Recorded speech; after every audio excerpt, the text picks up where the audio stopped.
once we're live. Thank you.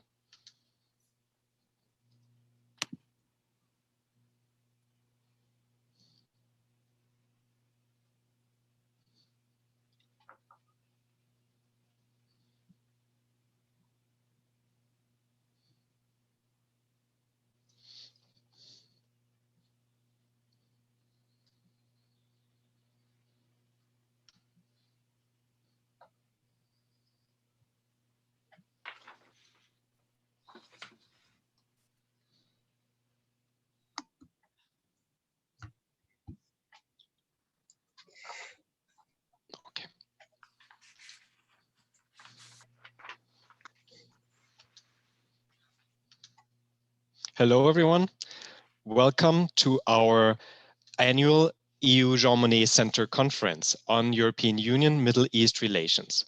I'm glad to see that there are already plenty of people logging on relatively early in the morning here in Miami at Florida International University. My name is Marcus Thiel. I am Associate Professor in the Department of Politics and International Relations at Florida International University, which is Miami's public research university. And my focus is generally on European Union and European politics, and I also direct the Jean Monnet Center of Excellence here at FIU.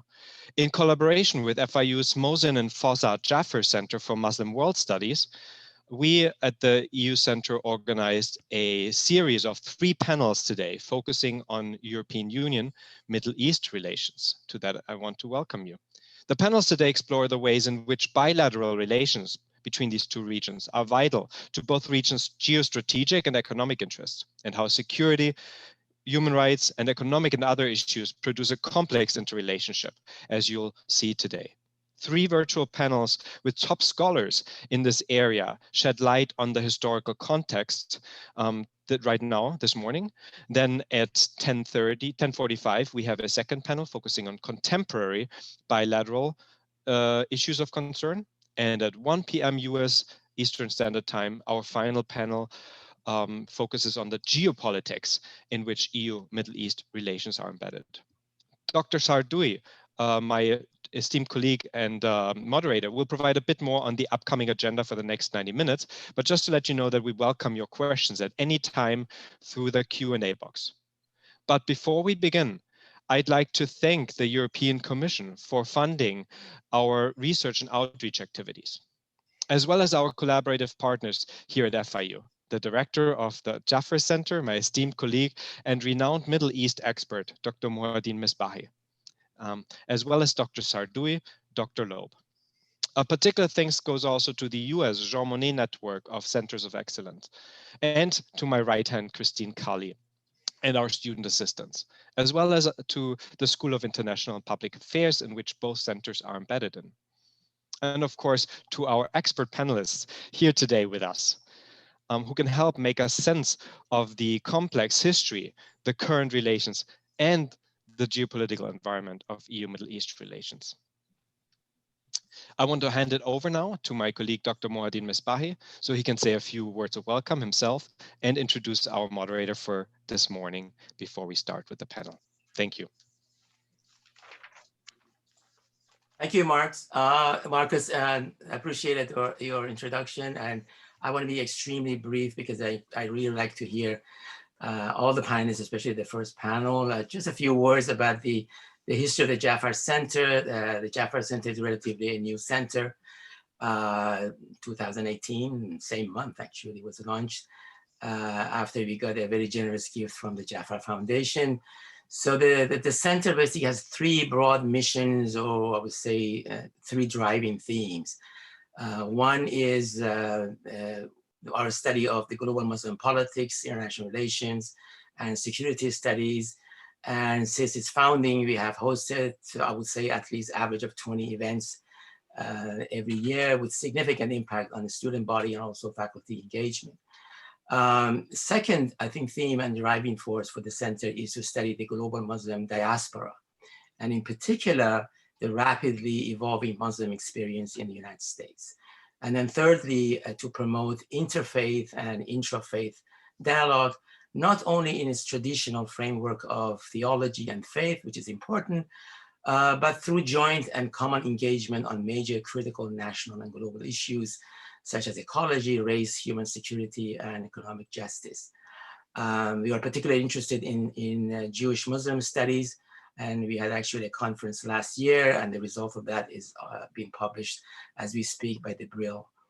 So this conference is a result of a joint work with the European Studies and Eurasian Studies at the Green School.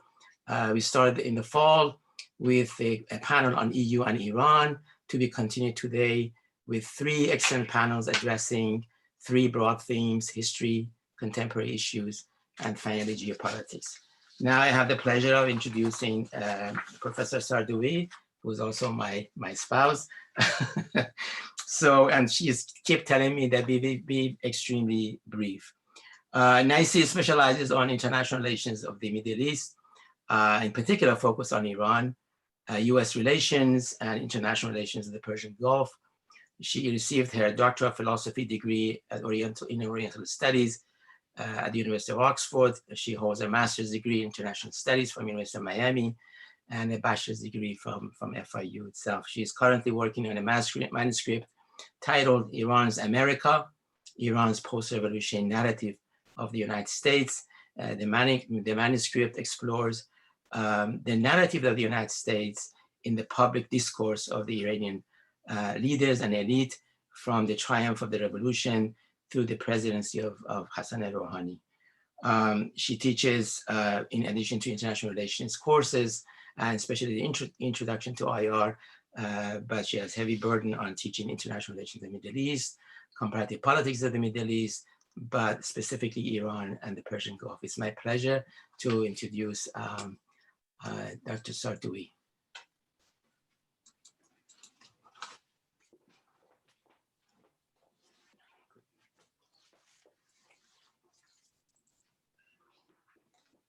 Good morning, everyone.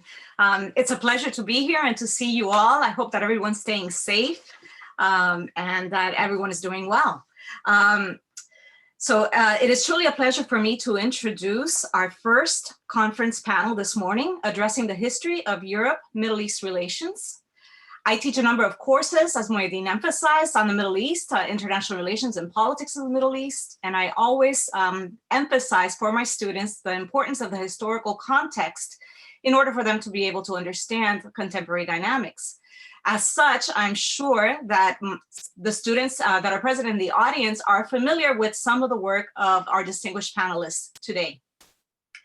I will briefly and individually introduce each panelist before each presentation.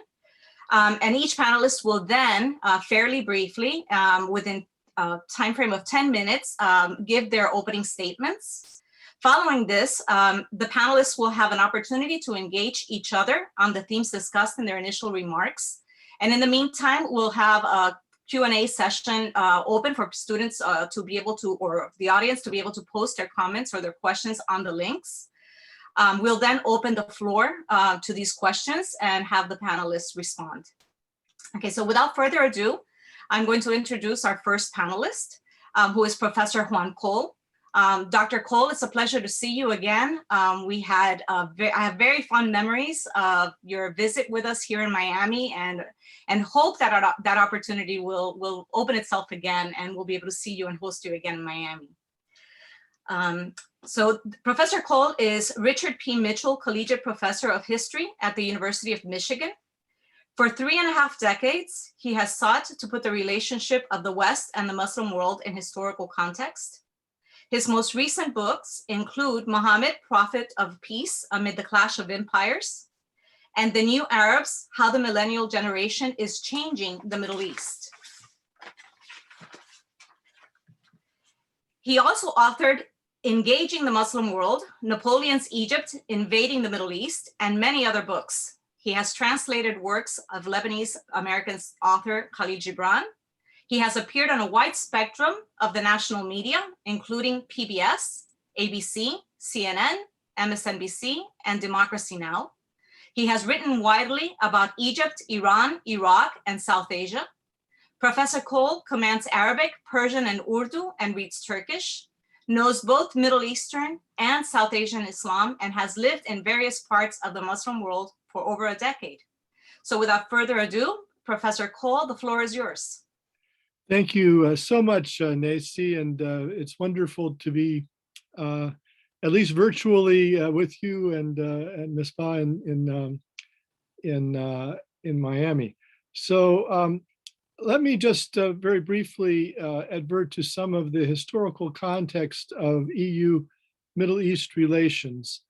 And I guess I would say at the very beginning that the history weighs heavily on the Middle Eastern partners in this relationship, and perhaps not so heavily in the consciousness of the European Union itself. I think when most contemporary European Union members think about the Middle East, they're worried about immigration, they're worried about Muslim extremism, and Muslim extremism is at the very top of their list of worries with regard to the region. They're worried about instability, which might impel more immigration, and they're worried that the immigrants may be attracted by extremism. And so that's the rubric under which I think a lot of EU Middle East relations are put. And for which reason the EU perhaps has a tendency not to welcome dramatic change in the region. I think the Arab Spring inspired a certain amount of fear in European capitals as to whether it's a sign of instability which might impel more immigration, which might turn towards extremism. From the Middle Eastern side of things, there's, I think, a larger historical consciousness. We would take something, a country like Libya. Well, Libya was invaded when it was an Ottoman province by Italy in 1911, was subjected after a brutal and ruthless campaign, and then was ruled by Mussolini's fascists in a particularly oppressive way. That is to say, some of the worst excesses of Italian fascism played themselves out in the African colonies, Eritrea and Libya. And so when Libyans are thinking about their relationship to Europe, it's inescapable to them that they were oppressed by the Italians in this way. Whereas I think it's fair to say that most Italian politicians barely remember the Libyan episode.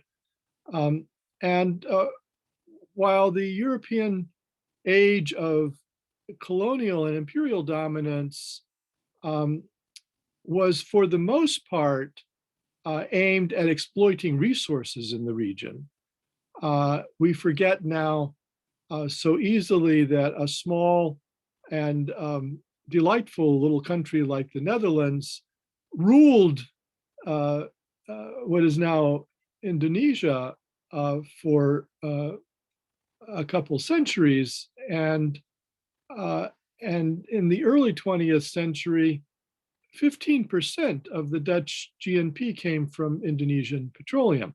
Well, Indonesia is not in the Middle East, but relationships of the European countries to the Middle East were very similar often. Iraqi petroleum was developed, and Iraqis at the time did not have the expertise to develop it by European concerns, including the ancestors of BP and Total and Royal Dutch Shell. But the Iraqis got a relatively small proportion of the profits on that petroleum for much of the 20th century and only nationalized it in the 60s and 70s gradually. So there was a great deal of, from the point of view of the Middle East, a great deal of exploitation. But also there was what I have called negative imperialism. It's my critique of the great theories of imperialism that had been put forward in the 20th century, including by Lenin, that they focus primarily on exploitation. And I argue that a more Nietzschean sort of imperialism also existed. I don't deny that there was exploitation. But in the case of Iran, for instance, I think at many junctures, the Europeans were often more interested in preventing the development of Iran than in exploiting it.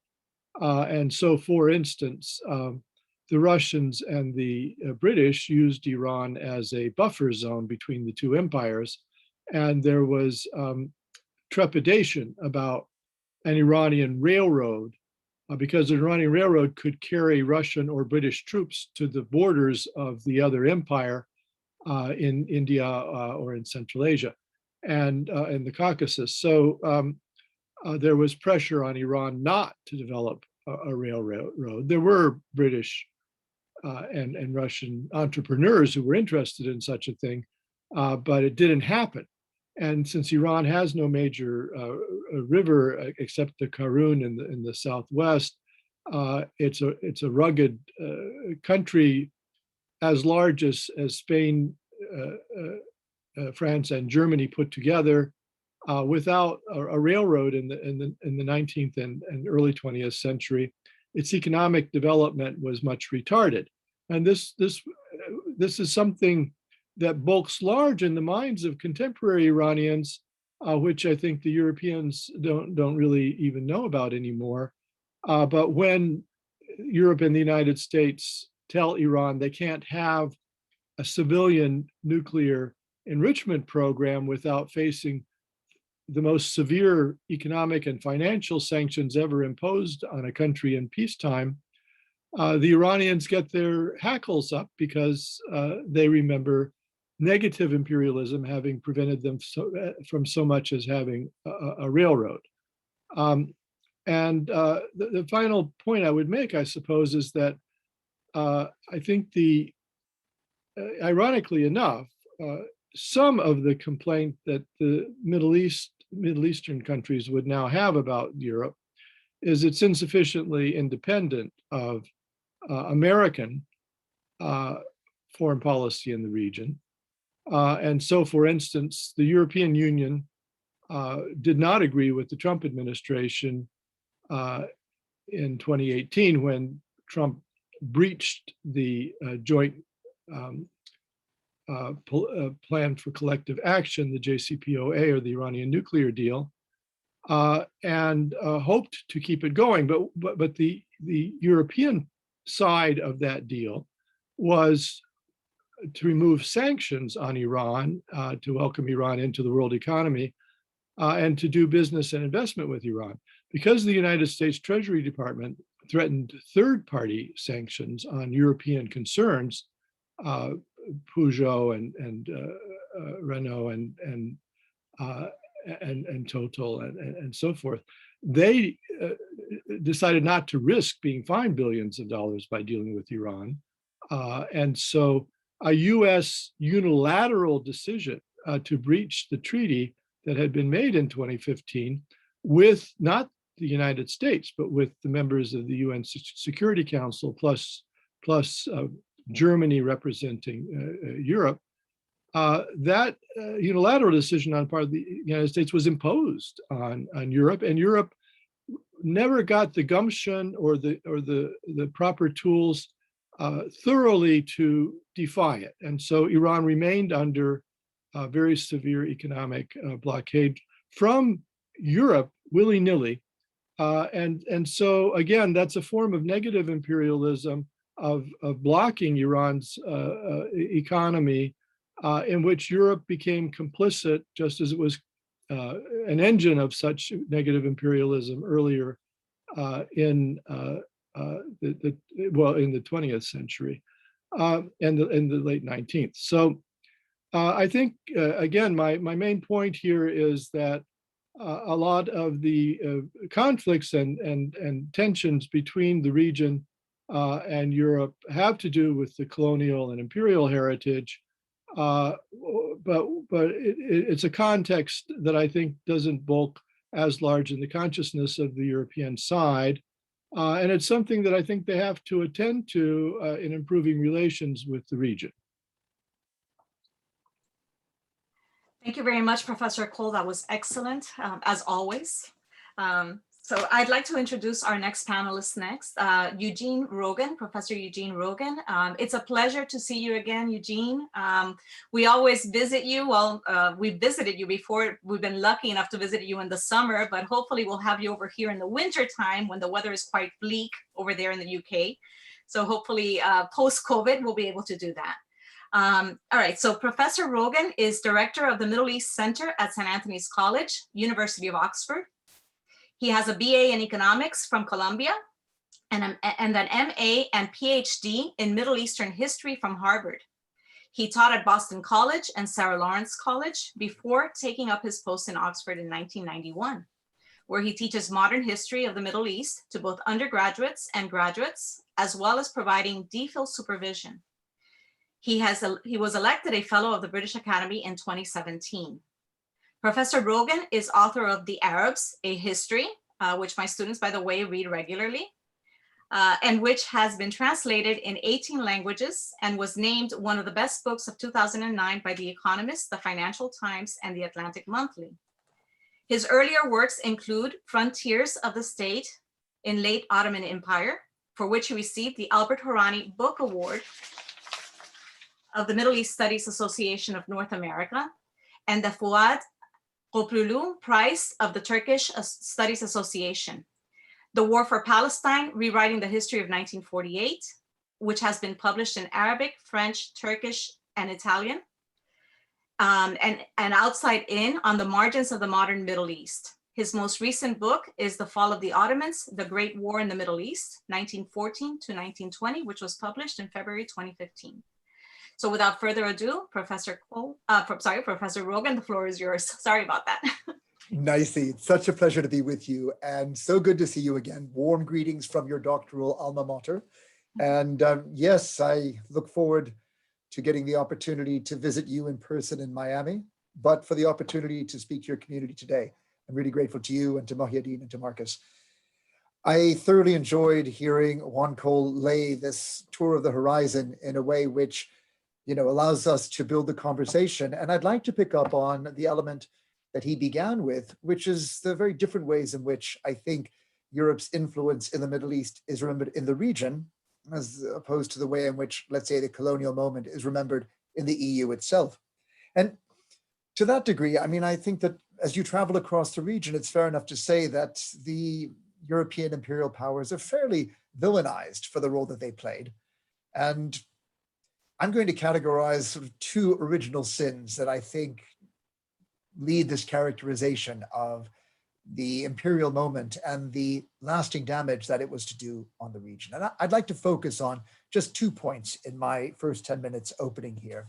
I think the first sin, the original sin, was the way that the European powers imposed a state system on the Middle East as a sort of post-Ottoman reality without really consulting with the indigenous Arab peoples, let alone securing their consent for the solution that they would impose.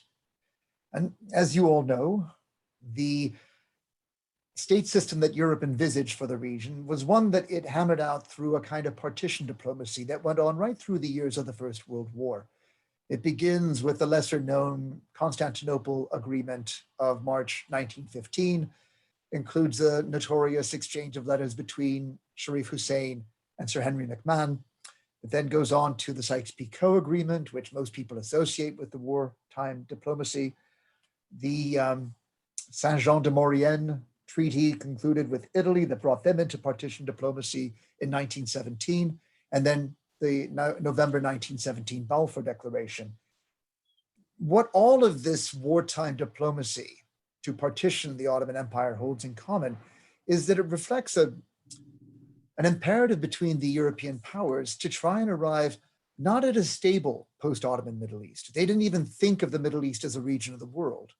Rather, it was to achieve a balance of power between the European imperial powers. As the British put it in a report that they drafted in 1915, while Britain, France, and Russia were allies in World War I, they were very well aware that even after the successful prosecution of that war, there was every risk that they would be rivals in the post-war world.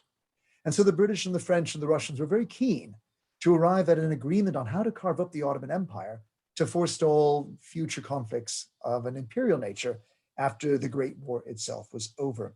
So what looked to the Arab world as a classic case of divide and rule, which arguably it was, from a European perspective, was far more to do with achieving a balance of imperial power. And it's not as though the Europeans didn't know about Arab aspirations for self-rule. After all, they had worked with Arabist movements in prosecuting the Arab revolt with the Sharifs of Mecca during World War I. They had listened to impassioned cases by Arab delegates at the Paris Peace Conference, Emir Faisal in particular.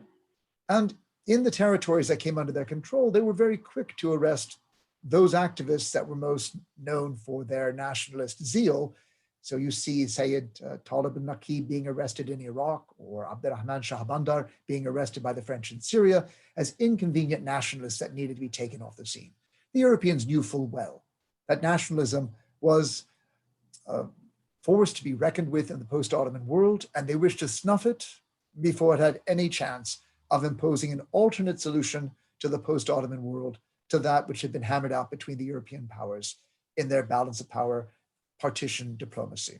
So to me, this is sort of the original sin, not taking into consideration the aspirations of the Arab peoples themselves, not consulting with them, not trying to gain their consent, but the imposition.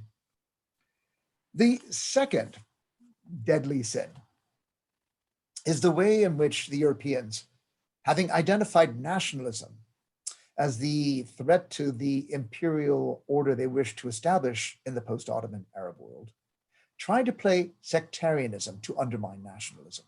And this was a very dangerous formula that was going to have very lasting consequences in parts of the region. Now, the reason for this wasn't just to try and neutralize nationalism. Coming out of the First World War, Britain and France, Russia, of course, is now out of the picture since the Bolshevik Revolution had Russia disavow any interest in territories beyond Russia's imperial frontiers. Coming out of the First World War, Britain and France were dealing with severely weakened economies. And so while they wanted the war prizes of the mandates that they secured in Iraq and Syria and Palestine, they didn't really have much money to invest in running these new territories. And they were looking for partners in administering the mandates. And in this, they believed that they could work with compact minority communities in a way which would give them empire on the cheap. So the aim was to promote the interests of compact minorities, to make them clients and as such advocates of imperial rule in these new states. France tried and abandoned the effort in Syria, where they carved Syria into 4 mini-states, 2 of which went to compact minority communities, the Alawites of the northwest, the Druze in the south. But with the outbreak of the Arab revolt in Syria from 1925 to 27, it became apparent that this had not really created a bond that meant that the Alawites and the Druze were actively upholding the interests of the French in Syria. And I think for economy means, again, France looked at running 4 administrations in Syria and realized that it would be cheaper to do it with just 1. So they abandoned that effort. But for France, it was really in the creation of Mount Lebanon into Greater Lebanon that we can see this clientelism through a compact minority community take its ultimate form. Now, Lebanon had been a territory with ties to France going back to the 17th century, France assuming a kind of protectorship over the Maronites as Uniate Catholics. And this had given rise to partnership that France was quick to exploit in 1919 at the Paris Peace Conference. The Maronite delegation was one of the few Arab delegations openly invited to present their case because they so clearly advocated a French mandate over Lebanon. And for this, the Maronites were rewarded with an expansion of their traditional homeland in the highlands of Mount Lebanon to a greater Lebanon, onto which was added the largely Sunni Muslim-dominated city of Tripoli in the north and the northern regions, as well as the Shiite-dominated southern regions of the Shuf and the Bekaa Valley to the east, to create a greater Lebanon in which Christians were only just a majority population. But the limits of how long that majority would last was already apparent in the 1932 census, which showed that through a differential birth rate, the other communities of Lebanon were overtaking the Christian communities. And at that point, even censuses became inconvenient and were dropped entirely. The project of a Maronite-dominated Christian state in Lebanon became the norm. And in 1942, as the nationalist movement looked to try and consolidate a power-sharing agreement to press for independence from French rule, the terms of a sectarian Lebanon were enshrined in the National Charter in a way that was going to make a confessional state of Lebanon from that point down to the present day. Of course, the rigidity of that confessional order was going to be a cause of civil wars that were going to rack Lebanon in 1958, in 1975, and as we look at the news today, seems to be the cause of a very broken order, which we can talk about more in the Q&A. But it wasn't just France that made this mistake, and I would view the British experience in Palestine as a similar experiment in trying to create a compact minority partner in which it was the Zionist movement and the Yishuv that would be the Maronites for Britain's experiment in Palestine. Again, Britain had a long history as a protector state overlooking the Jews of Palestine and the greater Syrian provinces of the Ottoman Empire.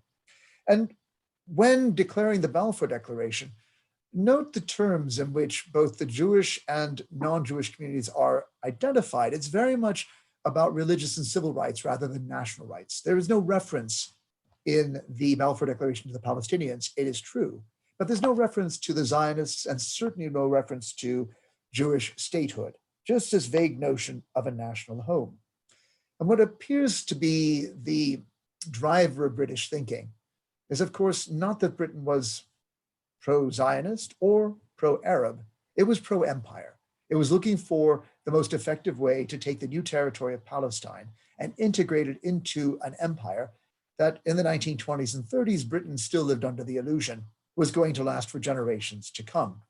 And they wanted the Zionists as a compact minority to partner with them as a dependent and reliable community that would be more interested in preserving the British rule in Palestine than, let us say, the Palestinian Arab majority. The British seemed willing to see that Jewish minority reach a figure of 30 to 35%, roughly 1/3 of the total. This is apparent when you read the Peel Commission report, and even more so in the 1939 white paper that clearly defined a limit on Jewish immigration to the point that the Jewish community would reach 35% and then a stop of immigration until you could secure the consent of the majority population. So Britain had hoped to create a compact minority of about 1/3 of the Yishuv in Palestine as partners in running the Palestine Mandate. And of course, in so doing, mismanaged and miscalculated, because what they really set off in Palestine was not the creation of a compact minority partner, but of rival and incompatible nationalist movements. Again, language from the Peel Commission report of 37. The Yishuv and Zionism, the Palestinian Arabs into a Palestinian nationalist movement. This would lead to the Arab revolt of 36 to 39, which had given rise to that Peel Commission report. But arguably, it was really the Jewish revolt of 1944 to 47 that would show the failure of the minority policies that the British were trying to pursue in Palestine. The moment their compact minority community rebelled against them, Britain realized that its position in Palestine was untenable, and they hand over to the United Nations to clean up the mess. Now, Lebanon and Israel-Palestine represent the most enduring failure of Europe's colonial past and present the European Union with serious challenges and moral dilemmas down to the present day. And let me stop there.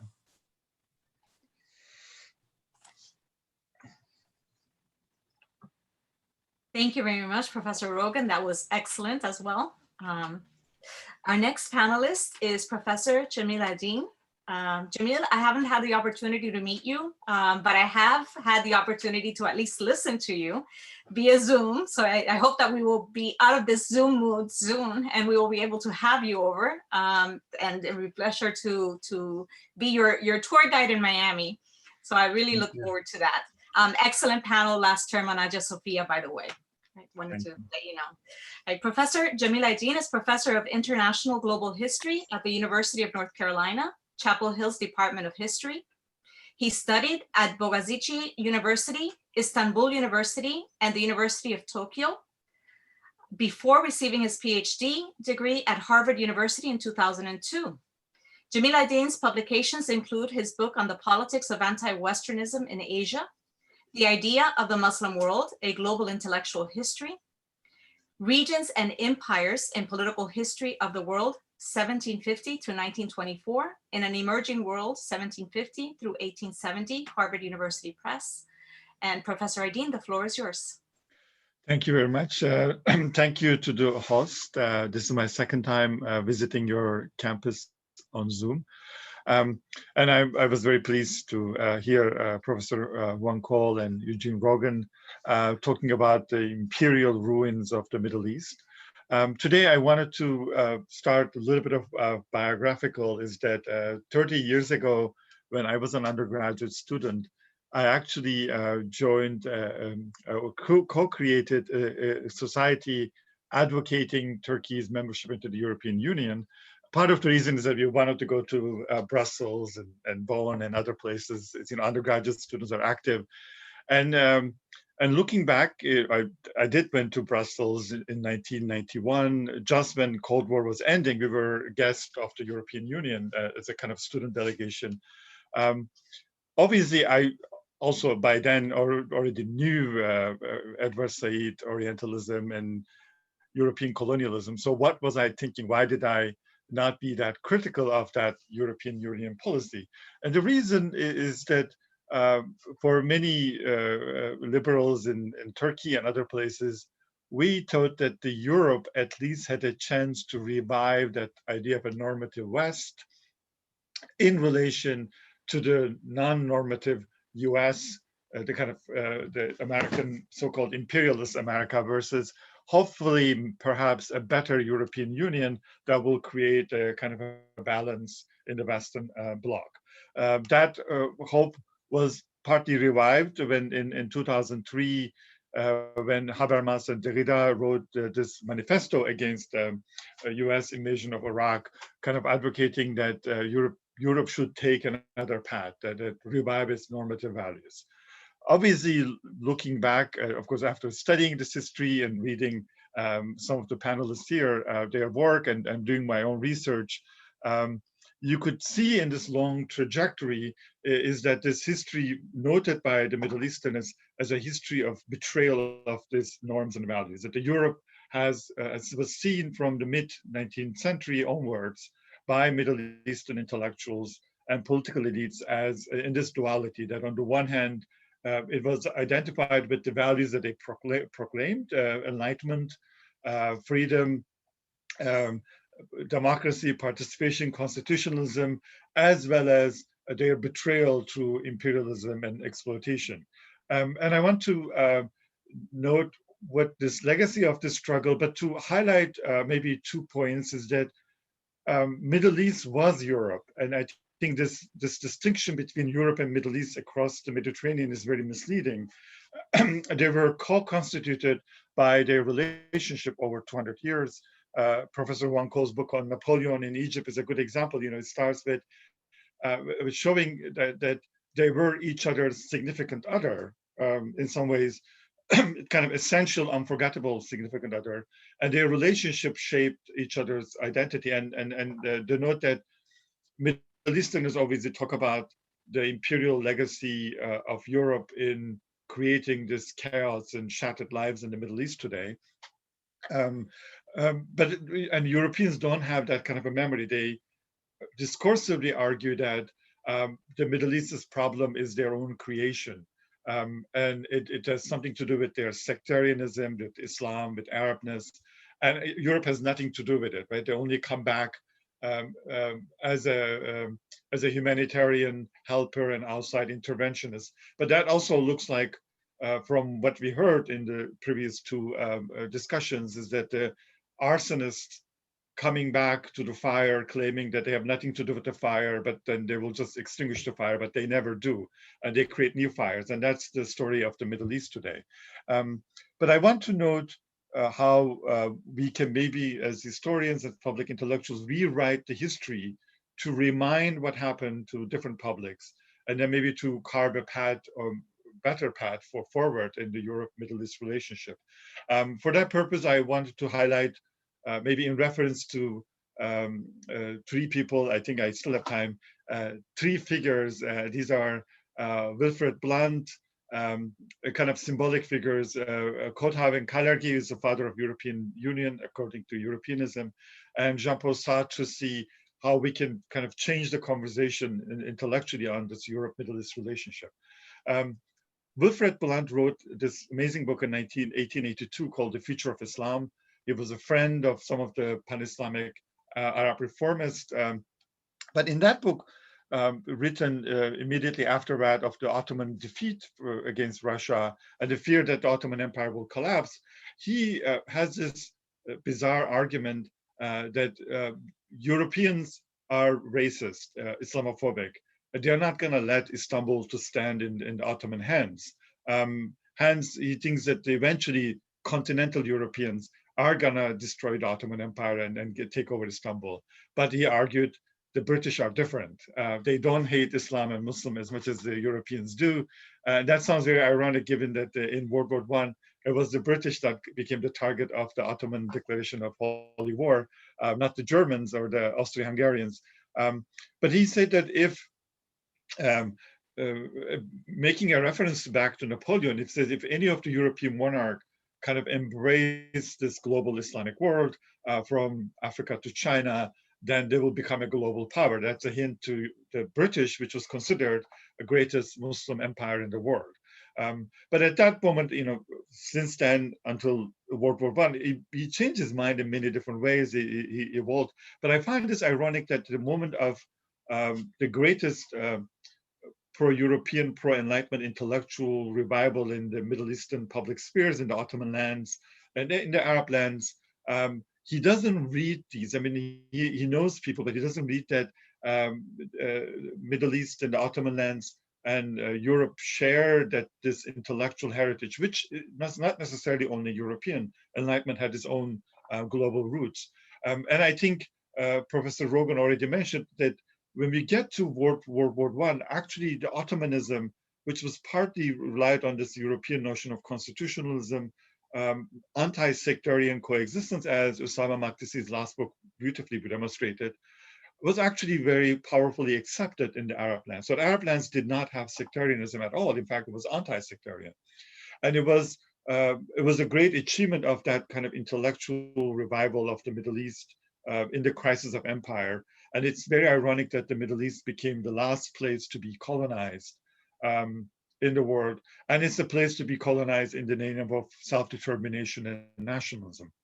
And I think we cannot underestimate the importance of World War I and the mandate system, Balfour Declaration, and this division and the borders, precisely because Middle East already developed different forms of democratic visions of governance within this kind of reformed Ottoman imperial framework. Because I am from Istanbul, although my grandparents were not part of the Ottoman Empire, I should say they were part of the Persian and the Russian Empire. So I don't mean to say this as a nostalgia for the Ottomans. I don't have any. I just want to highlight that the Arabs did not need that kind of a European intervention. They already had themselves a very democratic vision for their future before World War I. So it's a very tragic story that their destiny is in a way disrupted and their democracy is stolen after war. My second figure in that is Kodhaven Kalergi, who is an Austro-Hungarian nobility and aristocrat, who once he loses his empire, he is the one who's creating the idea of Europe in the pan-Europeanist movement. And he's also like blunt. He separates the continental Europe from the British Empire because British Empire is too big for Europe. It has Hindus and Muslims and a large empire. For some reason, he thinks that Europe can have the Middle East across the Mediterranean as a colony, but still be part of Europe. And in that context, I found it fascinating that Kotaving came to Ankara. And in Ankara, they had conversation with the Republican Kemalists. And he was persuaded by Kemalists that Turkey, because of its reforms, can be part of Europe. And I think there's some sort of a seeds to this idea that Europe as a project of civilization can actually accept a Muslim majority country per their conversion to European civilization. And it's very misleading, but I think the Turks, Kemalists in interwar period, somehow were convinced that you cannot defeat Orientalism and Islamophobia. Impossible project. We tried in the late Ottoman times, it's not working. Maybe we should just play with it to get legitimacy, right? So the Ottomans, they just do this artificial facade reforms of unveiling and a woman appearing in a beauty contest in Brussels, and they do all kind of things, and it succeeded. In some ways, in 1938, when I looked at the press in Europe, Turkey is seen a very European power, or a potential European country. When Europe is in the middle of chaos and fascism, it's in the sense that Middle Easterners are holding on to that idea of a universal Europe for their own interests. And perhaps they were the ones who kind of contributed to the idea of a European Union in the future. And that is my point about Jean-Paul Sartre, my last figure, is that when Sartre was a hero among the Arabs, and now we have more studies showing that existentialism was more popular in the Arab lands than in Europe. And we need to think about why. And I think the reason why is that, of course, Sartre's politics was impressive, that he, until at least 67, after 67, his reputation collapsed because he at least he was perceived as supporting Israel against the Arabs. But during the Algerian War of Independence, he was saying that Europe is an old, decadent continent, and Africa and partly Middle East is the future hope of humanity. I think that gave post-colonial Arab intellectuals a sense that they can finally get rid of this Islamophobic Orientalist discussion of civilization of East and West and recreate their own destiny and recreate their own future. While the French Empire was killing or destroying Algerians with this very old argument of a racist argument of that this is a clash of civilization. And Sartre was seen as a way out by Arabs, by many Europeans too. And I think we need to revive this historical legacy and remember that these two regions were co-constituted with each other, and then try to think of the implications of that legacy, and then try to find a new narrative that rescued the histories of Middle East-Europe relations from the long history of Orientalism and racial constructions, a new narrative that sees the shared history of Mediterranean, and that doesn't always assume that the Europe is the birthplace of universal moral values that the Europeans might betray, but still it's wrong to see that they are the only ones who have these universal values.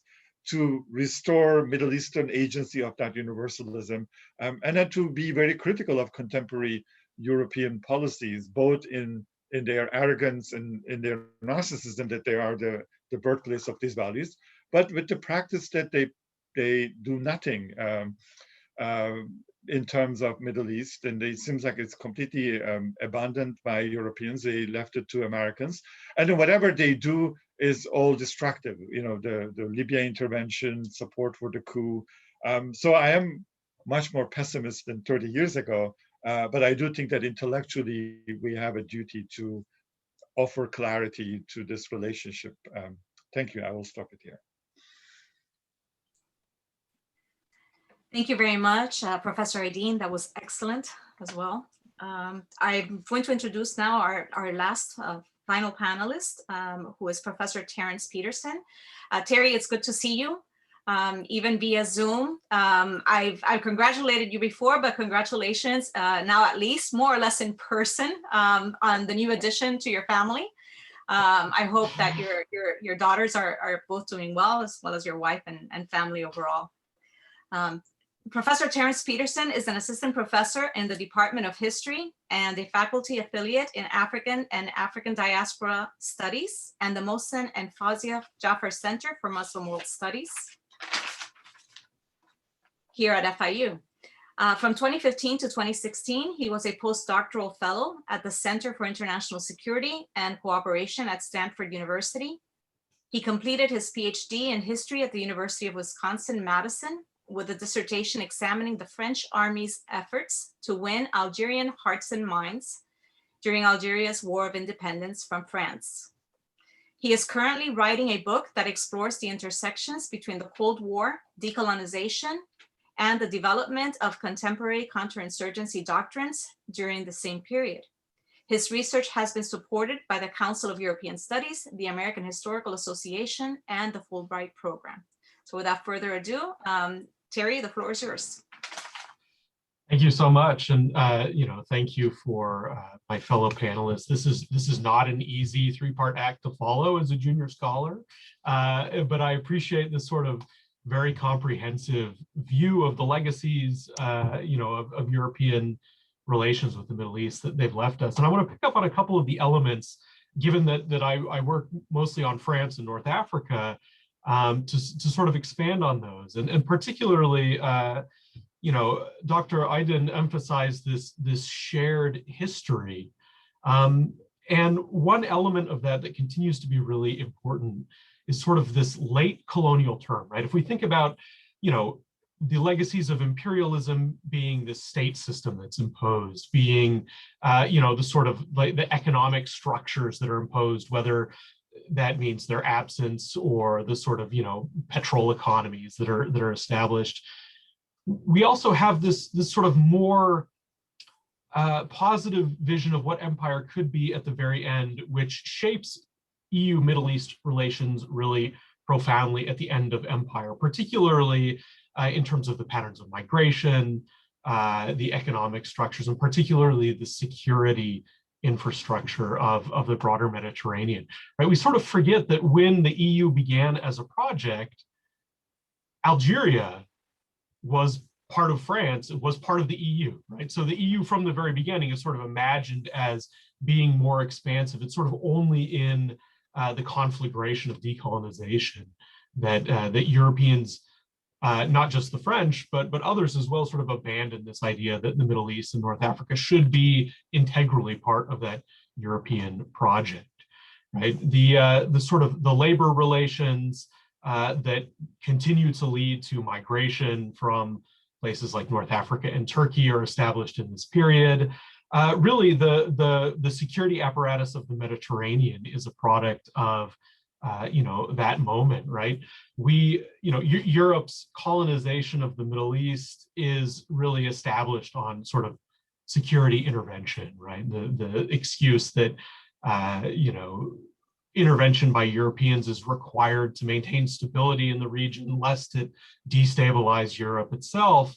But that doesn't really go away. It transforms at the moment of independence. But we have that legacy there where European militaries really still look at the Middle East as their domain and continue to maintain those sorts of relationships. So, for example, when Algeria gets its independence in the last year of the war in 1962, as a sort of political solution is worked out and Algeria is going to become independent from France, the French military shifts its interest from fighting the military of the National Liberation Front to training the military of the National Liberation Front to ensure that it becomes a security partner in the region. And those relationships are still very powerful. The French military, the British military, the Italian military still, have exercise a profound sort of influence over the regimes in the region, whether it's selling them military equipment or training them.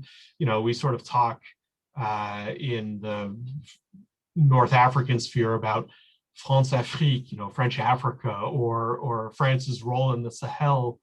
And a lot of that is literally structured by the same security doctrines that are structuring the end of colonialism, right? And you even see the same European rivalries over security in the region emerge once again, right? The sort of collapse of the negotiated peace in Libya in 2018 is really the product of an enduring French and Italian rivalry that has its roots way back into the colonial period, right? So there are these really sort of profound geopolitical consequences of this colonial past, not just sort of in the way that Europeans and Middle Easterners perceive that relationship, but also in the structures of power that continue to really exist, even if they've sort of transformed over time. I want to add to that, though, that there's also a cultural element here that is shaping that relationship. And while my panelists have talked about sort of perceptions of Europe by the Middle East and really highlighted that asymmetry of that relationship, right? You know, people in the Levant think about that historical relationship with Europe much more than Europeans think about that historical relationship. I want to suggest that it's a little bit more complicated than that, right? There are sort of domestic cultural hangups that Europeans still tussle with in really sort of profound ways that shape their relationships with the Middle East, their perceptions of the Middle East. They're the sort of really critical policies like counterterrorism policies in really profound ways, right? And I think I'm a specialist of France, so I'm going to talk about France, but I think France also exercises a really critical role in the EU for shaping these policies. So talking about some of those debates can be illustrative, right? One of those debates right now in France is about the memory of the Algerian War. Algeria's War of Independence, which raged from 1954 to 1962, right? The French sort of considered Algeria part and parcel of France in the same way that Alaska is part and parcel of the United States, right? Algerians never saw it that way. They fought a violent war for their liberation that really shook not just French control over North Africa, but over their entire empire. And the French military waged an absolutely brutal campaign of repression during this war and committed, what are widely recognized as war crimes, right? The sort of systemic and massive use of torture, the murder and disappearance of civilians, things that are well known to us, right? But in France, they still constitute a sort of touchstone of debate, right? And the current French president, Emmanuel Macron, has sort of made an effort to raise this debate over the memory of the Algerian War, the French responsibility for war crimes, right? In 2018, he recognized the murder of Maurice Audin, a mathematics professor in Algeria by the French military. He initiated a sort of report on the memory of the war and the history of the war by Benjamin Stora, who's a notable historian of Algeria in France. Earlier this year, he recognized the murder of Ali Boumendjel, who was an Algerian nationalist, right? So he sort of raised this issue, and it's become a really massive debate within France about, how much should France recognize this past violence?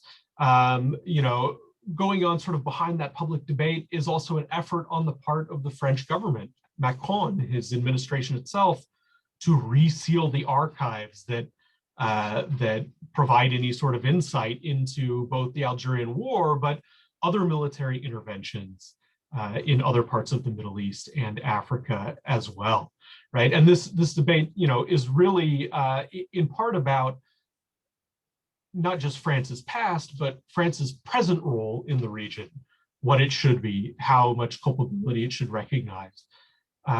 So this continues to sort of shape, French perceptions of North Africa.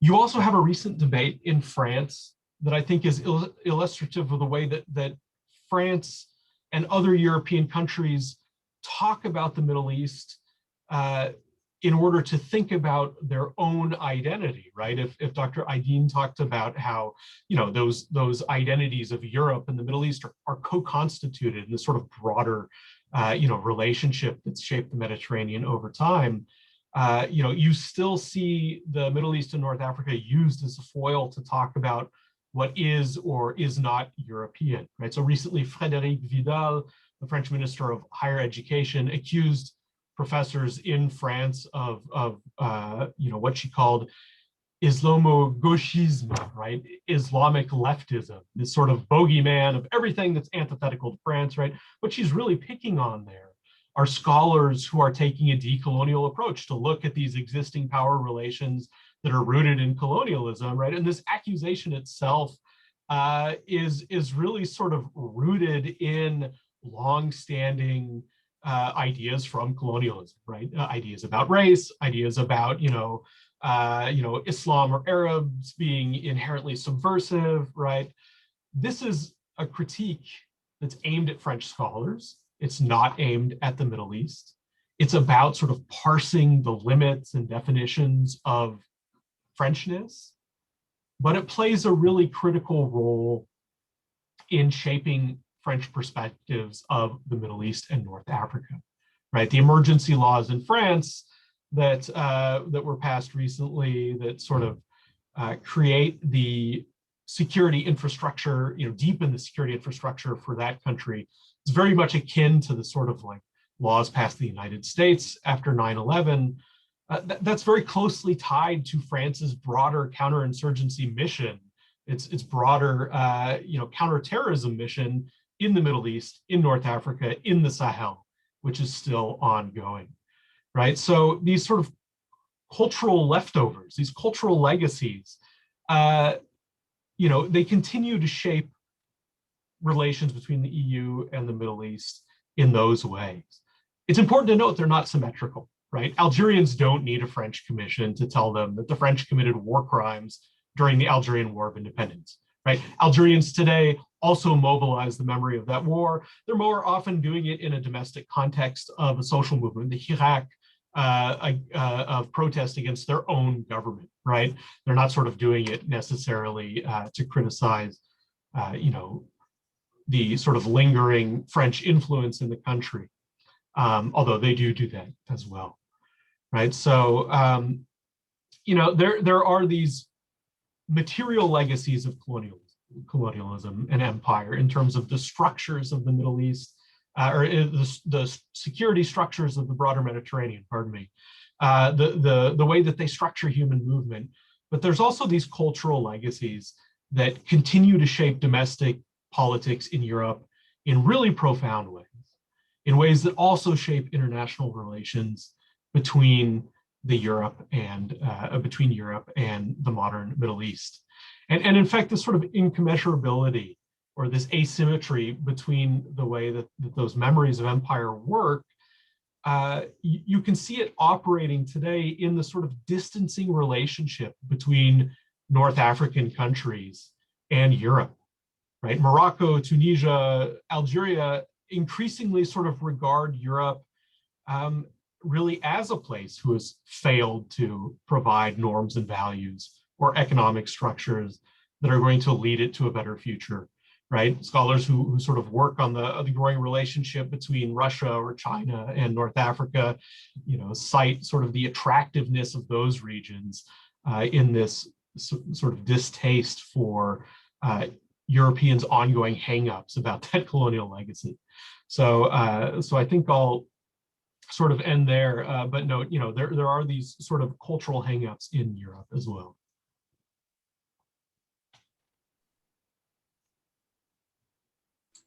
Okay, we have some questions that are coming into the Q&A, but I wanted to also remind our audience that they can go ahead and they can post questions there. I saw a third question just come in, so I guess everybody's getting the message.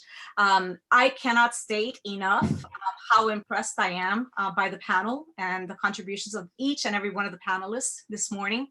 I knew that this was going to be the case coming in, but I really am just overwhelmed and appreciative, especially on behalf of my students who have, I think, gotten a first-rate education this morning on this history of Europe and Middle East relations. I wanted to provide an opportunity, as we had discussed in the format, to see if the panelists would like to comment on each other's statements, and if they have any remarks or any responses to one another. So I'd like to just give you all that opportunity now.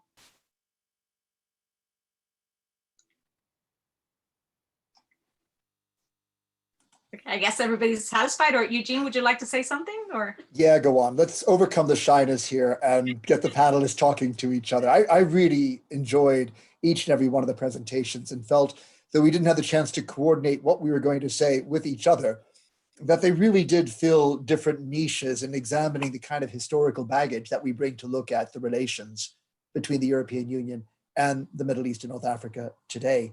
I was struck, Terry, by your reference to the ongoing links between former colonial states and newly independent ones through the use of their militaries. It's certainly the case. I know from firsthand experience, because my introduction to the Middle East was from my dad, who was posted to open a Middle East office in Beirut for the Northrop Corporation, as America was trying to elbow its way into what were long-standing relations between Britain and France and their colonial clients in displacing their arms industries with American arms. And Northrop made an airplane called the F-5, which was deemed to be just the thing for our third world friends, and a way to try and put a buffer between, let us say, Britain keenly selling Hawker Hunters or the French keenly selling their Mirage. You know, to put an F-5 there was a way to win over for America's Cold War posture in this, you know, one generation post-decolonization Middle East. America's new priorities of the Cold War, but they were very tenacious relations. And so I think that the way that the militaries play out in binding the region to Europe after decolonization, and the Algerian example is certainly the most bizarre, is truly an important feature that we should be focusing on. You know, what strikes me, and thank you all, my colleagues, for these important interventions. What strikes me is some of the ironies of the contemporary relationship given the colonial past. So it seems clear that Barack Obama did not want to intervene in Libya, but felt the women in the cabinet won the argument, Hillary Clinton and Samantha Powers and Susan Rice, and went in, but really just to destroy the anti-aircraft batteries, so that the NATO planes could establish a no-fly zone and not be in danger. So the main US role was really that, very early in that intervention, was to destroy the anti-aircraft batteries, after which it was mainly European fighter jets that prosecuted this intervention. And Obama felt as though, well, okay, I've done that, I've done my duty, I'm gonna hand it over to Sarkozy and to Cameron, and they'll take care of the rest of the unfolding of this project in Libya.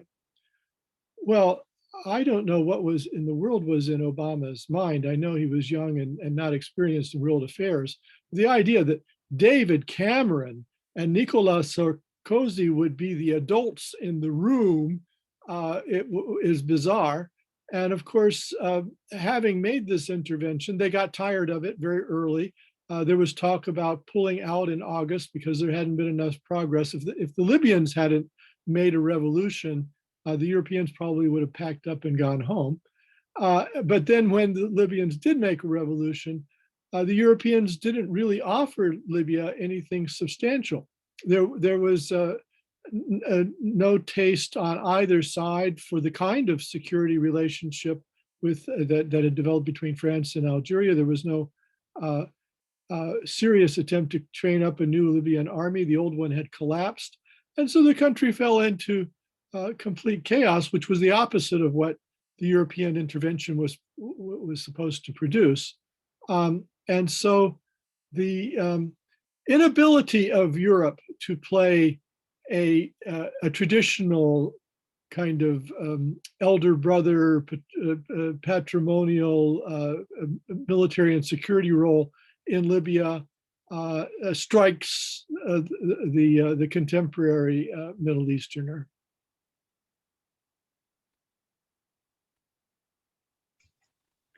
I want to respond to one question by Ruth Gomez about in relation to the also conversation about the third author I mentioned. His name is Jean-Paul Sartre, S-A-R-T-R-E. He's considered the greatest European intellectual of 1950s and globally as well. And I think that moment of 1950s are interesting, as Terence said, that when Treaty of Rome was signed as a kind of initial document of the European Union, there were still colonies in Africa, and it's highly mentioned because Africa was supposed to provide, including Algeria, was supposed to provide the raw materials for Europe's growth. So there is sort of also a vision of a Euro-Africa, as long as people have equality. And I think the moment of Sartre also shows that end of colonialism, even the colonialism end, is also not the end of unequal relationship, as we talk about how Europe and America played this unequal role, that they continued their exploitations, their foreign interventions. And I think one aspect that is forgotten in that moment that maybe we need to revive is that figures like Ali Shariati, Frantz Fanon, who were close to Sartre, they thought that they could create a kind of global cooperation, intellectual cooperation, to rethink the future of humanity in that context as a shared globe. And they were also thinking of we never talked about United Nations and international law. Middle Easterners were very big on that because they thought that one way to prevent their being bullied, and because they didn't have the power from Europeans, is to make international law work. In fact, the late Ottoman Empire is one of the places where international law office was most active. This is because of the Ottoman Empire status. That's other forms of internationalism also work that way. The Algerians won the war because of their internationalism. They got the support from Brazil to China. It wasn't just the military fight. And I think that that we kind of skip that part of hopeful internationalism of that word. That also highlights Middle East's connection with Africa as well as Asia. I think that connection was stronger at that time. Egypt, for example, was the center of Pan-Africanism, Afro-Asiatic movement, Nonalite movement, as well as Arab League. And somehow their ties got weaker, and Europe's rise to power gave some hope for some sort of a balance to America and the Soviet Union, but that also didn't happen.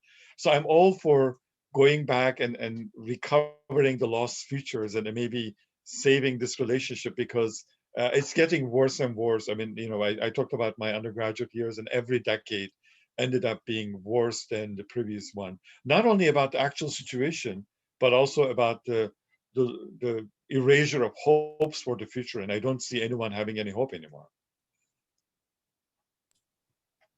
I think that point about, sort of like past futures is really important, right? Because in a lot of ways, the moment of the 1950s and 60s is very different.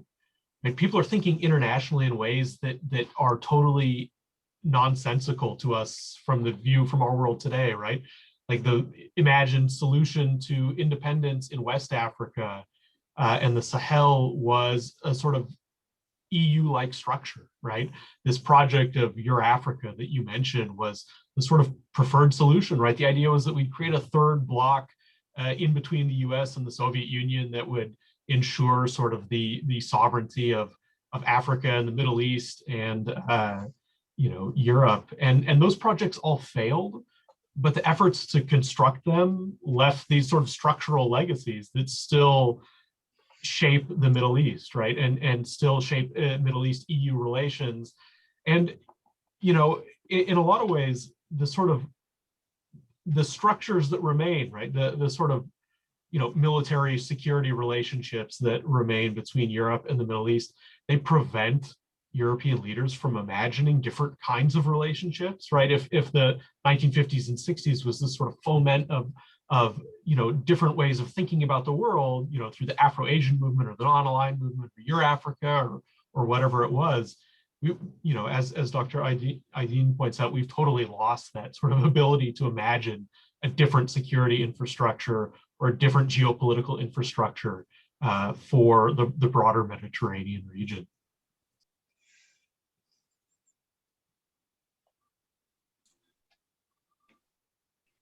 Okay, thank you very much. I really enjoyed that interaction among you. I had a question, and actually Moeddin and I were talking about this before, but where do you all see the Sykes-Picot agreement in all of this? You know, is it still there? What is the future of the nation state system in the Middle East, especially given all of these interventions and all these involvements by outside actors? And, you know, where do you all see that? Eugene, you wanted to respond? Yeah, just because it was such a buzzword for that wartime partition diplomacy I referred to. And I think it has served as a way to invalidate the frontiers of the state system, really since the colonial moment onwards. It's what's fed that drive of Arab nationalism to try and transcend the boundaries imposed by the illegitimate imperial settlement to create a kind of Arab superstate. As the Arab nationalist idea has been eclipsed by a sort of Islamic ideal to achieve the same dissolution of boundaries, you can see the appeal has not gone away. And I think we saw it exercised with Daesh or ISIS, you know, overtly claiming legitimacy for undoing those frontiers. It was part of their claim to be doing a bigger idea than, let's say, previous jihadi movements like Al-Qaeda before them. But to me, the lesson of ISIS was not that the state system is done for or the borders are going. It's the tenacity with which both the countries in the region and the international community has responded to stop the erasure of those borders that tells you that however illegitimate and however much trouble has been built into these frontiers are here to stay. And if anything's going to change them, it's not going to be transnational populist movements. It's going to be assertions of self-determination, Palestinian or Kurdish, that I would say remain the two areas where there might be pressure on the state system. But what resulted from World War I is here with us today as an enduring reality, 100 years old and more room to run. Yeah, I would say that the international state system, the nation state, is the basis of polity, replacing the old imperial regimes. Has been enormously successful and has been, and attempts to undo it or to tinker with it have largely failed. You think about some of the most unlikely concoctions of the imperial age, Iraq or Nigeria, you know, from the point of view of mid-19th century romantic nationalism in which the nation state should be based on a single linguistic ethnicity, they don't look like that at all. And yet, with very few exceptions, these colonial lines in the sand have survived and survived severe challenges to them. South Sudan did hive off. There are a few tinkering moments with this system. But I think the important thing is that what the nation state is changing radically. And if one thinks about it, not as a reified block, but as a vessel within which all sorts of permeable activities take place, and you have enormous amounts of globalization, globalized trade, globalized culture, and so forth. I think that the pan-Arab or pan-Islamic and other supranational challenges have been more successful in affect than they have been in actual effect. But the impact of globalized trade and culture has often altered these nation states in dramatic ways. And that's one of the features of the relationship with Europe. So Morocco, for instance, has gone towards solar and wind energy in a big way and could not have done so without substantial European partnerships, including with Siemens. And they're not necessarily the old colonial partnerships, because then sometimes the Germans bulk large, or as Terry said, the Chinese are coming in. And so I think we have to attend to the level below the nation state, to economies and globalized culture exchanges in thinking about the future of this co-constituted pan-Mediterranean region. Okay. Thank you very much. I wanted to go ahead and jump to the audience and some of the questions that have been posed there. There are a number of questions that the audience is posing that's probably a bit better suited for later panels. So I hope that you'll be able to remain if those questions are not answered for you today. Two students have raised questions regarding the history, this historical legacy, as well as what you all perceive to be the future, any future involvement from the Europeans in the Middle East. One of the students is Anthony Amador. Anthony, by the way, is a former student of mine who was a wonderful student. He, in fact, is going to be receiving the book award, and I'm going to give him a hint. The book he's going to be receiving is from one of the authors on the panel today. But Anthony asked the question about, given this imperial history weighing keenly on the awareness of those actually living in the region, how can we expect Western involvement, no matter how altruistic, to be perceived anything other than the extension of that colonial or neo-colonial history? So the perception of the people in the region. And Danny Tarao asks a question regarding, is there a future role for Europe in the Middle East? And I'll leave that to you. Maybe I start briefly, although there are other experts. I mean, this is a great question. I think with regard to Africa now, people will talk about humanitarian invasion, humanitarian colonialism. So even the most good-intentioned humanitarian aid is seen as some sort of an extension of colonialism. But I would like to highlight maybe one important issue is that colonized societies in Africa and the Middle East, when they gained their sovereignty and their borders, they did not mean to cut off all the ties with the rest of the world. Sovereignty was important because of the human dignity, that they wanted the unequal relationship to be over.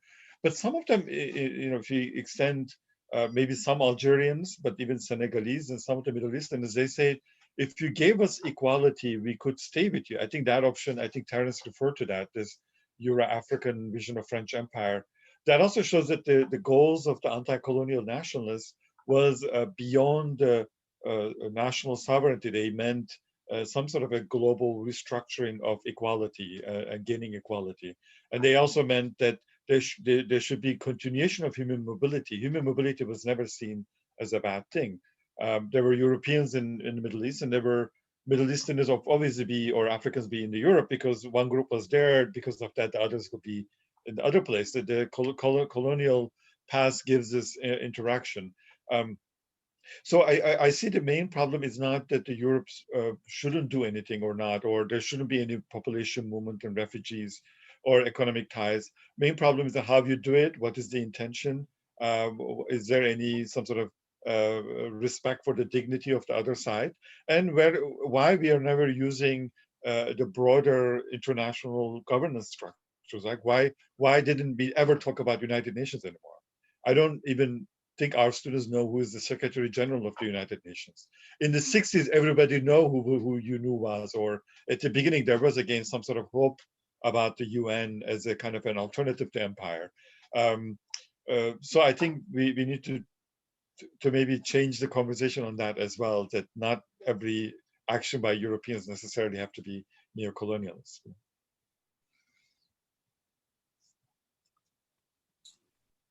Okay. Thank you very much. There's a question also about this divergence of Macron perhaps looking back at, as Terry mentioned, about the role of France in Algeria, and yet the references to the way that Muslim refugees are perceived in France. So if there's anything you could elaborate on this dichotomy of views. Sure. I mean, the sort of part of the reason why this recognition is so contentious, right, is that a major political sticking issue, both domestically in France and for France's relations with not just North Africa, but the Levant, is that issue of migration, right? And so, we have to remember that there's not sort of one European perspective. These are highly contested issues. You have people saying, no, Macron shouldn't recognize anything. France didn't do anything wrong, in terms of the memory of the Algerian War, or, like, why should we apologize for colonialism because it brought good things too, right? These are other perspectives that are taken.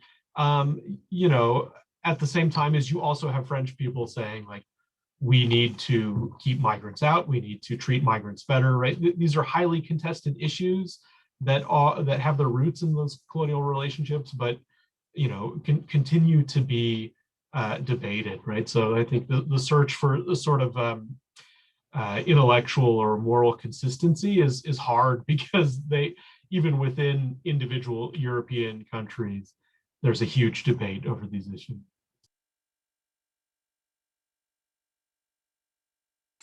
All right, thank you very much. There's a question by Fernanda Nicola.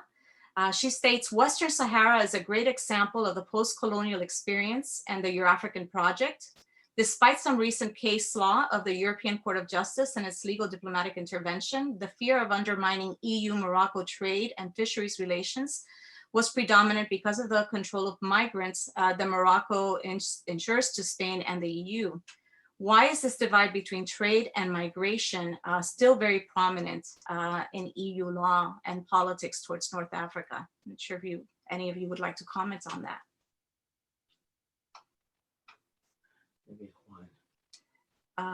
Maybe Professor Cole? Well, I guess I would put the question under the general rubric of strategic rent. There is an enormous disparity between the economies of the Middle East and those of Europe. The European Union, if we take it as a whole, has a GDP just a little bit less than that of the United States. You're talking about, I think, probably $20 trillion a year. And I don't know how Britain's exit affects that number, but in any case, it's a very large number with regard to its joint GDP. The Middle East is full of countries that are quite poor, and one of the post-colonial relationships that is very strong in the region is a quest for strategic rent from Europe. And so the deposed dictator Ben Ali in Tunisia famously extracted billions from the European Union for Tunisia, which he did not use for development, even though he told the World Bank that he did and was believed, but quietly socked it away to his various cronies and corruption. But the Europeans are eager to give development aid to these regions, and in return, someone like Ben Ali claimed to be a secular champion against the threat of rising Muslim extremism. So, promising that you'll try to stop a flow of immigrants to Europe, or promising that you'll try to intervene to shape local culture in a way that Europeans feel more comfortable with, are trade-offs for the strategic rent. And this is one of the enduring post-colonial and unequal relationships which has backfired often in producing authoritarianism and corruption in the region. Ironically enough, some of the Arab Spring revolts were against these kinds of strategic rent arrangements, essentially, and resulted in greater immigration to Europe and the rise of more extremism in places like Syria. Thank you very much. I had one question actually to Professor Aydin, and this is regarding neo-Ottomanism. How serious is it? And you're on mute. I will say it's not serious in the sense that I'm writing more on the pan-nationalist movements in the 20th century. There was, at the moment of decolonization, especially in Africa, earlier in Asia, around India and the Middle East, there was a desire to create a regional solidarity because post-colonial nations were too small, too weak, right? That once you were out of this unequal, humiliating colonial relationship, let's say if you are a Middle Eastern country or an African country, you're Ethiopia or Ghana, you're just Ghana versus the giant European empire. So Ghanaian president said that I could transfer my sovereignty. There was a kind of desire to create regionalism. And ironically, all of these projects of creating African, Arab, Asian regional unity failed, while their kind of foil, the Europe, ended up being the only place that created that kind of a regional unity, that is a European Union. There are reasons why it failed, and we talked about how borders seemed very strong and people couldn't figure out how to transfer sovereignty.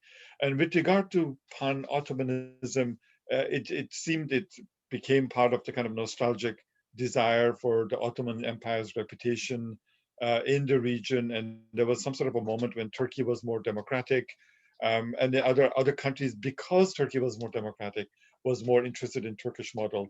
But I think past Gezi, when Turkey's democracy deteriorated further and further, there's no interest in the region for a Turkish model. So then, whatever is left, which is very weak, and Turkey is internally divided, ends up becoming very narcissistic, assuming that others are admiring your leadership, which doesn't exist anymore. So I would not. It was some sort of a fashion that passed very quickly within 2-3 years. It's not serious anymore. Thank you very much. Unfortunately, our time is up, and we have to prepare on for the next panel, which will open in 15 minutes. I want to thank you for coming and being with us today at FIU, and I'd like to definitely thank our audience. If one of your questions was not answered, again, it was probably because it fits in better with the next panels. So please pose your questions then. Thank you very much to our audience, and I look forward to seeing you in person one day, hopefully in the near future, here in Miami. Take care. Thank you. Thank you.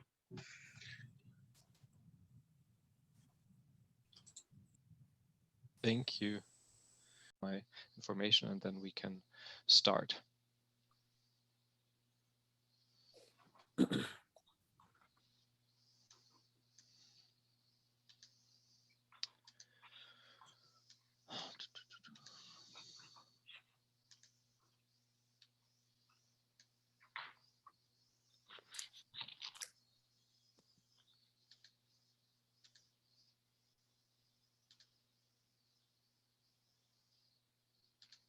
Marcus, can you hear me? Hello, Nice. Yes, we're live, but please go ahead. No, I had a question that I was going to add for Reza Senati. I wanted to put it in the chat in case you didn't see it, but I'm not able to do so for some reason. Okay, maybe our audiovisual service can help with that. Okay. Thank you.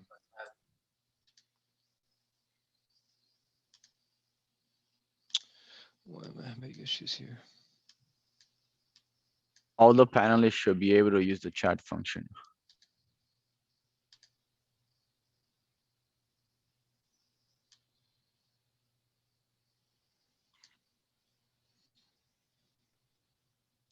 Okay, I would say that if everybody is ready, I would like to start now.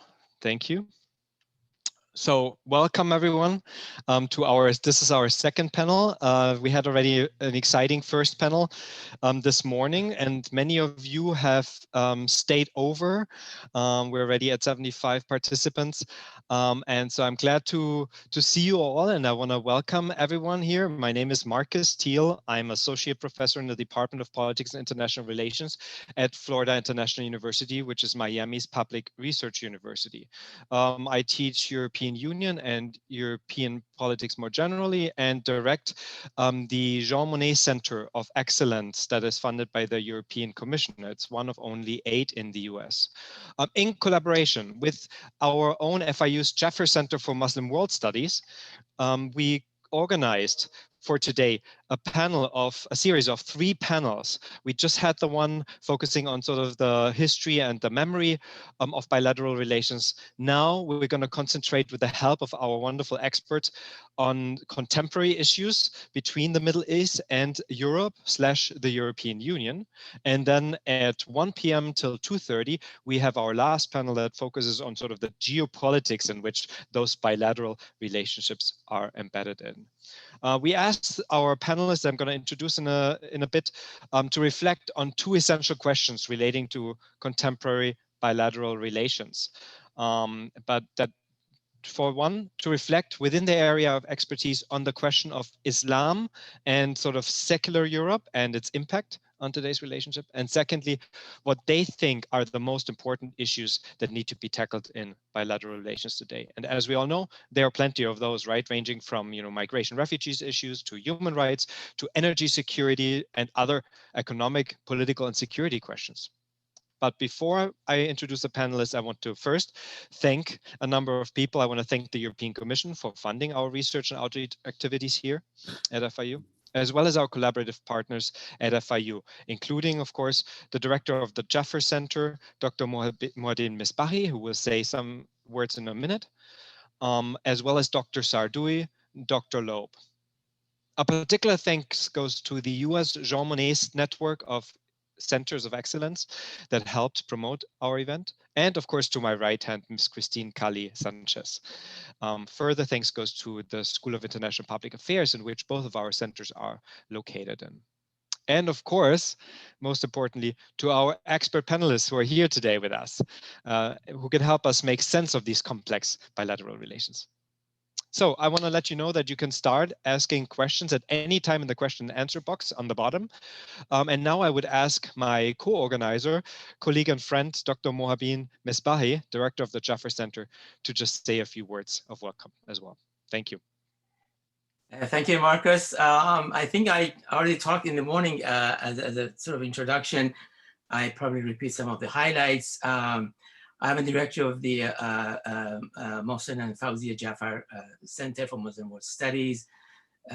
The center is rather new. It was established officially in 2018 after we received a very generous gift from the Jaffer Foundation. And I'd like to take the opportunity and personally, again, thanks Dr. Jaffer and Fawzia Jaffer for continuously supporting FIU and other institutions. And the establishment of this center has been a tremendous development for the FIU, for education of our students and also development of faculty interest. And their support also was essential that we have almost a sister institute, the Jaffer Institute at the Miami-Dade College, which is also a tremendous achievement. The center basically, we do 3 broad activities. One is purely academic. We have lecture series. We also offer new courses, which covers the Middle East and also Muslim World Studies. We also have a very successful undergraduate and graduate certificate programs. But beyond that, we also look into beyond usual stuff that most departments of politics, international relations, and sociology do. We also do 2 more things. And that is, one is focusing on Muslim diaspora experience in the United States specifically. And the third one is an interfaith and intrafaith dialogue. especially through the Abrahamic traditions, outreach into the community. And specifically, we have been very interested in development, both academically and also in terms of a public engagement with the Jewish-Muslim relations. And this, as Marcus mentioned, we planned this for almost 2 years ago. I would have loved to have you in person, but it didn't work out. So COVID had different plans. So I hope we all see you again in different capacities. And thank you very much for all coming, and good luck with to your panel. And back to Marcus. Thank you very much. I appreciate it. So now let's go right ahead and start. I asked our great lineup of renowned experts on these topics to go in the order that they were listed in the program. So what we're going to do in the next about 90 minutes or so is that each of the panelists will have about 10 minutes to make an opening statement from their viewpoint and their expertise on these the various aspects of contemporary bilateral relations between the both regions. And then they have time to respond to each other for a little bit, on anything that was said, before we then at the end have at least, devote 15 to 20 minutes to answer your questions that hopefully will come in through the Q&A box on the bottom. So let me start out introducing our first speaker, Jesse Abu Arab, Professor Abu Arab, who should be here. Yes, wonderful. Hello, Jesse. Professor Abu Arab, she's currently a visiting assistant professor of Women's and Gender Studies at the Center for Women's and Gender Studies at FIU. Jesse Abu Arab holds a PhD in international relations from our department, majoring in foreign policy and security studies in the Middle East. And she specializes in women's and gender studies. Her interdisciplinary academic approach is legal, normative, which aims to foster critical thinking about security studies, about refugee governance, and generally international norm translation. She recently published a book on reframing Syrian refugee insecurity through a feminist lens, The Case of Lebanon, that was published in 2020 with Lexington Books. In addition, as a Middle East scholar and as an enthusiastic activist, Dr. Abu Arab's non-academic work includes grassroots advocacy and community organizing to increase the power, voice, and leadership of marginalized communities in advancing global justice. That being said, thank you for being here, Jesse, and Dr. Abu Arab. The next 10 minutes or so are all yours. Thank you for the introduction, Marcus. Again, I really appreciate you inviting me on this panel, and I would love to talk more about this global refugee regime. That was my focus since, as you recall, like a few weeks ago, a week or so ago, there's 10 years, basically for the Syrian refugee crisis when it started again. So my research focused on this problematic global refugee regime that we've been witnessing and that's been unfolding. And as you stated, I look at it from a feminist lens to see how we could use it as a lens, as a tool for us to kind of see how these theories, lofty ideals of human rights, whatnot, materialize in practice within different contextualities. So in a way, I view it regarding the EU and the Middle East and basically the global refugee regime. I see this type of a vicious cycle that's been happening and within multifaceted predicaments that are unfolding, right? From the idea of the construction of this Syrian refugee insecurity that has been unfolding within EU, from migrants coming from the West, East, Central, and whatnot. That's been that the EU has been struggling in managing, right, under this umbrella of human rights and whatnot, and at the same time, how that mismanagement is impacting EU internally and with its interrelationship with the Middle East. So as you see, there's been this massive demographic transformation within the Middle East, where the majority of Syrian refugee displacement happened within neighboring countries. Again, the EU has witnessed across the years within 2015, 2016 till 2019, this mass migration from from the Mediterranean, from within Syrian refugee context. Now, of course, it's been diminishing, but still the rhetoric, the public imagination homogenize these people as a threat to either this demographic, the fear of demographic change of Europe, where you see increase in Islamophobia happening across countries within, and at the same time clashing with the EU, European Union's motto ideals that they are connected based on these human rights, non-discriminatory morality, all these stuff that makes it want to be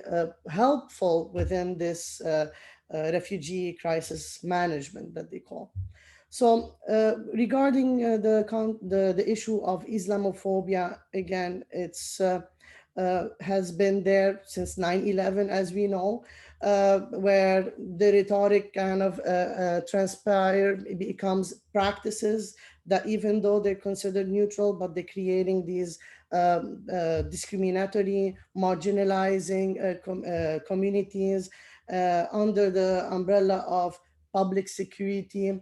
And of course, when we look at it from a gender lens, feminists would kind of criticize who are the most people that are going to be vulnerable, who are the most people that are going to be discriminated against. Of course, Muslim women. So you see, because of their, visibility, right? The self-censorship against the self-censorship within Muslim women becomes more and more visible, where they face this double tragedy with the laws that are banning literally wearing a headscarf to chador to whatnot, right? In the context of secularism or not, and at the same time we see that their issue with being employed, being basically active citizen, helpful, whatnot, they feel this disproportionate. Should we have to take our headscarf? Should we have to change our identity? Should we have to be assimilated within this new European context? Or are we going to be this threat or whatnot? So this is the context that I would wanted to share with you about how the rhetoric, right, within the EU and outside relation is kind of contrasting, right? So and at the same time, this neutrality argument that when we talk about, we want to increase human rights, we want to increase women's ability to manage their own bodies and whatnot, then how about this concept of systemic oppression where women's bodies are being controlled and whatnot?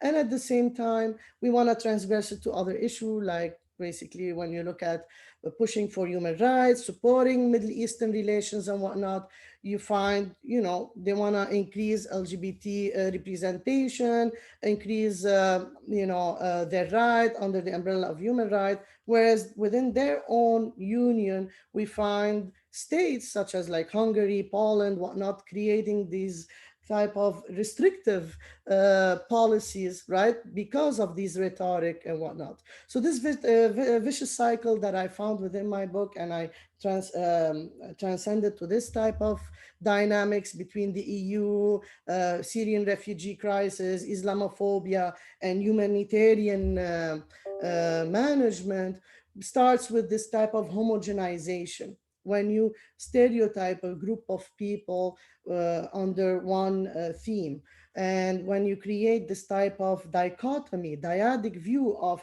those incoming refugees, either these passive agents where women are seen as, objectified, they are forced to wear these headscarves, they are forced to to basically, pass if they need help. And at the same time, this threat of this demographic change and whatnot. I recall not a long time ago, there was this book, French book that came out. It's called Soumission, Submission, where they imagine this, the new president of France is gonna be a Muslim, all the horror, all that stuff. So again, this kind of pushback from right wing and whatnot, we see it visible within the EU. And at the same time, we see the European Union as a system, as a trying to manage the human right that is based on human right, calling for these lofty ideals to be to happen, but they're struggling in making it happen. So these lofty ideals that they push and they want to connect, they end up failing, right? And in implementation within these complex realities. Why? Because of this kind of objectification of the people and not including them within the conversation.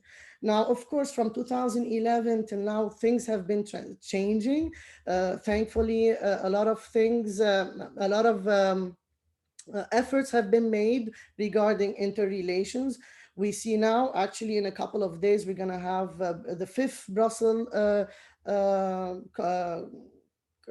conference, where they're going to end up helping the humanitarian crisis within the Middle East by seeing how they can be more engaged. And of course, they due to their push for human rights and whatnot, they wanted women to be included. They are empowering Syrian women in the conversation under the umbrella of women, peace, and security within the region. So we see this like genuine push to empower the women from the Middle East and whatnot in regaining their agency in a healthy way, in contributing within the peaceful process and whatnot. But again, I feel that this Brussels conference, bringing the push to bring women's voices at the forefront of these conversations, supporting them within the region, whatnot, is not actually translating within their own environment within the European Union, where they are struggling with their own citizen regarding freedom, the issue of freedom of speech and the issue of Islamophobia. Now, the recommendations, the solutions that they were called regarding that. And I will say the most important issue is to get to know the region, start a conversation within and outside the EU and bringing it happen. Okay, and at the same time, when you focus on interrelations, focus more on the diplomatic measures and whatnot, and not much about, fighting the symptoms and of when it comes to ISIS, Daesh, and the Syrian regime change and whatnot with force. That's my idealist view, again, that I state. Because violence breeds violence, and the issue of do not harm, maybe their investment, which is comparatively to the US, is much better, right? The EU has been applauded for investing around $25 billion since the start of the refugee crisis within the Middle Eastern region in helping people. But then again, like I stated, the management mechanism need to strategize more on connecting those communities together and connecting the European community with them and creating this kind of pluralist communal settings. So in a way to take out the fears and anxiety and whatnot.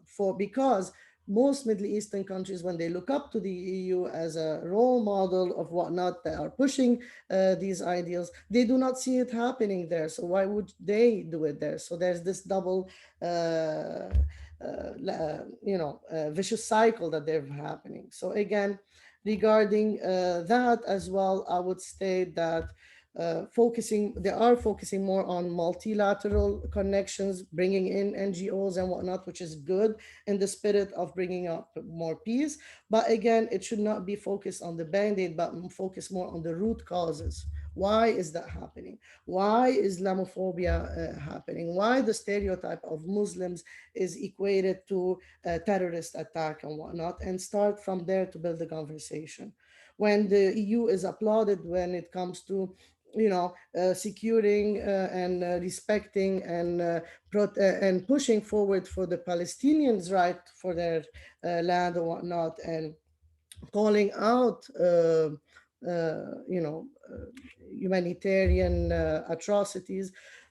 In practice, it's not happening, right? So we see these lofty ideas, but in practice, they're still struggling in making it happen and become reality.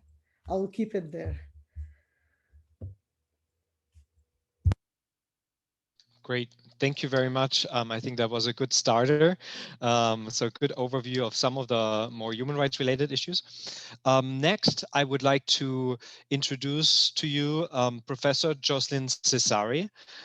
Professor Jocelyn Cesari is the J. Derno Dumphy Professor of Religion, Violence, and Peacebuilding at Harvard Divinity School. She is Professor of Religion, Politics, and she holds the Chair of Religion and Politics at the Edward Cadbury Center for Public Understanding of Religion at the University of Birmingham, United Kingdom.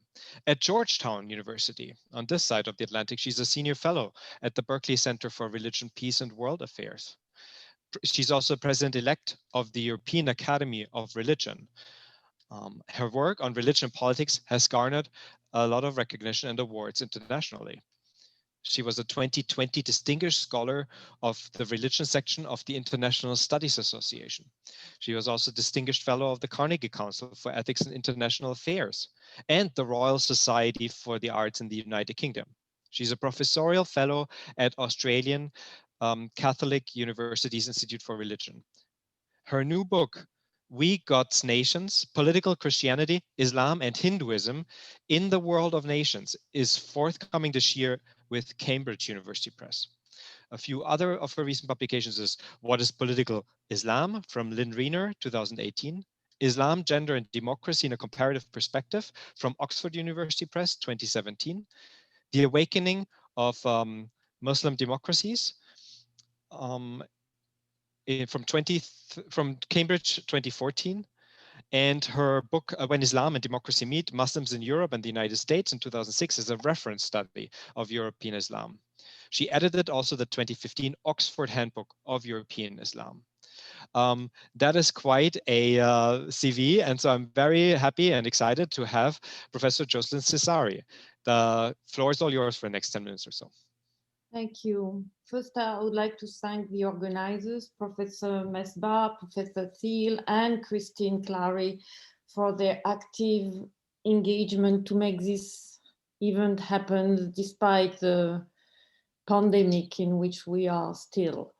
So about the logistic, can I use my own screen? Oh, okay, someone is pushing it. So I want to start with this board or poster that goes back to the referendum in Switzerland to ban minarets. And in multiple ways, this poster captures the current approach or perception of Islam and Muslims in Europe. It associates signs of Islamic religiosity with direct military threat. You can see that the minaret are like missiles from the soil of Switzerland. So the dominant perception across countries in Western Europe is really about Islamic religiosity as uncivic. And I will explain this in more details. But first, I would like to provide a little more background about the situation of Muslims and Islam in Western Europe. Next, please. So first, I apologize for the misspelling or the lack of something is missing in the title. So 2 reasons for the rise of intolerance.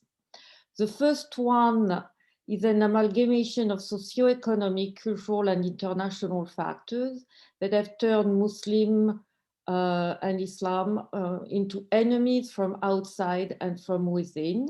And the second factor is the specificity of European secular cultures. And the two are operating together. That's why the situation is very complex and needs some unpacking. Next. So I'm not going to really insist on these elements that refer to the first factor. They are cumulative. In other words, the current situation of fear about Islam doesn't start in the last 10 years. You can put it back to the 80s and even before in the 70s with the immigration from Muslim countries. Most of it shaped by the colonial and post-colonial history that was debated in the first panel. That's why I won't insist on that. The second factor is because of this post-colonial origin, the concentration of Muslim immigrants in different countries with one dominant ethnic.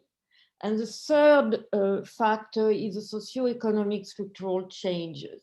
So about immigration, just one word. Of course, not all immigrants are Muslims, but a lot of the Muslims present in Europe, Western Europe, are coming from an immigration background. And even if the numbers have diversified greatly since the 70s, the perception, the political perception is still there.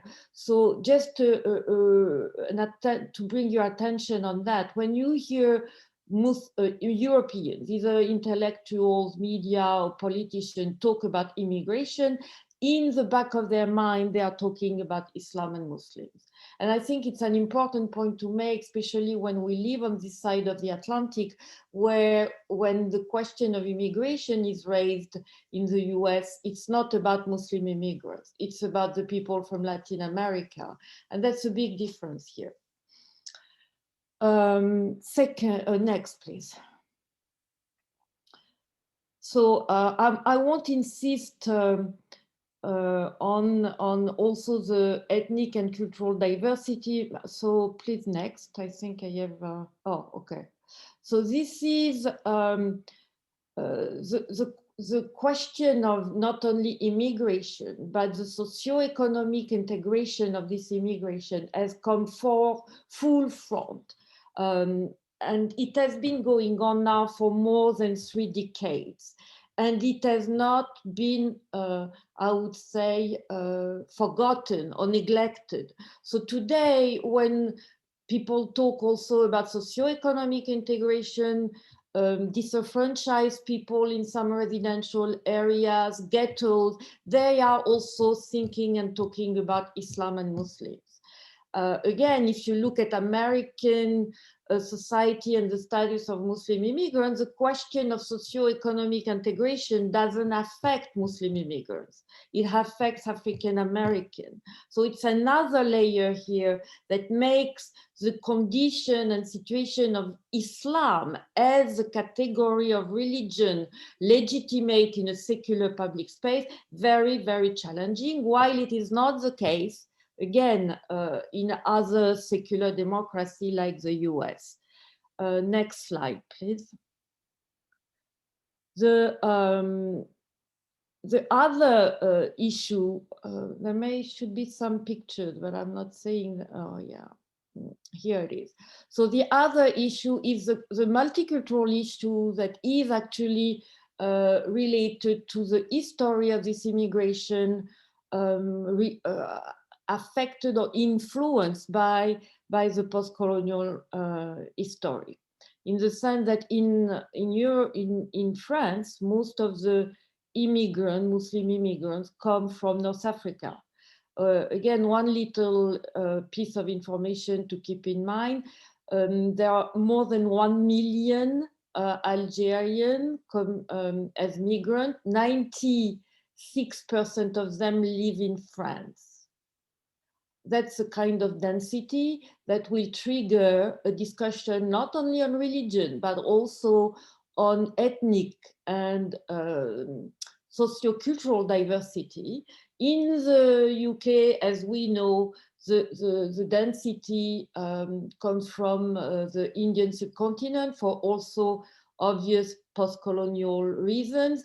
And in Germany, most of the migrants come from Turkey. Of course, each time I say this, I get the objection that Germany was not a colonial country, indeed, but there were unequal relationship between Germany and the Ottoman Empire, and it translates in this concentration of Turkish immigrants in Germany. So each time people are talking about multicultural diversity in the UK or Germany, much less in France, they are also thinking Islam. And so the point here to keep in mind is that once people focus only on Islam, we should not forget that all these aspects are also influencing the perception of Islam as a religion, and indeed making the status of this religion much more, I would say, problematic for a lot of observers, not to mention the lay citizens of Europe. Next, please. So I'm not going to insist on these factors, but I just wanted to bring them in, because usually when I look at religion, I have also this objection that, yes, they are immigrants, they are socioeconomically challenged. Of course they are. And these factors are not negligible, but we also have to look very precisely at the question of Islam in secular democracy. And here I want to draw a line between secularity and secularism. What we are witnessing all over Europe is a debate about the ideological content of what secularism is an ideology. It's about the taken for granted and positively evaluated history of each country in the separation between religion and politics. But we tend to consider this particular history as an universal, as a way that should be implemented everywhere and anytime. And so it's too long here to get into a pushback about that, but it's much more efficient for the sake of the discussion and presentation here to talk about secularity, which is more sort of equilibrium of several dimensions of differentiation, separation of religion and politics that is different from one country to another. Again, here, I'm not going to look very much in the differentiation of politics and religion, just to remember to people that actually most of Muslims have accepted the secular nature of the state. There are surveys, we have done those for more than 25 years. Muslims are very happy with the secular nature of the state, and they do not want Islamic law in the constitution of most European countries. And they have actually complied to the regulation specific to each country to create relationship between the state and religion. Because again, we forget that unlike the US and to a certain extent France, most of European countries, although they're secular, have a long-standing relationship of a long-standing history of relationship with different organized religion. And it runs a gamut from cooperation to state corporatism. Again, that's not, I don't have time here to enter into more details, but just so you know, all Muslim organizations have been cooperating and talking to states everywhere. But this is completely neglected. That's why when I hear Macron talking about Islamic separatism, what is he referring to exactly? Because the state has created in France a specific body of Islam by cooperating with lots of these Muslim organizations that are now under the spotlight because they are supposedly separatist. Okay. What I want to insist, and that's because there is a lot of emotion and passion around the second point, which is the most problematic because it does involve relationship of people on a daily basis. It's about the disjunction between private and public behaviors. Next, please. So here, what does this cover exactly? It covers three elements or dimensions that are, I would say, not always thought through, but are very present because of this history of secularization in each country. The first one is the secular justification. The second one is the primacy of individual rights, of the collective rights. And the third one is the effacement or invisibility of the religious self in public space. Next, please. The secular justification is very obvious when you look at the way that Muslim leaders have posited, the creeds of Islam or the Islamic religion in discussion with media or public interlocutors. And what you see emerging is a challenge for most of these leaders because they come from Muslim countries. And in Muslim countries, Islam is part of the public culture. Again, I have no time to get into that, but it's very much the public norm, even if you are not particularly observant. So these religious authorities come to European secular societies, and they articulate grievances in a religious language that is not decipherable in secular public space. The example that I have here under the Committee for the Defense of the Honor of the Prophet versus Freedom of Expression in the very foundation of Danish democracy, this I didn't make it up. It is what happened at the moment of the crisis of the Danish cartoons. A group of imams came to the public space and said, this kind of drawing is insulting to the figure of the Prophet Muhammad. And we consider this blasphemy, and therefore it has to be punished. The moment you use terms like blasphemy, you cannot be heard in secular public space. I'm not talking about the US here. This is a very strong European component. What you could do, because that's what Europeans have shaped, is a limitation of freedom of speech based on a speech of hatred or insult to a particular topic or category of people. Unlike the US, where this kind of legal limitation doesn't exist. So if the imam had come and said, we are claiming protection by laws that limit hatred or speech against a particular group, they may have been heard. But the moment you talk about the defense of the honor of the Prophet and blasphemy, you cannot be heard. And I think this is a problem of the religious leadership in Europe for Muslims, but not of Muslims themselves. Most of Muslims may have been offended by and have been offended by the cartoons, but they didn't think that, calling for punishing the blasphemous act was the right way to go. The problem is the visibility of this kind of actors who have not adjusted, or religious actors or leaders who have not adjusted to the parameters of secular culture that is called, again, the secular justification. And that's, I think, something important to keep in mind, the gap between Muslim religiosity and religious leadership.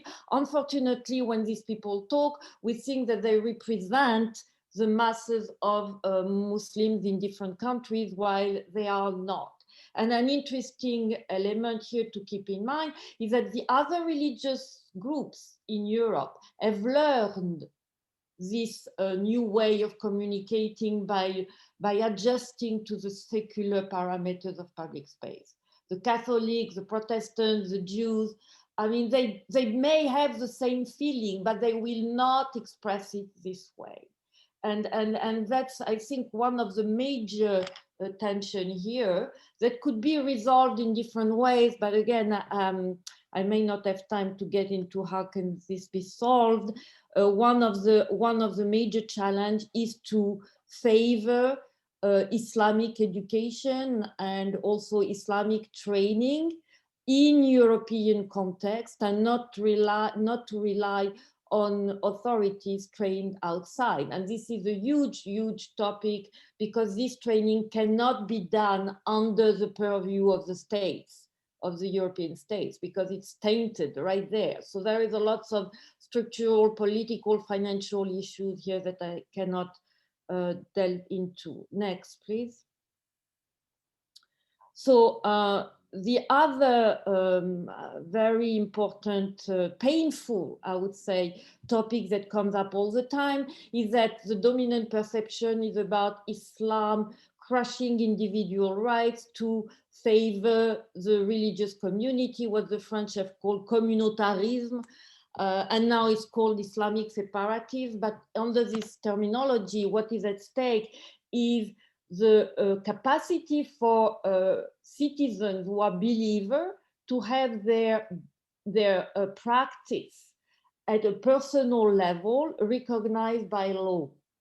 And what Muslims are looking for, again, it's not Islamic law at the level of the state. It is the right. And this should be a right in secular democracy, the right to use religious prescription to manage their personal life, marriage, divorce, custody of children, inheritance. That's what Sharia is about in Europe. It is not about penal law or economic law. It is about allowing citizens who have a religious background to use this religious prescription within the secular civil system.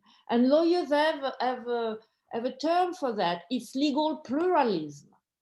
And this is something that other religious groups can do, while it is very clear that Muslims are challenged when they want to refer to these laws, because there is also this idea that these particular religious prescriptions are very detrimental to women.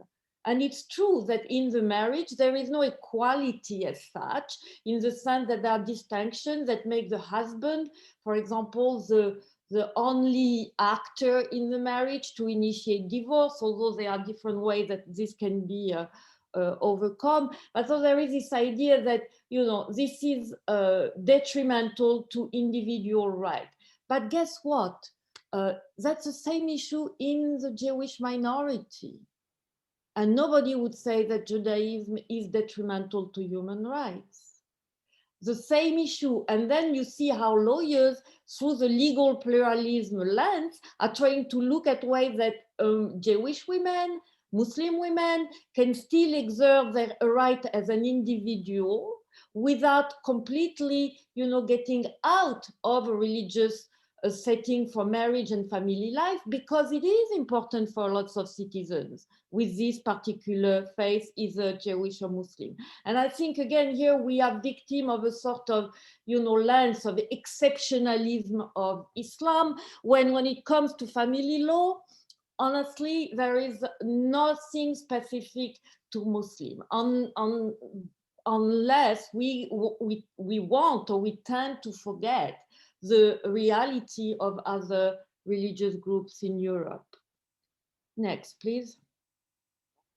And I will finish on that. The other major issue related to this very strict disjunction between private and public is the fact that Europeans across societies have now relegated the religiosity of people either to the home or to the place of worship. In other words, Europeans are not familiar or are not ready to accept the visibility of religion, not signs, that's the wrong term, but practices in the public space. And here, the dress code is central, in the sense that what is seen as an incapacity of Muslims to be secular is actually the challenge brought to a very strict division between private and public, in which Muslims are challenging this divide by saying we cannot be just religious at home or in the mosque. We have things to do in social relation that implies our body. And there is here we can have a long discussion on, what I call the Kantian believer, on which we are all living in the West, which means a believer that is only operating on the cognitive and rational choice level, and the body has been dismissed. Why, if you know a little about religious studies and religion across the world, this doesn't reflect 90% of the way that people identify to their religion, but that's the ideal to which all European citizens are complied to obey to. And so it goes, in Europe, it goes, of course, with the question of gender equality and the perception, again, that women are alienated or submitted, which goes back to the cliche from the Orientalist period and the colonial period. So you see here that I try to bring in lots of packed, I would say, aspect, but they all interfere. So next, and I will conclude on that. So the problem is that we are living in a very dangerous time. Actually, I left France more than 20 years ago, and it was already bad. In the last 20 years, it has become worse. And what I'm witnessing is what I call the continuous interaction with Homo occidentalis versus Homo islamicus. The Homo islamicus is this kind of fixed Muslim believer that is, because he's Muslim and believing, is unable to partake in secular societies, while all the surveys show that it's not the case for the reason I just tried to unpack. The Homo occidentalis is the one that has been built by transnational radical groups. Not only ISIS, before it was also Al-Qaeda, saying to people, you cannot live in this country because you cannot be a good Muslim. And so, like, we oppose Islam to the enlightened secular West, these groups are opposing the West as corrupted, as a destroying force of Islam to the pure Islam. And the two are feeding each other in the sense that each time there is an anti-Islamic law or procedure taken, it does trigger this narrative from the radical group that can then attract young people, because the war now at the level of transnational group is not a territorial war anymore, unlike what we think that ISIS, we defeated ISIS territorially, so it's gone, which is far from the truth. ISIS and Al-Qaeda before recruited on a deterritorialized vision of the West. The West is not the West anymore. It's any kind of attack against Islam, including in Muslim countries. But in the West, especially Europe, it is seen as a continuous fight to destroy what they call the soul of people. So any attack on the religion, against hijab, against niqab. Now the French, a couple of days ago, have decided to ban halal chicken. So this is all feeding into the narrative of radical groups that say, you are not welcome here, rebel, otherwise it's better for you that your body dies, that your soul dies. And I think because we look at security with a very secular eye, we do not understand how this is emotionally powerful. And the same thing for the West. The West see any attacks as a direct way to destroy the value of secular liberal culture that the West is proud of. So each act feeds itself, and I think that's the most dangerous situation we can be in. And I want to finish up here by again bringing light on the fact that if you are a Muslim in Europe, even if you are not a practitioner, even if you do not wear dress code, it is impossible to escape any of all these dimensions I just listed. And it makes your life very, very difficult. Unlike the situation of Muslims in America, that beyond the security issues and the war on terror, do not experience the same level of scrutiny, control, and abuse, either symbolic or physical, on a daily basis in America. And I want to be clear on that. So I will stop here. Thank you. Thank you so much, Jocelyn. Lots of food for thought. And so now we move on to the next presenter, Dr. Reza Sanati, who is here with us. Reza is a research fellow at the Muslim Fossa Jaffer Center for Muslim World Studies here at FIU. He graduated from the Department of Politics and International Relations with a PhD in international relations. His specializations are energy security, Iranian foreign policy, political Islam, US Middle Eastern foreign policy more generally. He is also a research fellow in the Middle East Studies Center at Florida International University. He has contributed to various outlets, scholarly and public media, such as Alternatives, the Turkish Journal of International Relations, the Christian Science Monitor, National Interest, PBS, and Al-Monitor, among others. Thank you very much for being here, Dr. Sanati, and the next 10 minutes are yours. Thank you, Dr. Thiel. I appreciate it. And I want to thank the Green School and the Jaffer Center and Dr. Misbahi for organizing the event, and obviously all the co-panelists as well. I'm going to talk about contemporary dynamics of EU Middle East trade. I'm a essentially political economist by training, and I wanted to focus on this issue because generally speaking, we don't hear often on EU Middle East trade as kind of a siloed topic of discussion. I think it can be important when you look at it in relation to the wider region. When you look at the economic data, the best economic data comes from the Europeans themselves. The Middle Eastern countries have good data, but just on them. There's not, you know, a kind of macro Middle East in existence right now. So the Europeans look at the economic stats in 3 to 4 ways. They don't look at the Middle East as anything unitary. They look at the Mediterranean world, and sometimes that would include North Africa. Sometimes it doesn't. They would look at the Persian Gulf countries, and that's always excluding Iraq and Iran. So when you talk about the Persian Gulf, you're essentially talking about, you know, Saudi Arabia, UAE, and the Persian Gulf monarchies there. And then separately, Iran and Iraq. And generally speaking, Iran and Iraq, because the trade volume is so low, it's more of like a, you know, kind of like a OFAC designation. What I'll talk about is that the trade, except for the Mediterranean area, is marginal at best.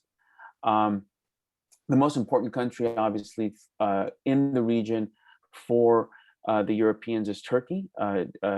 Turkey has consistently been a top 10 trading partner of the EU for the last several years, if not longer.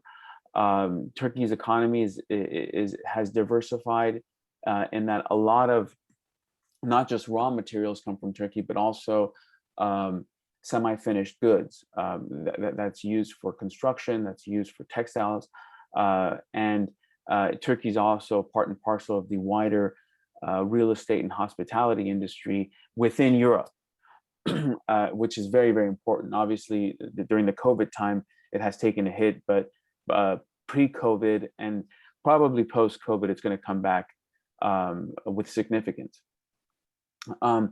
EU trade with Egypt, you know, it's not marginal, but it's nothing large, and the EU relationship with, you know, Lebanon, with the exception of Israel, which is important for arms, but generally speaking, the EU does have a trade surplus with all these countries.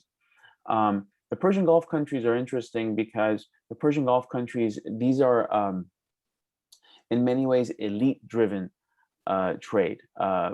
The European elite have very close special relations with the elite of the Persian Gulf Arab countries, specifically UAE, Saudi Arabia. You always hear stories about, so-and-so prince of UAE, bought a soccer team in the UK and whatnot. These are very deep personal relationships, which have a major impact on not only foreign policy, but also trade policy as well.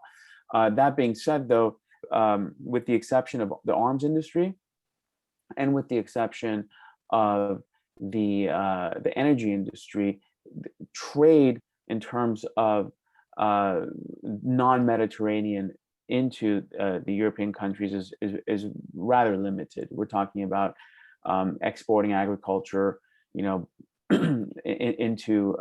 the Middle Eastern countries, and that's about it. A point here on arms sales, though, it's very difficult to get, because of the sensitive nature of the topic, it's difficult to get, proper statistics.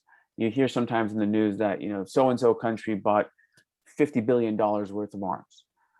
But sometimes the deal goes through, sometimes it doesn't go through. When the deal does go through, you figure out, well, it's not really that, it's more of maintenance. And a lot of the arms deals, when they're announced, they actually materialize into what the actual initial announcement was.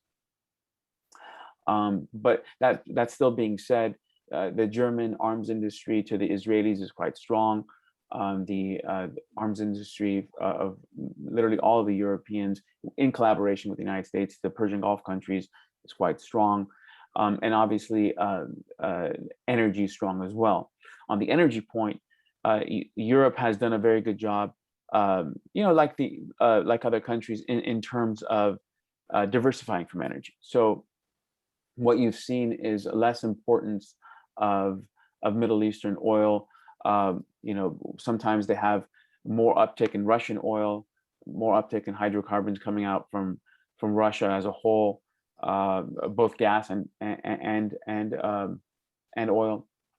At the same time, decent trade with Qatar with the gas, and Saudi Arabia with the oil as well. That being said, though, the advancement of EV technology, just like the United States, is going to be a significant driver in decreasing hydrocarbon usage within the European continent in the next 5 years, for sure in the next 10 years. Regarding the relationship with the wider region, the single most determining factor that influences the EU relationship with the Middle East is EU's relationship with the United States. The United States, in essence, can have and does exercise veto power with a lot of the relationship that the EU has with most of the countries of the region. The current case of the Iran nuclear deal, the JCPOA, is a very crystal clear example. After the deal was signed in 2015, 2016, you had a rush of specifically German, French, and Italian companies into Iran to do trade. A lot of investment was actually made, and not just signing of papers. We're talking about building supply chains, which takes a long time to do. Factories, investments in training of personnel. But when the U.S. backed out of the deal and left the deal and started implementing sanctions, the Europeans basically just fled the Iranian market. Same thing with the reverse with the actual relationship with Saudi Arabia. Saudi Arabia, you can always count on the willingness of the United States and the Europeans to sell them weapons. They're a constant supplier of weapons, and the Saudis sometimes they wave the flag of going to China or Russia, which is actually a real threat. They can easily walk into China and buy anything they want. They certainly have the money. easily walk into Russia and buy anything they want. So the American arms industry and the European arms industry is very sensitive to that. So that's a very, very important factor as well. The other aspect of the EU relationship with the US is that the EU has seldom chosen to actually act independently of the United States in practice in the region when it comes to trade deals. So if the United States wants to sanction a particular country or wants to actually divert trade to a particular country, the Europeans, generally speaking, have to be on board with that, and they've been on board with that. Regarding any negative repercussions to the Europeans, you don't see it because they never really act independently. If they were to act independently, what would happen? For instance, you see the EU policy towards Brazil versus the US policy towards Brazil environmentally. These are very different policies. The EU policy towards Cuba versus the American policies towards Cuba, it's very different policies. The EU policy towards China and the Taiwan issue, very different than the American policies. For some reason, the EU can act independently in those situations, and there's other examples. But when it comes to the wider Middle East trade arrangement, it doesn't. So I'll go ahead and stop there. I think my 10 minutes are up, and then we can continue the conversation. Thanks, Dr. Thiel. Much appreciated. Thank you. Last but certainly not least, we have another great guest here, Dr. Sarah Wolf. Dr. Sarah Wolf, she's a reader in European politics and international relations and the director of the Center for European Research at the Queen Mary University of London.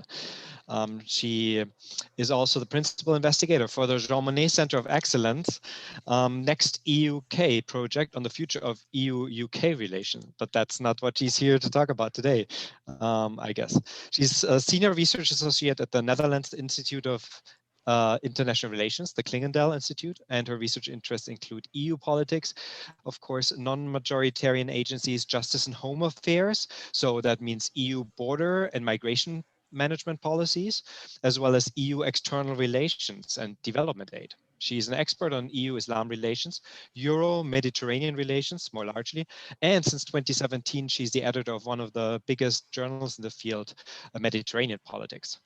She's co-convener of the European Consortium of Political Research, Mediterranean Politics Network, and advisor to the all-party parliamentary group on Tunisia for the UK Parliament. She has taught at the University College of London, the London School of Economics, and is visiting professor at the College of Europe in Brussels, in Bruges. Professor Wolf's expertise was gained in various public think tanks and higher education institutions. And before joining academia, Dr. Wolf worked at the European Commission at the European Parliament. So I'm sure that we have a great presentation to hear today, and I'm looking forward to hear from the next 10 minutes from my friend and colleague, Sarah Wolf. Dr. Wolf, please, it's all yours. Okay, thank you very much. I hope you can hear me well. Thank you for the invitation. It's a pleasure to be here, even though I wish I could be in Miami with you. But it's really great to have this possibility to meet all together, and I hope that my presentation is going to resonate with the precedent speakers, and I'm really glad also to meet virtually Professor Cesari, whose work has also inspired a lot of my upcoming book at Michigan University Press, which should be out this summer, and is about secular power Europe and Islam. So what I will do today is I've been asked to think about these two aspects. And if we can move to the next slide, I have three main points for this talk today. I think we have spoken a lot globally about the problems, the dilemmas, the sins of the European Union. And I would like to start with an introduction about decentering EU foreign policy, which is an endeavor that has been started by several scholars in the field of European Union studies, and especially thinking about EU foreign policy, and who are trying to respond to this criticism of let's say, problems with the concept of normative power Europe, or what has been also said in the previous panel when with Professor Rogan as well, going over a little bit the history and not taking into account what Arab populations wanted really in colonial times. So I will give you a little bit more insight into that theoretical perspective, but what I want to insist upon is that it's not only about theory, it's also about praxis of our discipline as EU scholars, and also about a sort of trying to prescribe and to provide some guidance also for EU diplomats, civil servants, people involved in the delivery of EU foreign policy, to kind of self-reflect a little bit on their praxis as well. My second point will be about EU foreign policy and the relationship it has with the religious and the secular, because if we start from the beginning, Europe integration originally was not to be concerned with the religious, but as we have seen in the previous talks, Islam has become prominent in most of European public spheres and EU public sphere as well. And if I still have time, I will also give a little bit of insight into recent research I have done on gender equality and the way the EU tries to, well, not to promote it, but to project it. And I will come back also on this concept of democracy projection, which is recent work that has just come out actually this week in Mediterranean politics. And I do some research on the tripartite dialogue that the EU has held with civil society organizations and Tunisian government in the past few years. So if we can move to the next slide, I will start with the decentering term. I'm not sure if American scholars and our audience is familiar with it, but this is an emerging trend, I think, in EU studies, and a series of scholars are believing that it provides a useful tool not only to critically assess EU-Middle East relations, but also to provide some way forward. And we work on, I mean, I personally work on all these three issues: religion, secularism, gender, and migration, actually. But basically this idea that started up, and you have, I'm going to quote and to cite several of my colleagues and friends, for instance, Nora Fischer-Renard, who's actually at the University of San Francisco. We have Daniela Huber, but also Calypso Nicolaides or Stéphane Kukeler, Sharon Lecoq have all worked on it, this concept. And the idea is that, as it has been underlined before, the EU has a lot of, has this image of force for good, of being a normative power Europe, but not really being able to tackle the peripheries, the vulnerables, socioeconomic inequalities in its foreign policy. Just to say that my talk focuses really mostly on EU foreign policy here, so the diplomatic side. And that there is really a gap between the centers with whom the EU tends to work a lot and to leave out the peripheries in its foreign policy and development aid and external relations. So there has been this attempt to propose a decentering agenda for the study and the practice of the EU as an actor of international relations. It has been specified, and we are several scholars working on that. The idea is to reconstitute European agency to make sure that Europe can actually fulfill its postmodern promise. So it's quite an ambitious agenda. And it goes through three main points. The first one is to basically provincialize a little bit our thinking and to question deep-rooted Eurocentric narratives, which I think have been raised throughout these webinars so far. But secondly, to go through a step of engagement, which means also looking at the perspective of the other, the others actually. And not only to stop in this praxis of engagement, but to actually go further and to go through reconstruction, which is the external praxis on the basis of mutuality and local empowerment. So I think the added value of this step is that it helps to go a little bit beyond the post-colonial critique that we usually have. And I think it helps to have with the concept of mutual engagement and self-reflectivity. So basically acknowledging that one always speaks from somewhere, I think should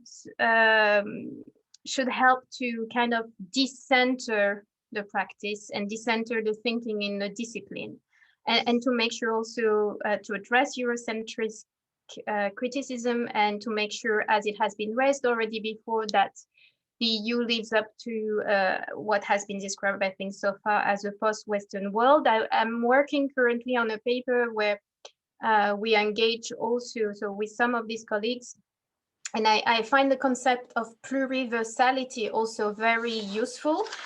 This idea that there is not only one center, which is Europe, but that there is a plurality of centers and plurality of universalisms. We have discussed it, I think, Jocelyn, before in her presentation. It has to do also with a spatial decentering. So to acknowledge that EU foreign policy and the discipline has been thought, as it has been discussed by historians in the first part of this webinar, from a Eurocentric conception of space. And it's also about engaging with the other in terms of polities as well, and recognizing, for instance, that maybe borders are very irrelevant in many parts of the world. This is a point made by Kekeler and Lecoq. They say, well, if you look at, for instance, the Trans-Saharan region, the Tuaregs do not care about borders. They are nomadic land. So does it make sense for Europe to actually work with these frames, these Eurocentric frames, because it doesn't necessarily work in the region? And I would add that actually in the ECOWAS, the Western African region, the same works as well. I think if you apply it also to migration policies, this decentered look helps also to pay more attention to migrants' agency, and to see also what practices of contestation and negotiation of borders, spaces are there, and to show that migration is also a social process. If we move to the next slide. Yes, I would like then to go to my second point. So let's say the decentering is a sort of coherent framework or framework through which I approach these questions. And basically, I started my research for this book on secular power, Europe and Islam back in 2014. And I was able to spend a little bit of time in the US through a Fulbright Schumann Fellowship. And I realized that the way we speak about religion and secularism and politics is completely different on both sides of the Atlantic. But what struck me as well is that in the field of EU, so European Union, but also European foreign policy, we almost never do research on the role of religion and secularism. Mostly we look at the role of religion and secularism from a state religion perspective. So from a comparative European politics perspective, looking at the differences across EU member states. And yet the EU has engaged with the religious in its external relations, but always through this concept of normative power Europe, which remains the dominant paradigm that frames our research as European Union scholars, even if it is contested. And I try to engage a little bit with those who contest the fact that EU secular values are universal and necessarily a force for good, with some notable exception. And I also engage with the work of Kinval or Mitzen as well. So basically my research is really trying to look at how does the European Union as an institution in charge of foreign policy, collective foreign policy, deals with the religious and the secular. I mean, we can come back on definitions of secularism. I think Jocelyn Cesari has spoken about how ideological it has become in the European Union, maybe even more in some countries such as France. And what I would say is that definitely beyond the functional separation between the religious and the state, I think it has a social and political dimension. It's a dynamic concept that evolves over time. It's not set in stone. And I think the work here also of Jocelyn has shown that the secular and the religious constantly influence each other. But what I bring in this research, and which I think is quite new, is how these concepts of religious and secularism also participate somehow to the EU's identity as an actor of international relations.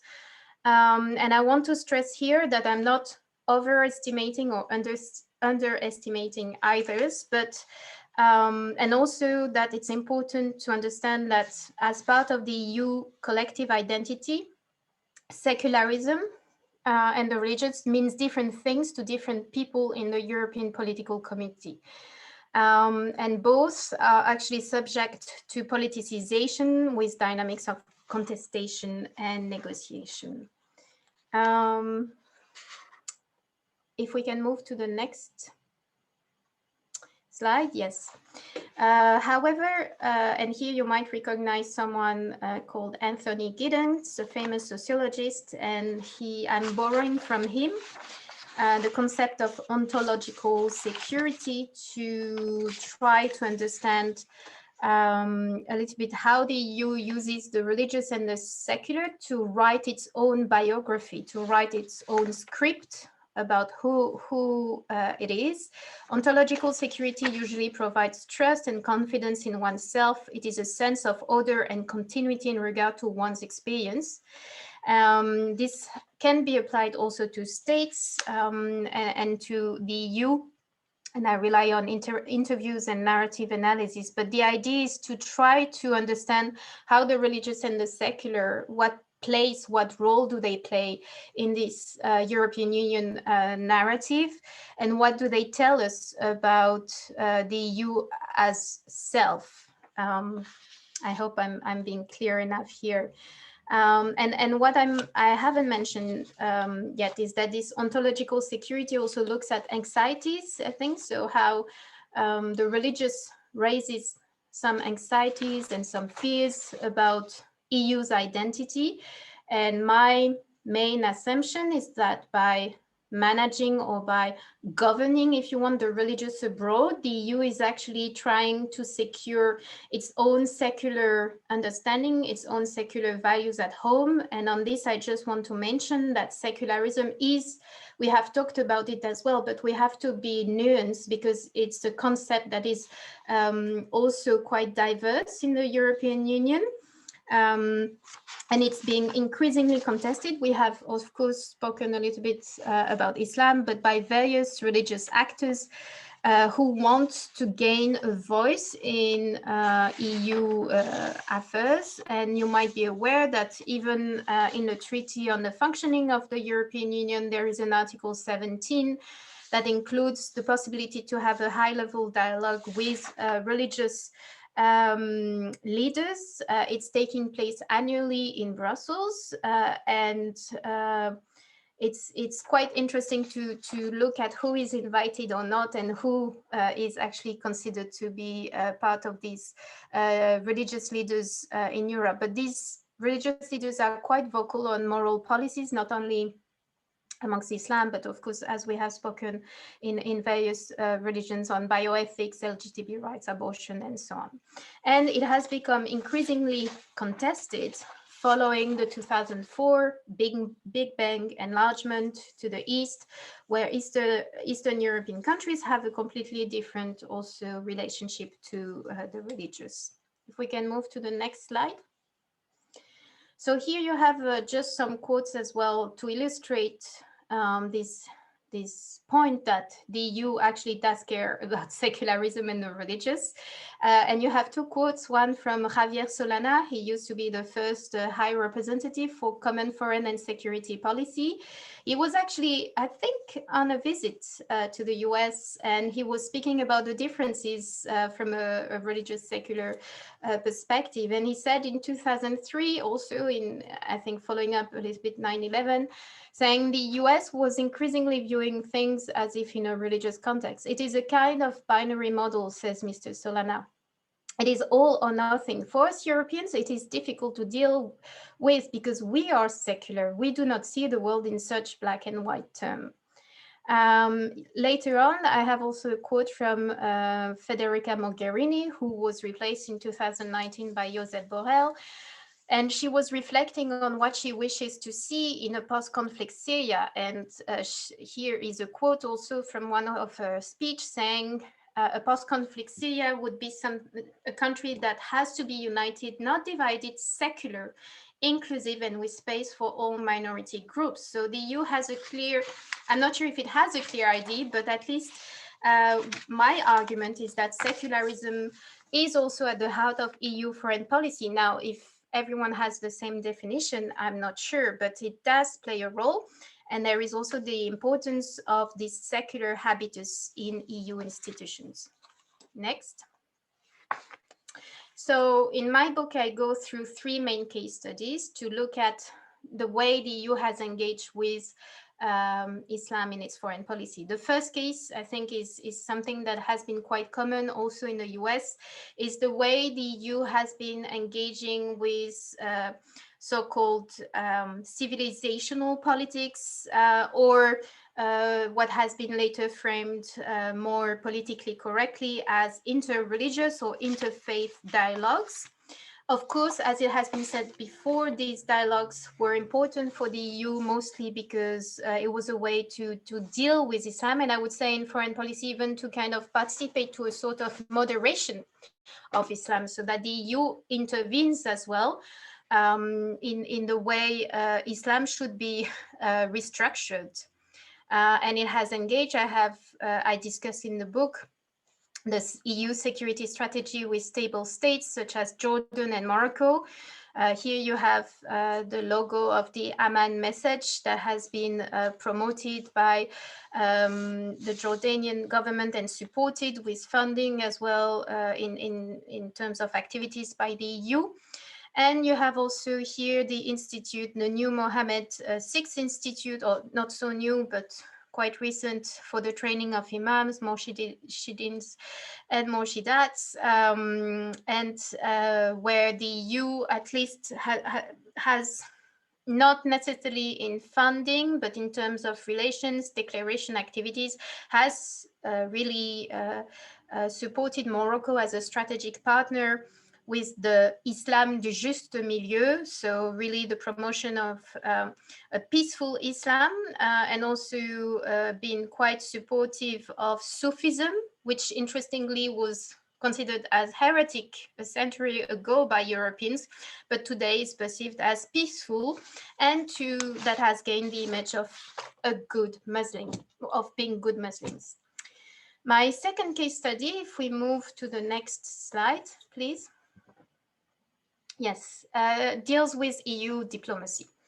And for that, I have done extensive field work with EU diplomats and different actors involved in the European External Action Service, which is the equivalent, I would say, of the State Department, to try to understand how the religious is dealt by European diplomats. And we see that in recent years, there has been actually a sort of realization that, yes, the religious matter, and that EU diplomats should actually get trained on it, and that they should care about it. However, the exact objectives are not totally clear, but I would say that these diplomats who started initially in a very small corner of the EES have started to gain a little bit more influence.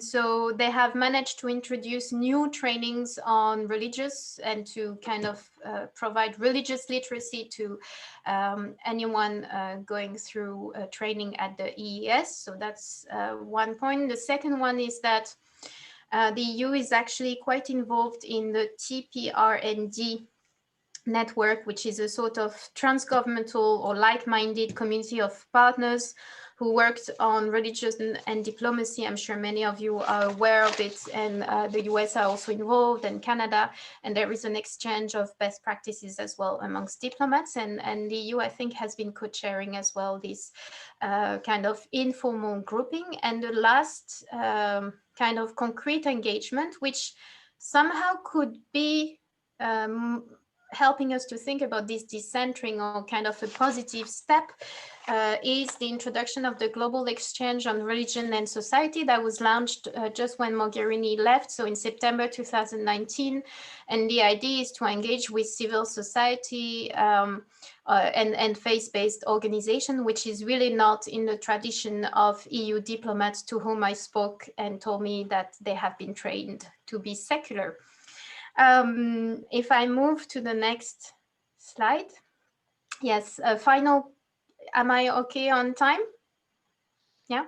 Yeah, if you can slowly wrap it up. Thank you, so we get to Yes. answer some questions, but thank you. Yes, no problem. I have, I think, 2 more slides, but just the last case study in the book is about freedom of religion or belief, just to let you know that a whole chapter is devoted to that if you're interested, and that the EU and the European Parliament have been working intensively on promoting this right. It has become the new buzzword amongst actors of democracy promotion, but of course we can debate what freedom of religion or belief means for different people, but there has been guidelines and EU delegations have to basically work on its promotion. There is also a special envoy.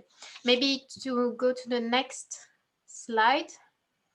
This is my final point.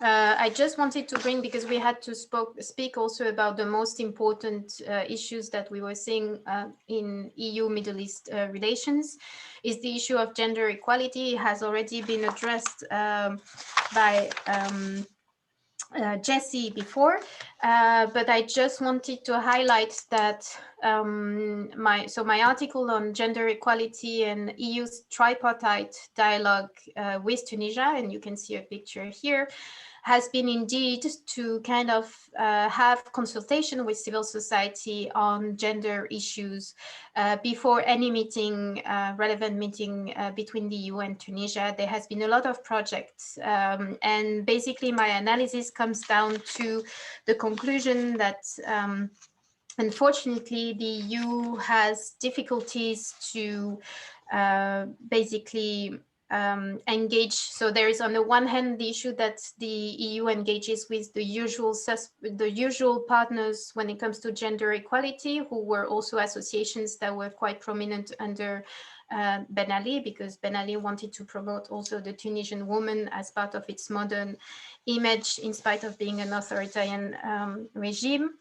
And that there is a problem as well, that the second point is that the EU promotes a lot of neoliberal understanding of the liberation of women in Tunisia. So it is very much linked to growth and not necessarily to women as such. And finally, that there is little attention to intersectionality in EU programs. And yes, just to conclude, finally, just to say that I think if we scholars of EU foreign policy, we manage to bring this decentering agenda further, we hope to address some of these dilemmas that the EU is facing in its action on a daily basis abroad vis-a-vis the religious, and yeah, to really engage with a woman as such beyond the donor-recipient relationship. The final slide, I think, just sums up, yes, my readings for you. Thank you very much. You can move to the last slide with my contact details. Thank you very much. Great, thank you. Thanks, Sarah. There's so much to ask, and you raised so many good points, all of you, but we have limited time. So I think we're already almost at the time. So let's go 5 minutes overboard, because the tech service needs to also eventually finish up. From the existing questions in the chat box, I want to basically compile them into 2 different questions for any of you to pick that I see are asked in different variations all over again. So the first question is about sort of the what Harlan Rifkin called the orientalizing xenophobia that still exists. Omar Lufti asked, is it just because of job competition, right, from immigrants? Valentina Gomez also asked about this, sort of what can be done to kind of break through that stereotype, that orientalizing stereotype.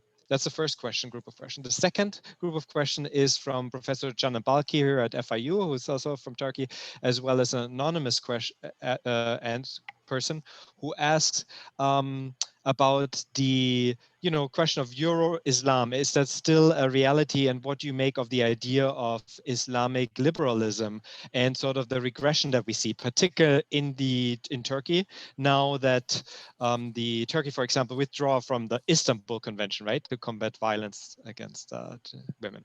So these 2 questions. Should we start with the first one? Does anyone want to pitch any here, please? I can start, Marcus, if it's okay. Yeah, please, if you can keep it short, so because sure. So that others have an chance to answer. Well, basically, it connects with what we were talking, and especially with Dr. Cesari's point with the issue of xenophobia. Again, it's not something new, right? Even though now the focus is on incoming migrants, conflating them as Islamist extremists that are terrorist suspects and whatnot. But this is, again, not something new. We've had it here in the States with the Jewish Americans, the Red Scare, the African American, the civil movement, the Japanese, right, during the World War. So it's just the concept of othering, this new type of threat that is imminent and increasing. So with regards that, juxtaposing it with EU relations with the Middle East, the humanitarian saviors, whatnot, that is happening within the Middle East, the ones that are investing a lot, whatnot. Again, how do you see that? How do local agents, right? Because end of the day, those people are not just vulnerable victims, objective, but they have agency. And how do they utilize these rhetorics, these words in a way that is pushing for their own benefit and not using it for negative coping skills, whatever you call it. So this is the concept that I wanted to highlight. And 2, regarding the Middle Eastern neighboring countries that are overwhelmed, I recall Reza was mentioning Lebanon. Literally an explosion happened and people have been on the street for years now, a year and a half or so, calling for the EU to kind of save them. So this type of savior / how do you work around that is something to think about, right? When the Lebanese people called on France to come and take over again as a mandate in a way to get away from the corruption. How do failed states work and how to manage that from EU's foreign policy? These are the questions I wanted to also highlight. Regarding the, go ahead, sorry. No, yeah, exactly. Can we just, so that somebody else also has the chance, right? Thank you to answer, but I appreciate it. Anyone else? Dr. Wolf, Dr. Snati, or Dr. Cesari, do you want to respond to either the first block of questions or the second? I would like to say a few words. First, there is this question about integration and Orientalism. Each group, when it comes to a new country, carries indeed a certain number of images and representations. So that's not something that can be avoided. I think we are confusing several dimensions of integration. Are we talking about socioeconomic, culture, I would say civic integration? We tend to consider that all these go together, but it doesn't. And I would say that if we look at the history of Muslim population since the 70s, we see that the cultural and linguistic integration has been made. I mean, none of the people we are talking about, in the case of Algerian, we are at the 4th generation. They have nothing to do with Algeria. They have nothing to do with Arab countries. They think in French. They dream in French. All their references are French. So I would say they are integrated. They are not socioeconomically integrated. And they are civic too. That's what we also tend to forget. I mean, these people are voting. These people are in political parties. But indeed, a lot of the people for this migration are still challenged with socioeconomic issues, but it's not because of Islam. The issue I'm having here is that we look at socioeconomic challenges through the lens of religion, of culture. And I think that's very, very dangerous. And to be honest, European countries have done a lot to try to lift up what's called the disenfranchised or segregated residential urban areas. But nobody pay attention to that because we are just focused on, oh, but all these places are populated by Muslims. It's not that they are Muslim. If a Muslim comes from the upper class, we just talk about Lebanon, he won't or she won't have any problem of socioeconomic integration. So what are we talking about exactly?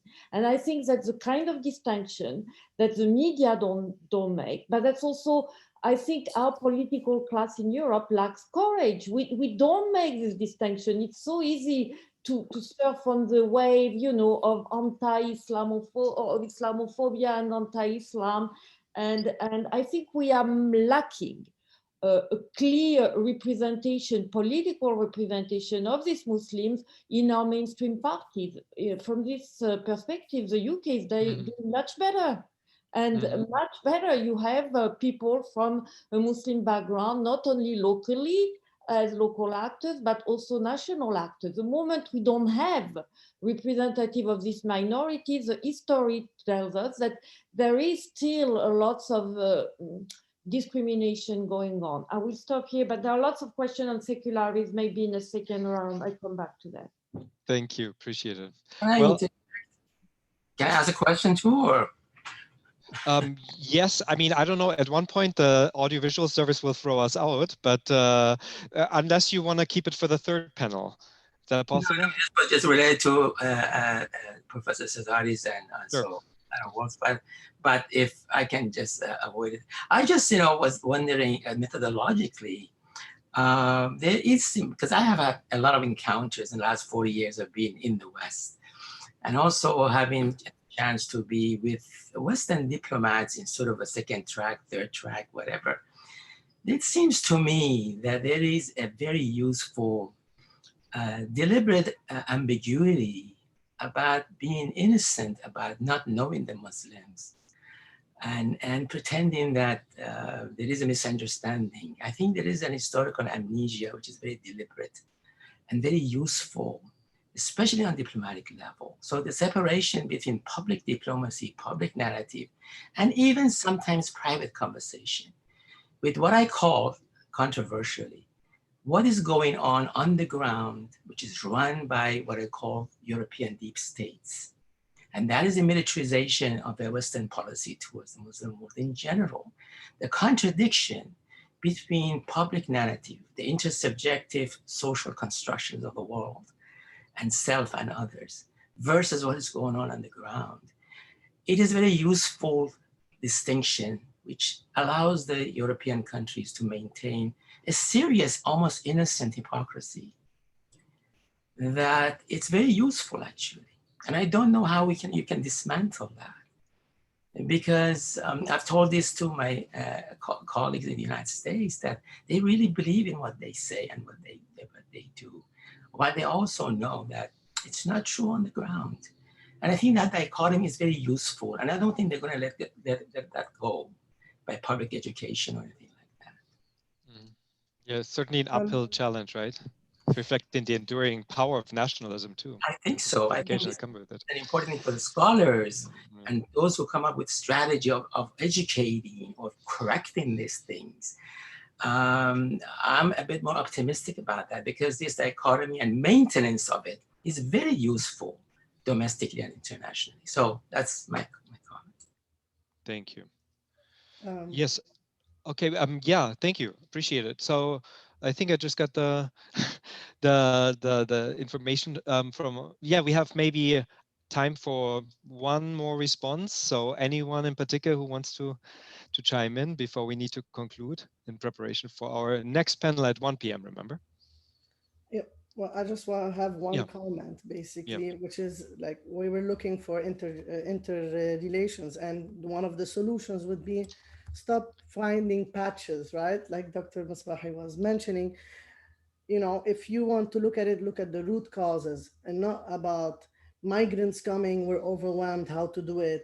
That creates this xenophobic rhetoric, and then creating border policy that pushes out the same people that you're trying to save and help.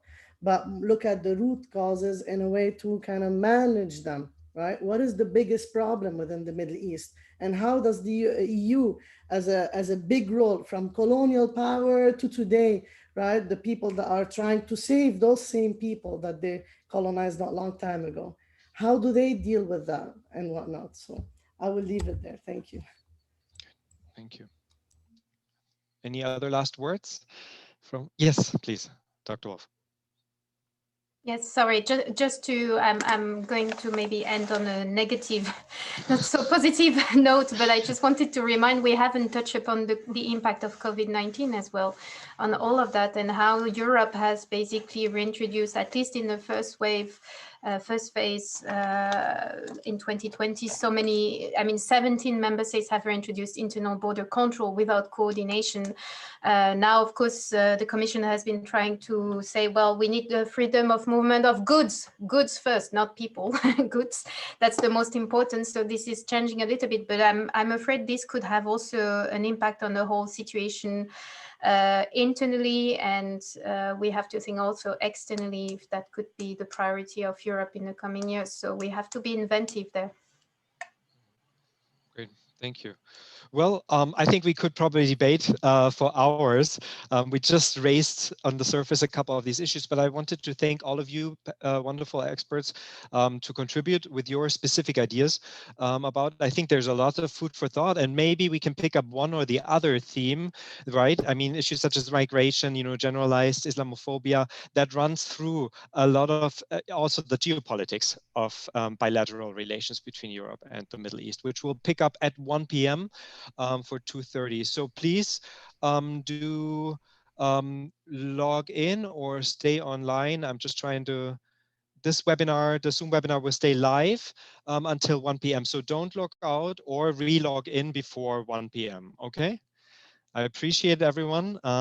Thank you to Dr. Sanati, Dr. Cesari, Dr. Wolf, and Dr. Abu Arab, and of course, Dr. Mesbahi. So we'll see you again at 1, and thanks again, everyone, also for listening and being online and asking questions. Appreciate it. Take care.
So welcome, everybody, to our third panel of this series of 3 panels today that focuses on EU Middle Eastern relations. My name is Marcus Thiel. I'm associate professor in the Department of Politics and International Relations at Florida International University, which is South Florida's public research university. In collaboration with FIU's Jaffer Center for Muslim World Studies, directed by Professor Mouadine Mesbahi, that you'll talk to in a second, we at the Jean Monnet Center of Excellence co-organized a series of 3 panels focusing on the various aspects. This panel this afternoon or this lunchtime will be focusing on the geopolitics. So think of US, China, and other actors that may influence how the Middle East and Europe relates to each other. What are the constraints? What are the limitations of that? But before I introduce our moderator, I want to thank the European Commission for funding our research and outreach activities. We are only one of 8 centers in the United States, as well as our collaborative partners here at FIU, particularly the director of the Jaffer Center, Dr. Mesbahi, as well as Dr. Eric Loeb, the moderator today, and Dr. Naisi Sardoui. A particular thanks goes to the US Jean Monnet network of centers of excellence that we collaborate with, and to my right hand, of course, Ms. Christine Cali-Sanchez, as well as our School of International Public Affairs, in which both centers are located in. And of course, to our expert panelists here with us today, who can help make sense of these complex bilateral relations. I want to let you just quickly know that you can ask question answers anytime in the Q&A box at the bottom. And I would now ask my co-organizer, colleague and friend, Dr. Mouadine Mesbahi, director of the Jaffer Center at FIU, to say a few welcome words as well. Thank you and enjoy. Thank you, Marcus. Appreciate it. My name is Mouadine Mesbahi. I'm a founding director of the Mohsen and Fawzia Jaffer Center for Muslim World Studies, which is relatively a young center. It was established 2 years ago after we received a very generous gift from the Jaffer Foundation, and the impact has been very significant in the last couple of years. The center offers undergraduate certificates and also graduate certificates, and supports a series of conferences, lectures, and workshops that we have done, I think annually, almost 20-25 every year. We're also interested in interfaith dialogue, especially interfaith dialogue, which is addressing the contemporary issues, ecological crisis, race issues, justice issues. And finally, are concerned with the overall Muslim diaspora conditions and impact on global politics and also local politics. So thank you for coming. I wrote to many of you personally. I really appreciate by being here. And I hope one of these days we can have all of you in person at FIU. So I'm sure that Eric Loeb is gonna take over, and is gonna be introduced first by Marcus initially. Thanks a lot again. And I stay around and ask questions. Thank you, Mouadine. Okay, so let's start.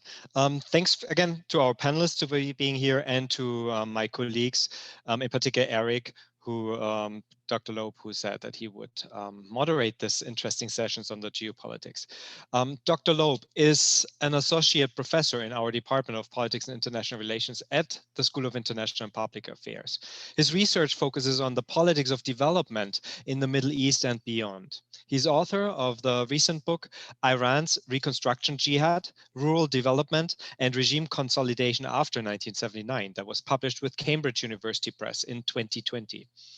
His articles have appeared in a number of outlets, including the International Journal of the Middle East Studies, Middle East Critique, the Middle East Journal, and Third World Quarterly. And his dissertation received in 2014 the prize for the best dissertation from the Foundation for Iranian Studies.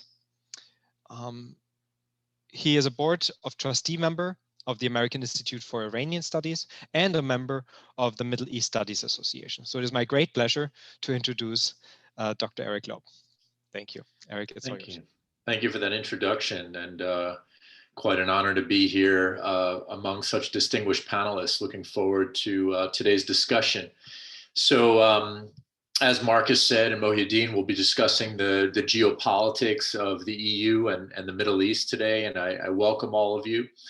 We have quite a few issues on the table, obviously, as we see this region, the Middle East, that is dominating the headlines with the Iran nuclear deal, nuclear non-proliferation, protracted conflicts in countries like Iraq, Libya, Syria, and Yemen, authoritarian retrenchment in the region, and human rights issues, economic challenges for countries in the Gulf, particularly with declining oil prices that may be back on the rise a bit, as well as with the pandemic.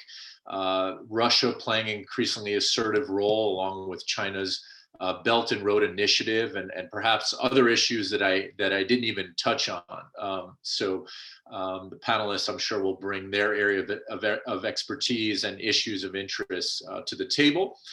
The questions that we'll be opening up with, and I will introduce each panelist as they speak, is number one, a question of, among all these issues and even others that I didn't mention, is how are the Europeans balancing and pursuing their security and economic interests in the region vis-a-vis other global powers, particularly the United States, Russia, China?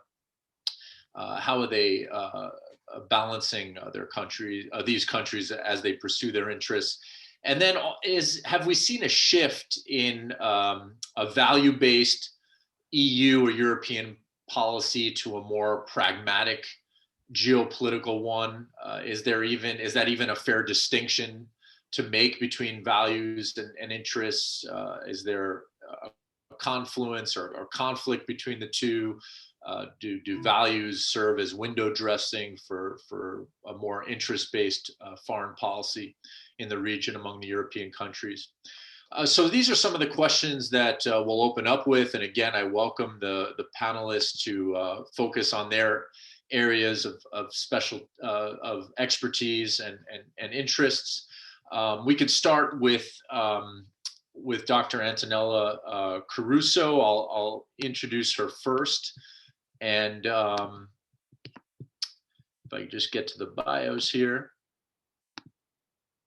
So Antonella Caruso is founder and executive director of La Medina in Los Angeles. It's an institute for international dialogue. She was previously the UN director of the Middle East and West Asia division in the Department of Political Affairs.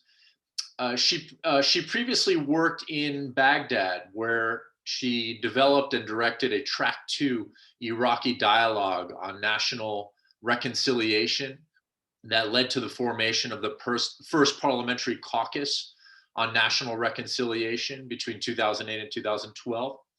She worked in the private and public sectors, in particular as senior advisor on the MENA region, Middle East and North Africa, to the CEO of the Italian energy company, ENI, and to the Italian Minister of Foreign Affairs. She has collaborated with the Italian media group, L'Espresso, and she has authored several scientific publications on medieval and contemporary Islam. So Antonella, welcome, and please feel free to open up with your introductory remarks for the next 7 to 10 minutes.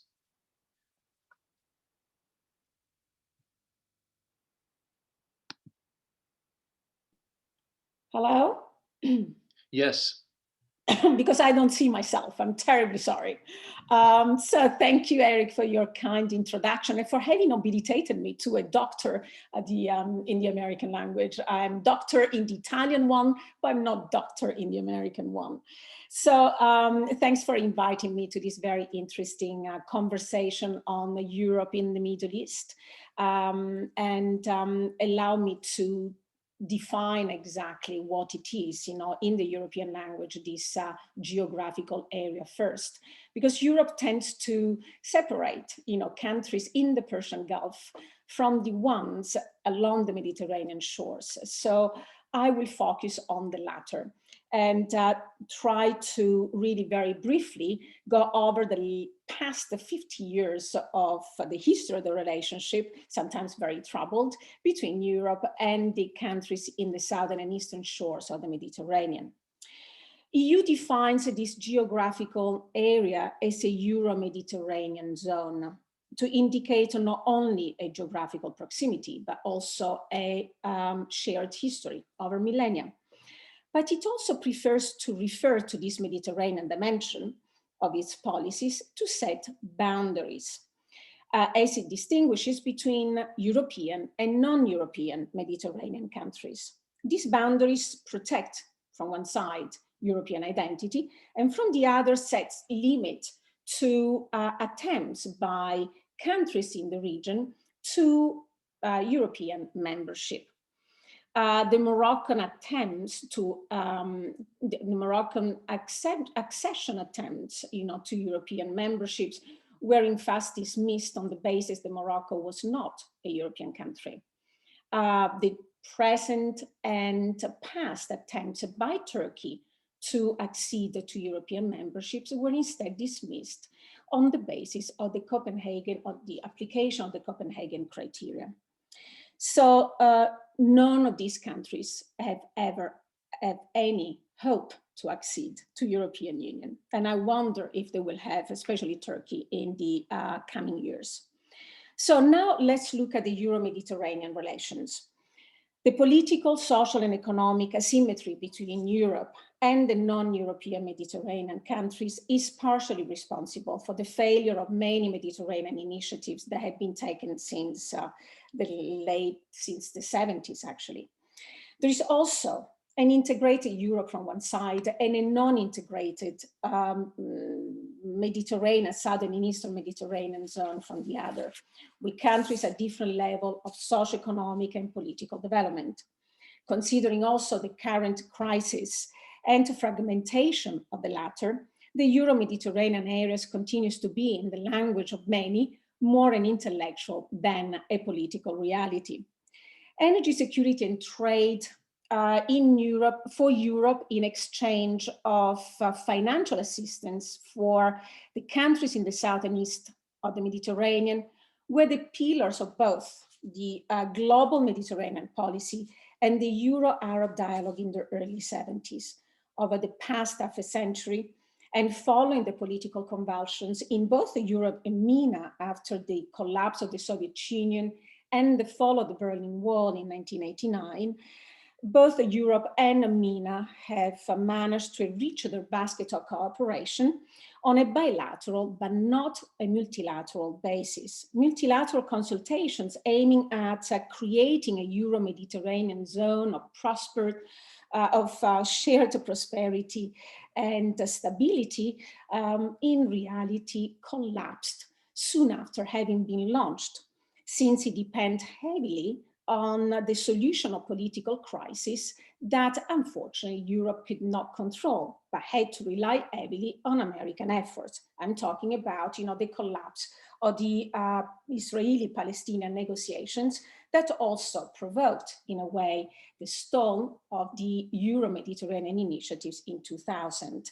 In fact, within this framework, a charter for peace and stability, a Euro-Mediterranean Charter for Peace and Stability, that would have launched and institutionalized a political dialogue between these two realities, was never signed. Instead, a lot of bilateral agreements between Europe and single countries in the south and east of the Mediterranean were signed. And over the time were also enriched aside with trade and economic consultations, with also a dialogue on more political issues, more social and cultural ones, like democratization processes, education, labor, and just to name a few. These association agreements include a political conditionality, namely human rights, rule of law, respect of minorities, democratic reforms, but Europe has hardly activated measures against countries that have failed to comply. The chasm between European value diplomacy from one side and political pragmatism deepened during the Algerian Civil War, 1991-2002, that followed the cancellation of the second round of elections that were bound to be won by the Islamist party, Le Front Islamique du Salut, or FIS.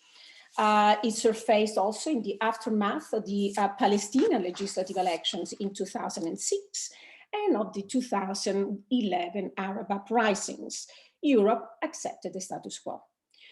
Political conditionality finally disappeared from the more recent Union for the Mediterranean, an institution that was launched by France in 2007 with a clear objective of attracting public and private resources for projects meant to promote co-development, co-ownership and equality among its 42 member states. A union of projects and not of values, as many scholars and analysts have defined the Union for the Mediterranean, is therefore the latest progress of the European policies in the region. So which role for Europe? In focusing on trade and economic development, the European Union has always played the soft role of a norms-based power against the more aggressive geopolitical ones played in the region by global powers, namely the US and Russia. And despite recent declaration by high-level European officials to take a more strategic role or to shield the European interest from external interferences, the EU is as far from achieving this objective as it is from shaping a European common position vis-à-vis external issues affecting its internal security and stability. The conflict between the European Union diplomacy and the national interest of states of the European Union became more evident during the 2011 Arab uprisings, where division within Europe came to the fore. France and Britain military intervention in Libya met with the German rejection of the war. Divergences on migration and refugees provoked a diplomatic crisis between Italy and France. More recently, France and Germany had diverged over Turkish proposed pipeline by the pipeline called the Eastern Mediterranean Gas Forum, that would bring the gas from Israel, Cyprus to Greece and then Europe, but that keeps Turkey out. To make things worse, a Turkish military intervention in Libya in support of the government of national accord in late 2019 that also ended up with agreements on maritime borders between the two, obviously worsened the crisis with Europe because hindered the development of the Eastern Mediterranean gas forum, but and pushed two NATO member states, Turkey and France, on the brink of military confrontation. Contrary to France, they continue to flex its military muscles. Germany prefers to pursue a diplomatic solution. So which European Union? 2 days ago, in the last European Council, the EU adopted a too well-known diplomatic language that continued to threaten political and economic measures against Turkey, but simultaneously calls for continued dialogue and enhanced cooperation and partnership with its neighbor. The relationship with Turkey, after all, is yes, complex, but vital to European security, since Turkey continues to take care of millions of Syrian refugees within its borders against a generous financial contribution by the European Union, and because Turkish involvement, military involvement in both Libya and Syria, is not to speak about energy interconnection between Europe and Turkey, to name the two most important ones, the Turk streams that brings Russian gas to the European Union, and the TANAP pipeline that brings instead the Azeri gas through Turkey to Europe. So the Mediterranean region has become an area of conflicting interests that foster inter-European, inter-Arab, non-Arab, regional and external powers competition. The EU, however, is not a geopolitical power because it still lacks the means and the will of being one. Biden's America will continue the process of disengagement from the Middle East, initiated more than a decade ago. In the absence of a Pax Americana, it is hard to foresee a Pax Europea taking its place anytime soon. Thank you for your attention. Okay, thank you for your comments. to think about and to process and unpack there.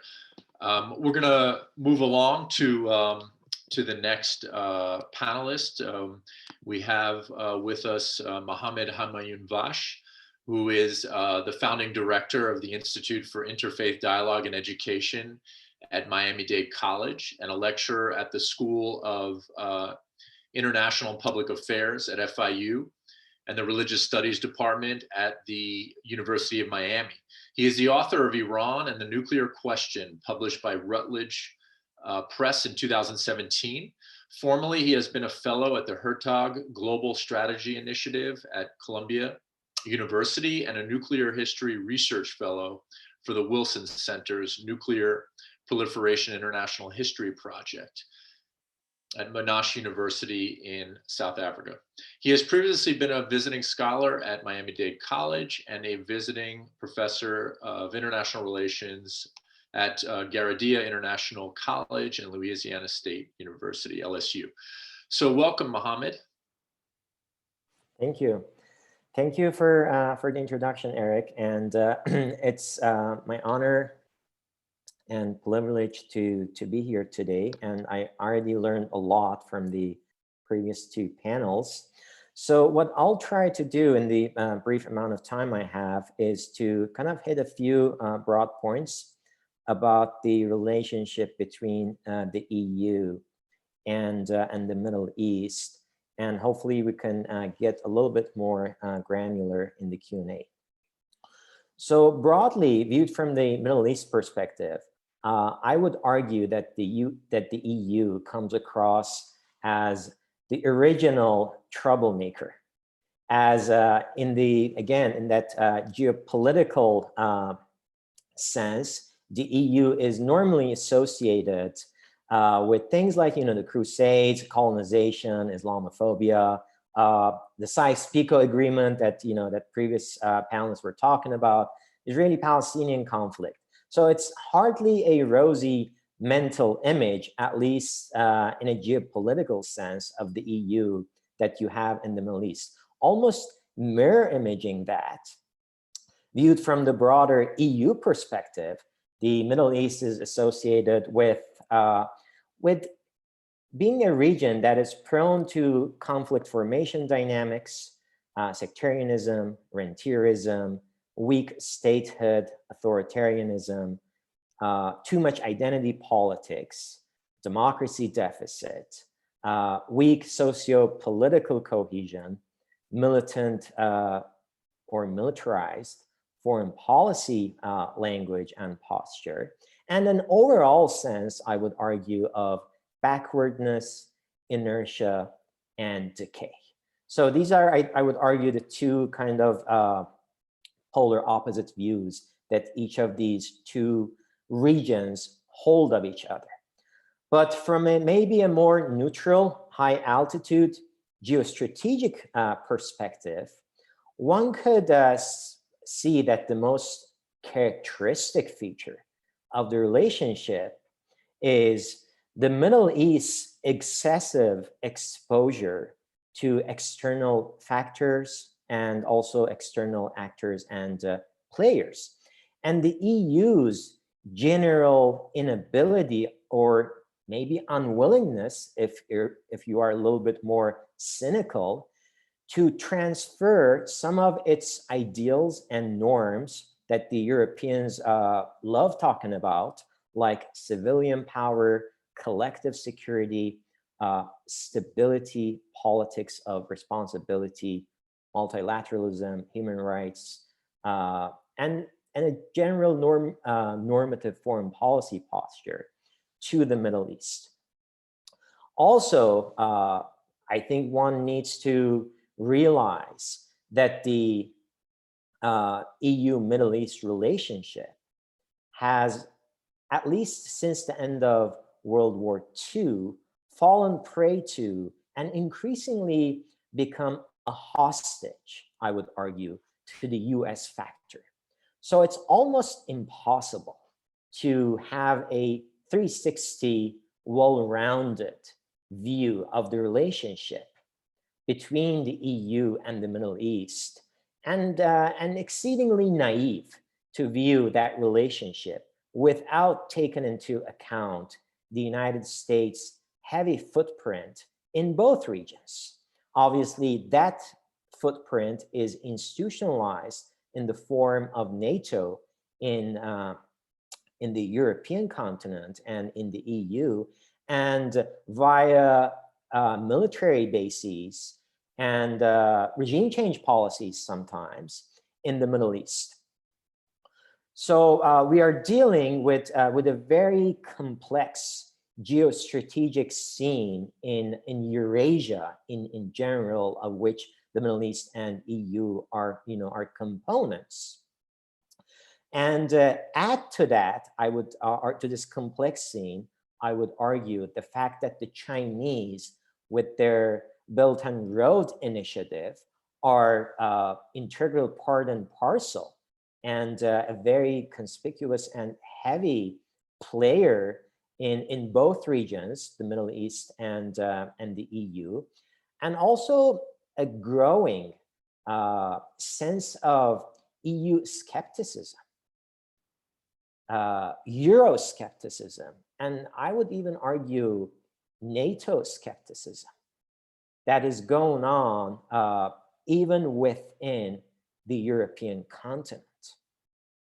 So, so one, sees increasing signs of ideological and geostrategic cracks within the EU itself. And adding to this already complex scene is Russia, and Russia's more assertive and more self-confident, more forward-leaning posture in the Middle East. And couple that with the fact that the US seems to be pivoting away from the Middle East, and maybe even from the EU towards a more heavy presence in the Asia-Pacific theater. So, so the strategic scene, in other words, is inordinately complex, and I would argue increasingly volatile. And I feel like we are in a kind of pre-tectonic shift era, as macro dynamics, to me, seem to indicate a transformative, potentially violent change is afoot in that general region. I remember when I was writing my dissertation on the Iranian nuclear program, I came across this quote from Joschka Fischer. He was Germany's foreign minister at the time, and he was talking about the EU acting as a human shield between Iran and the United States, so that the confrontation, the standoff over Iran's nuclear program would not spiral out of control and lead to a military confrontation. I feel like the EU might have to expand that human shield role and act as a de-escalator and some kind of a de-conflictor between China, the US, and even maybe Russia. But the big question, which has relevance to our topic at hand today, is whether the EU is coherent enough as an entity to be able to project itself as a consequential factor in that in that relationship between the heavyweights, China, the United States, and Russia, or as some of other panelists suggested, whether the US will stick to its policy of muddling through transactionalism and kind of speaking out of both sides of its mouth, which has been the case recently. I think an ideal situation for that relationship between the EU and the Middle East would be the formation of an interregional security arrangement or some kind of an architecture to keep things from spiraling out of control and keep arms race and potential nuclear proliferation in check. But that prospect seems like an unrealizable pipe dream right now. So what is the next best win-win formula? Can the EU transfer, some semblance of stability and some of those ideals and norms that it talks oftentimes about to the Middle East? I think the litmus test to answer that question is whether the EU could be a neutral arbiter and a voice of reason in the discourse surrounding Iran and Iran's nuclear program and the JCPOA. So we'll see when it comes to the JCPOA, what kind of actor and what kind of power the European Union could indicate and show itself to be. But again, like I said, if the last decade is any indication, I would argue that the European Union wants strategic relevance on the cheap, and that there is a pronounced fear of defying even Washington's worst impulses, as we saw under the administration of President Trump. And the EU has fallen prey to this long-standing lopsided alliance through NATO with the United States. And sometimes I see EU anxieties about the United States retrenching from the region, kind of being parallel to those of countries like Saudi Arabia or the United Arab Emirates in the Persian Gulf. That there is this, I think, underlying clientelist attitude that has taken root, and I think that has drastically undermined EU agency as a real actor, as a consequential player in the Middle East. And I think that notion is not entirely lost on specifically the Germans. I was just looking at this German Ministry of Defense Strategic Perspective 2040 policy document that came out, I think it was February 2017. And that document games out 6 scenarios for the future of the EU. And one of the more bleak scenarios, I think it was scenario number 6, it just indicates a situation where we have a complete collapse of the European Union.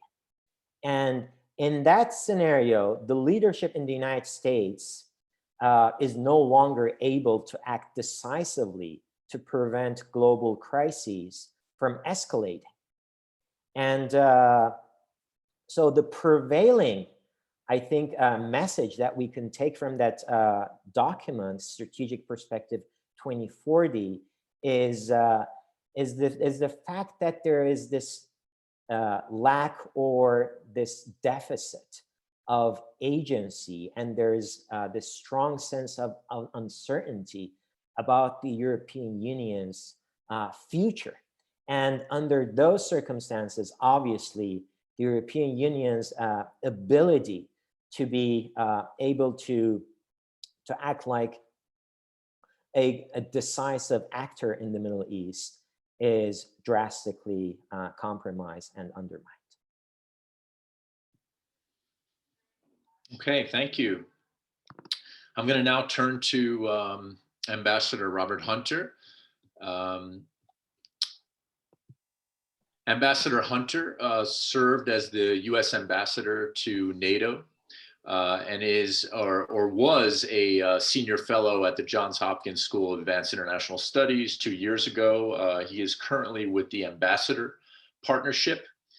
He has served as the director of the Center for Transnational Security Studies at the National Defense University, director of West European and Middle East Affairs on the National Security Council staff in President Jimmy Carter's administration, and as president of the Atlantic Treaty Association headquartered in Brussels.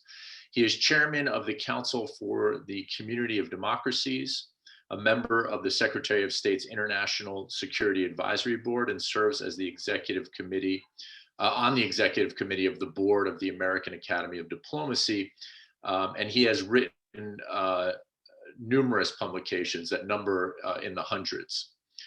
He has also been a leading speechwriter for several US presidents and vice presidents, a Fulbright scholar. He attended Wesleyan University, where he received his BA, and the London School of Economics, where he received his PhD. Welcome, Ambassador Hunter.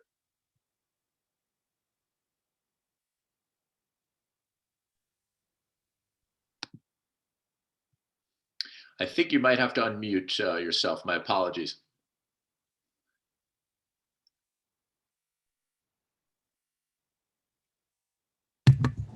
Now is it working? Yes. Okay, good.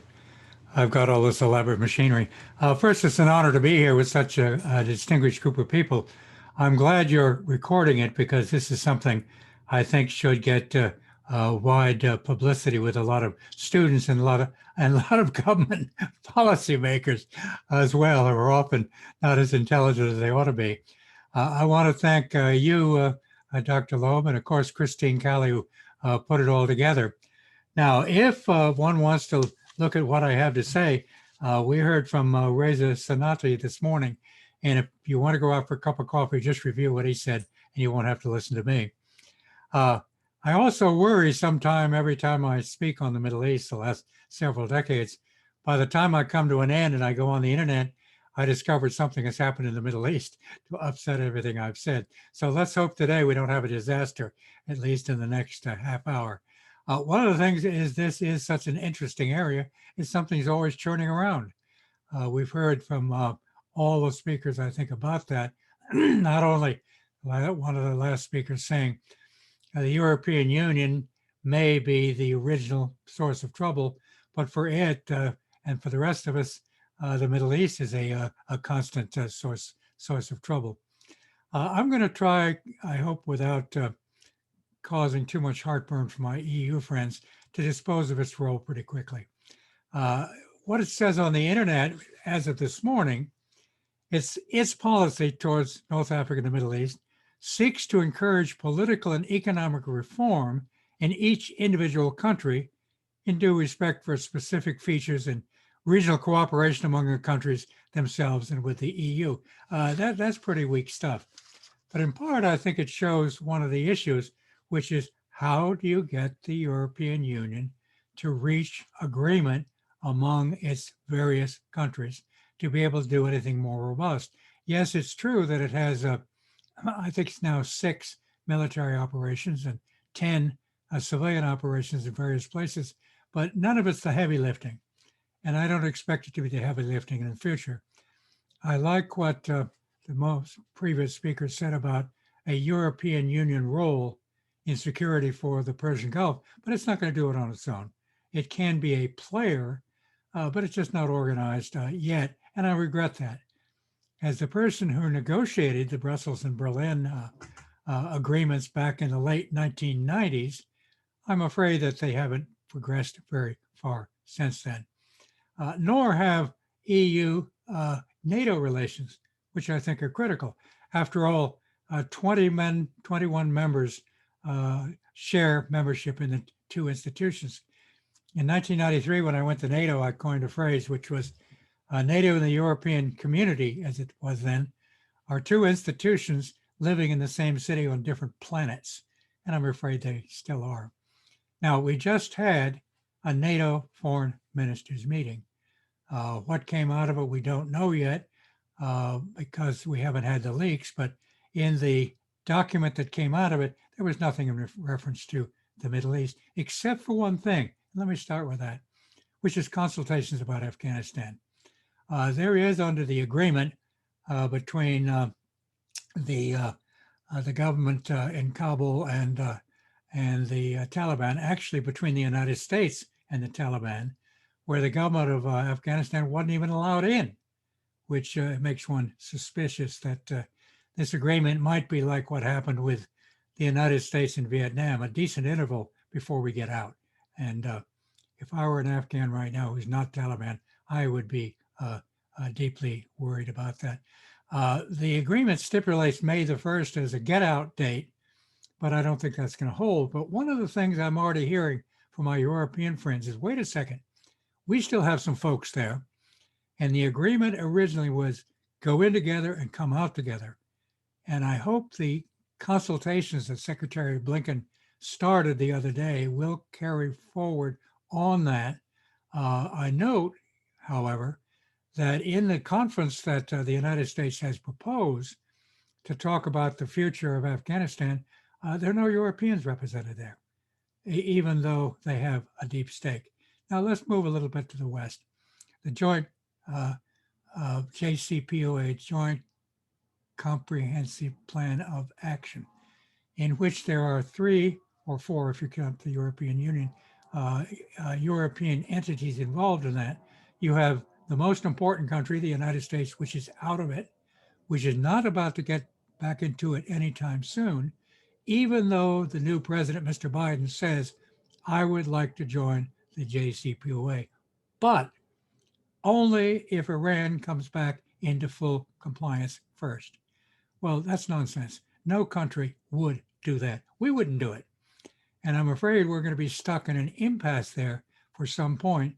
And it's not just about how do we deal with Iran. It has a lot to do with American domestic politics, which in effect is determining the Iran issue. We have to face that. And a lot of people don't want to face it, but it's American domestic politics. And those have to change. And Iran has a major role to play in that. You want to change everything, Iran could stop making nasty to Israel, and that would help. But that's not going to happen either. So we're going to have a problem there, the United States and a lot of the Europeans on Iran. Now let me start back at the other way. We don't talk, in my judgment, mostly about the European Union being involved in the Middle East, beyond the things it does do and the things it might do. I'd like to see it more engaged in Libya, for example, but which is a highly contentious area, which is very close to the Europe, and from whence an awful lot of migration is coming. And European Union countries can't escape that as an EU, because once somebody reaches Lampedusa, which is somewhere near Libya, but is part of the European Union, you can go anywhere you want after that. So the European Union can't ignore that. I notice when we say EU, incidentally, I haven't heard anybody yet, maybe it's just my own not hearing things correctly, to mention the United Kingdom, which is no longer in the EU. If you look at the strategic statement that came out a few weeks ago from the Boris Johnson government, if you look in that, there's nothing in there about the Middle East, except, well, we might want to help out a little bit here, and we're worried about oil. We have to help with the free flow of oil. It's in one sentence. That's it. That document, in my humble opinion, has 2 functions. One, to engage in the fantasy of global Britain. Secondly, to please the United States by showing some greater interest in the Far East, and particularly with regard to China. There is still a special relationship between the United States and Britain, but I hope the British are not putting too much weight on that, because in the fullness of time, we're going to pay, we Americans, an awful lot more attention to the Continentals than to the Brits. Sidebar, by dropping out of the UK, they've ceased to be part of the European non-NATO aspect of dealing with Russia. And also they drop out of the balancing act between Germany and France, an absolutely stupid policy, but it's, and they're going to pay it off later. Now, with regard to the Europeans themselves, the different countries have different interests in different places. France, for example, is reigniting and reing up a lot of its involvement in the Levant. You have still a number of countries involved in Iraq. There continues to be a concern with a potential resurgence of ISIS. And that's not about the great powers that we're talking about today, but Europeans as a whole are going to have to worry about that. And of course, let's not forget the whole immigration problem, the worst crisis to face the European Union, in my judgment, since its founding. And other than North Africa, where did it come from? It came from the 2003 US-led, British-supported invasion of Iraq, which has led to this incredible influx of refugees, which is a European Union problem, among others. And incidentally, the United States has done nothing whatsoever to help. Nothing. We have our own immigration problem, but we caused the problem in Iraq, but we've kind of walked away from it. Related to that as well, we have a new administration in America. I welcome that. I welcome what Mr. Biden has said.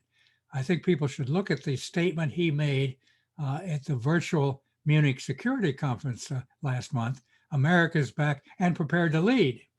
But, and of course, rejoining a number of institutions, the Paris Climate Accord, the World Trade Organization, the World Health Organization, et cetera, et cetera. Some point trade relations with the European Union, which, as you know, for Europeans, for the Union, the Commission has a monopoly of that. It's not done by nations, but we're not even just starting on that. What its Middle East angle will be, we will yet to see.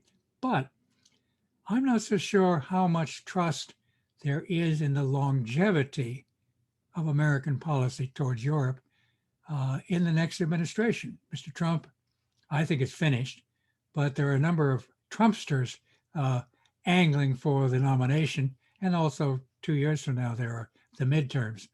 Now, given the opposition there is to the JCPOA, and given the fact that there will be no, let me underscore it, there will be no progress on Arab-Israeli peacemaking, full stop.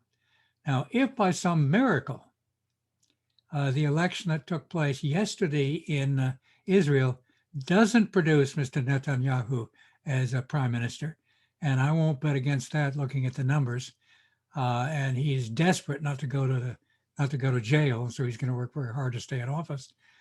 And the Palestinian elections coming up in May, if there were an absolute miracle, if we got a more reasonable Israeli government and we got a decent Palestinian government, which can work out something between Fatah and Hamas, and if, third miracle, there would be a lifting of the sanctions that Israel has imposed upon Hamas, which is designed in part to make sure that Hamas stays in power. Let's face it, Israel helped create Hamas, just because it was a way against Yasser Arafat. Give me three miracles, it might be possible to do something about Arab-Israeli, in which the Europeans have a stake. The so-called quartet, which is more or less dead, has at least 2 European members in it. So that's not very hopeful. Now, I don't believe the United States is going to be able to leave the Middle East. A lot of people would like to. They'd like to get out of Afghanistan. There's a big debate on Afghanistan. Most Americans want us to get our troops out. What's going to happen after that? A lot of people think you could deal with the terrorism problem with standoff and the like. But one of the things that's going to be is a human catastrophe. One of the few things that really can justify being in Afghanistan now is the changes that have taken place in recent years. The Taliban comes back into power, which I would expect, women and girls are going to go back into Purdah. That's going to be a human disaster. All of that progress is, I'm afraid, going to disappear. I'm trying to be realist about it. Maybe things can happen. Maybe the Taliban will sit on ISIS, but we'll see on that. But if the United States can't leave, it is going to need partners. It's going to need to work with Europeans finally to do something serious about the Syrian civil war. And one problem we have had, and I don't know, some Europeans have had it too, is nobody has been prepared to say, wait a second, the Alawites also have an interest in this. The Syrian civil war is in part a reaction to what happened in Iraq, where a minority Sunni regime dominated a majority Shia population plus Kurds. And now it's almost the reverse if you consider the Alawites basically Shia in Syria. And yet nobody's prepared to talk about them or do anything for them, except if you have a victory for the people who are against Mr. Assad, which I ideally like to see. What happened to those people? So there's going to have to be a lot happen. Now, the other major powers, let's go to China first. That's going to be the major preoccupation of the United States. There is a consensus on that now. In fact, it has gone to extremes, in my judgment. What happened in Anchorage, I think, was a disaster. The two Americans started out breaking every diplomatic tenet there is by lecturing the Chinese instead of saying, okay, we're going to have things to talk about. Now let's go and talk about them. Welcome to America. And say whatever you want in private. And then afterwards you can say, we really beat up on the Chinese. Chinese are sitting there. What are they going to do except beat back? And so in this country now it is, look at what the Chinese have done. The chances of having productive discussions with the Chinese have been set back seriously. And when the President of the United States was giving an interview the other day, and the mischievous interviewer, and that's what the media do, said, would you consider that Mr. Putin is a killer? It's quite a word. And Biden said, yes, I would. Well, right away, that has played back here in the United States as making it harder to deal with Russia. Now, that's going to play in Europe in general. You have the Chinese, the Belt and Road Initiative, getting deeply now engaged in Afghanistan, in Iran, and in Libya. You have the Russians, as we know, already deeply involved in the Middle East. The chances we had of working out something that might be productive, I think at the moment those are dead. The military, which are smarter than most people in this and keeping out of trouble, did work out deconfliction arrangements in Syria a long time ago. But right now, we're going to have a problem with the Russians, they with us, and the Europeans caught in the middle of that sandwich in the Middle East, and also with the Chinese. So one thing I think needs to happen is to work on a security regime for the Persian Gulf and vicinity, including everybody. And Mohammed just spoke to that with the European Union leading it. I think they have to be in it, but that's what we need to be focused on. And the primary thing that has to happen in the leadership of the Western Alliance is going to be strategic thinking in the United States and serious NATO European Union cooperation, which is proceeding so slowly. And there, I think the Europeans and the Americans and the have a lot to do together, and that may help us make sense of this most conflicted area. Thank you. Thank you very much. Okay, so moving right along, we'll move over to Costanza Musu. Pardon me.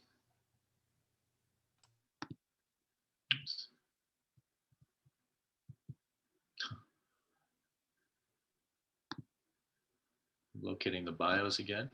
Pardon me. Here we go. So Costanza Musu is an associate professor at the Graduate School of Public International Affairs at the University of Ottawa, and editor-in-chief of the journal International Politics, which is published by Palgrave. She obtained her PhD in International Relations from the London School of Economics and Political Science. Subsequently, she was a Jean Monnet Fellow at the European University Institute in Florence, and assistant professor of international relations at Richmond University. She has been a consultant for the Military Center for Strategic Studies, Center for Advanced Defense Studies, the think tank of the Italian Ministry of Defense. She has published extensively on Western policies towards the Middle East. Her current research, supported by an SSHRC Insight grant, focuses on the fight against the illicit trafficking of antiquities looted from conflict areas in the Middle East. Welcome, Costanza. Thank you very much. Can you all hear me correctly? Yes, very loud good. And clear. So first of all, thank you very much to the organizers. It's a pleasure to be here. Sometimes in this pandemic time, it feels a little bit like hearing a sign of intellectual life from outer space, as we live basically, in the house for a year. So I will try to address probably some of the same issues that have already been addressed, but maybe give it a little bit of a different slant, or try to propose some other line of thinking. I want to also start off by reconnecting by a comment that Ambassador Hunter made just at the beginning of his talk, saying that, you know, sometimes as you speak, things happen in the Middle East that kind of invalidate or, you know, change the region. And I was a bit reminded of, you know, a line from the Gattopardo, I believe is translated Leopard in English, the Italian book that said that, you know, sometimes everything has to change for everything to actually remain the same. And often I feel that in the Middle East that is the case. Some pivotal moment changed the region, but the lines of continuities of the problems remain the same. Certainly that's been my experience, and a lot of my work has focused on, my earlier work has focused on the policy of the European Union towards the Arab-Israeli conflict. And that, of course, you know, while there are, you know, volumes on events relative to the Arab-Israeli conflict, in terms of progress on the peace process, it's you know, much slimmer.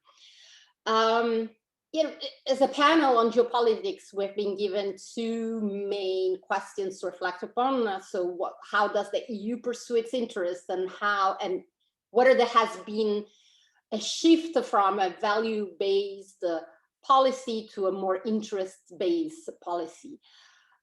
So I'd like to start off with those two ideas, and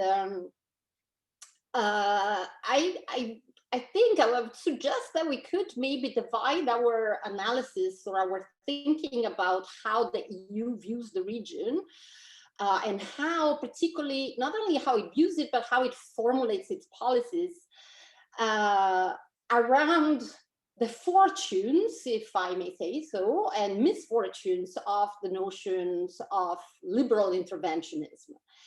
And what do I mean by that? I'd say that, you know, as we know, for a large part of the 20th century, this notion of liberal interventionism has, you know, has been held very dear, particularly by Western powers. And the notion of liberal interventionism could be somehow formulated as, you know, the idea that, you know, spreading democracy is the best guarantee for reaching peace, generally speaking, but also specifically that would be a goal also in the Middle East. And it has taken at times the form of military interventionism with the hope of establishing or promoting democracy. But it has also taken the form, and that's been more the case for the European Union, of structured engagement that has been based on the ideas and the principles of active democratization. So if we, you know, we think back to some of the debates, the early debates on European foreign policy, the idea that the EU would be a civilian power, but also a normative power. So a power that somehow define what should be normal in relations between states, and sets us also benchmark. And I would say that a lot of these policies, these ideas really did shape some of the early framework designed by the EU when thinking about the Middle East. So, you know, some of what I'm going to say, it's been already mentioned, but it's worth remembering, you know, that there are many reasons why the Middle East is important for the EU. There is an obvious reason of geographical proximity, historical entanglement. There are, you know, problems that continue, you know, with modification, with the ebb and flow modification, but basically, you know, quite similar to itself, which is a great economic imbalance, uncontrolled migration flow, instability that breeds the possibility of terrorism, which then becomes a problem for the region, which the European side of the Mediterranean. and of course, the Arab-Israeli conflict, which in itself is a continued cause of instability and insecurity in the region. And of course, we should not forget also the fact that, you know, the energy sources that still represent an important element of geostrategic consideration for the EU as well. So the EU, I'd say, at the beginning started formulating its policy, trying to think about the region even in a more systematic fashion. So not only through bilateral relation, but also adding multilateral frameworks that would allow for this engagement of the EU with the rest of the region. And a lot of those frameworks overlap chronologically with some also events on the side of the Arab-Israeli issue. So we'll have, for example, progress in the Arab-Israeli and particularly the Palestinian-Israeli relations with the Oslo Agreement, and then we have the creation just a couple of years later in '95 of the Euro-Mediterranean Partnership. And part of the thinking on the part of the EU was indeed that as doors open in the Arab-Israeli question, then maybe we could have a framework for relations with the Mediterranean region, which is intended really as Maghreb and Mashrek, and even reaching to the Gulf in some cases, but mostly Maghreb and Mashrek, that allow for progress on economic issues, on political issues, and even on cultural exchanges. So the paradox in that is that a lot of the contradiction and the weaknesses of European policy were already embedded in these early frameworks, in the sense that Europe did think about promoting democratization. And you see that even in the first European security strategy, the notion of promoting democratization through strengthening and liberalizing economy, reinforcing civil society, democratic institution, freedom of the press, and respect of human rights. A whole, it can sound maybe a little bit cynical, you know, a whole laundry list of the desiderata, or desirable outcomes for this democratization project. On the other hand, this engagement between the EU and the region happened with the governments in the region. And those, of course, a lot of those lofty ideals were incompatible with the survival of this very governments. So the EU had at the basis already some structural weaknesses in its engagement with the region. And I'd like to add to that a consideration that should be always kept in mind. Yes, the Middle East is a high priority in some respects for all the reasons that I mentioned, the proximity, stability, economic reason, migration. But is it as important as other relations? Is it as important in terms of investment in political capital as maintaining, for example, and I believe many have already mentioned that, as maintaining good relations with the United States. And I would argue that that is not the case. Yes, the Middle East is important, but no, it is not as important as other things. So in terms of agenda setting and we have to keep that in mind. Now, since 2003, arguably, there has been, a progressive deterioration of this notion of liberal interventionism, and many factors have contributed to that. From the war in Iraq to the failure of state building in Afghanistan, the failure of the Arab Spring in what had been hoped to be some kind of bottom-up revolution in many different states, followed then to by the reconstitution and of some of the same regime. And how do we see that reflected in the EU policy? Well, I think we don't need to go further than the new EU global strategy. I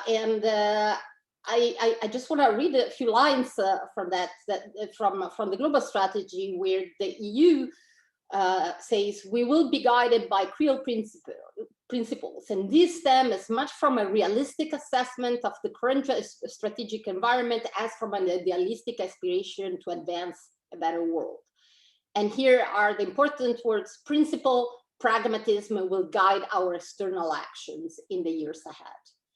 And I think this realism that imposed by principle pragmatism then becomes, results in an emphasis on own security, on the neighborhood, and on a decline of the notion that the bottom line, the objective is going to be democratization. So the new guiding lines, and this remains valid in the other element of this panel, which is what are the other strategic consideration in terms of involvement of other power, the United States, Russia, China, that the EU will try to foster resilience in societies, will try to essentially look for strategic stability, and find its space essentially in what is allowed, but it's never going to be a priority over the need to secure the neighborhood and secure especially the EU itself. And this is not more evident than in the need, for example, to maintain alliances with the other members of the alliance, for example, against ISIS. Those alliances are with very possibly undemocratic or unpalatable regime, and nevertheless, they have to be maintained. So I think rather than a huge shift to finish here in EU policy, we have more of a realization and possibly even a verbalization through the strategy of the fact that we're talking about principle pragmatism and a more clear set of priorities. And I think I'll stop here, and hopefully there'll be further conversation on that. Thank you very much. Thank you. We will now turn to our last panelist. Last but not least,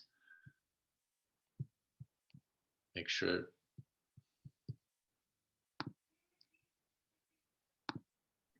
Can you hear me? Yes, I'm going to introduce you first, and then we'll let you take it away. So last but not least, we have Dr. Tugro Keskin, is professor and director of the newly established Center of Global Governance at Shanghai University. He received his PhD in sociology from Virginia Tech with graduate certificate degrees in African studies, social and political thought, and international research and development. He has been the graduate director at the Department of Political Science, International Relations at Maltepe University in Turkey. He taught at the Department of International and Global Studies and at the Center for Turkish Studies at Portland State University, where he also served as the Middle East Studies Coordinator for 6 years. His research and teaching interests include international and global studies, social and political theory, African society and politics, sociology of human rights, Islamic movements, and sociology of the Middle East. He is also the founder and moderator of the Sociology of Islam mailing list, and the founder and editor of the Sociology of Islam, and which is published by Brill, and region editor for Middle East and North Africa of Critical Sociology. And he has numerous publications, most recently Middle East Studies After September 11th, Neo-Orientalism, American Hegemony, and Academia, and US Foreign Policy in the Middle East from American Missionaries to the Islamic State.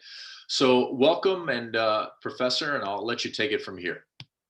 Thank you very much for invitation. Thank you very much, and hello to everyone basically from Istanbul. I am not in Shanghai. Currently, I am in Istanbul. And I apologize to Dr. Muhattin Masbahi and others responding very late, actually. Actually, I was in the middle of move also in my teaching from here to Shanghai, then teaching, here to, the other universities basically from here. It has been very difficult process. So I hope you accept my apologies, Dr. Muhittin Mesbahi. Turkey, actually, we have seen the two players in the Middle East. Probably, the last maybe 70 years after the Cold War. After the Cold War, I mean, during the Cold War till today. But we have a new player in the Middle East now. China, basically. China is a new player in the Middle East. Similar to European Union, even though they are decreasing power in the Middle East, and the United States. Now we have a third player. Maybe, the 3.5 player, Russia is in the Middle East, maybe the first time. I mean, we need to look at, these 4 countries, 4 great powers in the Middle East now. But if you look at the European Union, I believe European Union will be the least influential in the Middle East, maybe, in the near future. There are many reasons for this. There are many reasons. Probably one of them is China, increasing trend, increasing power of China in the Middle East. Let's not forget, almost 65% of the Chinese energy, oil and gas, comes from the Iranian Gulf.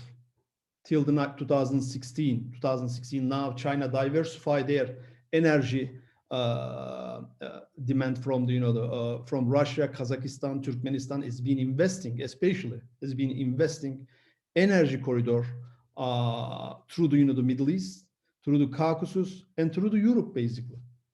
So this is very important, I think. And Europe is in a very difficult position here. One side is a transatlantic security alliance with the NATO and the United States. But on the other side, there's the economic interest for the European Union. European Union is in dilemma now.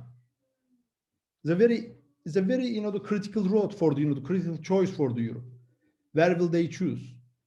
Whether transatlantic alliance or new road for the Asia, basically, Asia and the Middle East. So I would like to say a couple of things that I learned today, actually. For example, Wang Yi, Chinese foreign minister, that when they were in Alaska, basically, the state consular, Yang Qianqi, they remember the hospitality by the United States. There was a similar kind of, not similar, unsimilar hospitality hosted by the Chinese foreign ministry today at Guilin, China, with the Russian foreign ministry. I am not sure, did you see the picture? It's a very interesting picture, actually. It's a very interesting, very positive picture. People are talking with each other, unlike fighting in Alaska, Anchorage, basically. And these great powers with the United States and China, this I call the starting the Cold War, basically, Cold War. Some people doesn't consider it as a Cold War, but Cold War started actually when the Mike Pence gave a speech at the Hudson Institute, October 4, 2018. This was a new Cold War. China, on the other hand, has not openly acted as a Cold War player. But after the Anchorage, you will see this kind of conflict will rise and will affect the European Union. And more than anything else, basically, maybe the last 70 years, Europe hasn't faced this kind of crisis after the World War II ended, basically. Therefore, it's very important European Union. European Union on one side, next to the Middle East, next to the Turkey, next to the North African Middle Eastern countries, and most of the countries in these regions, basically, they have been trading with Europe. But on the other hand, Europe's production and consumption decreasing. It's not like the booming age of the market in the 1950s, 60s, and 70s. Aging population, unemployment is very high, healthcare is very high, basically, and plus one out of 6 military industrial complex factories are in Europe, actually. Are in Europe, not in the United States. Do you remember Eisenhower's speech about the military industrial complex? But they're also European part of it, not just the United States, basically. And this security establishment and military industrial complex in Europe probably will try to influence, will try to have a negotiation with the United States security establishment on Chinese, Cold War on China, basically.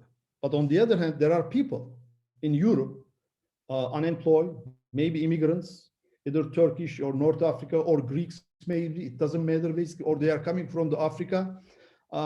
They need job creation. They need the economy. They need to pay the rent. They need to pay the, the healthcare. They need to pay the, the normal transportation, like at least basic needs for the, the ordinary citizens. So from my own perspective, Europe is in the very critical position. Either working economically with China, or on the other hand, not on the other hand, we'll be working maybe, with the United States security establishment on new China policy. But we will see, and one side or the other, in the Middle East, we will see, from my own perspective, we will see more radicalization in the Middle East under these circumstances.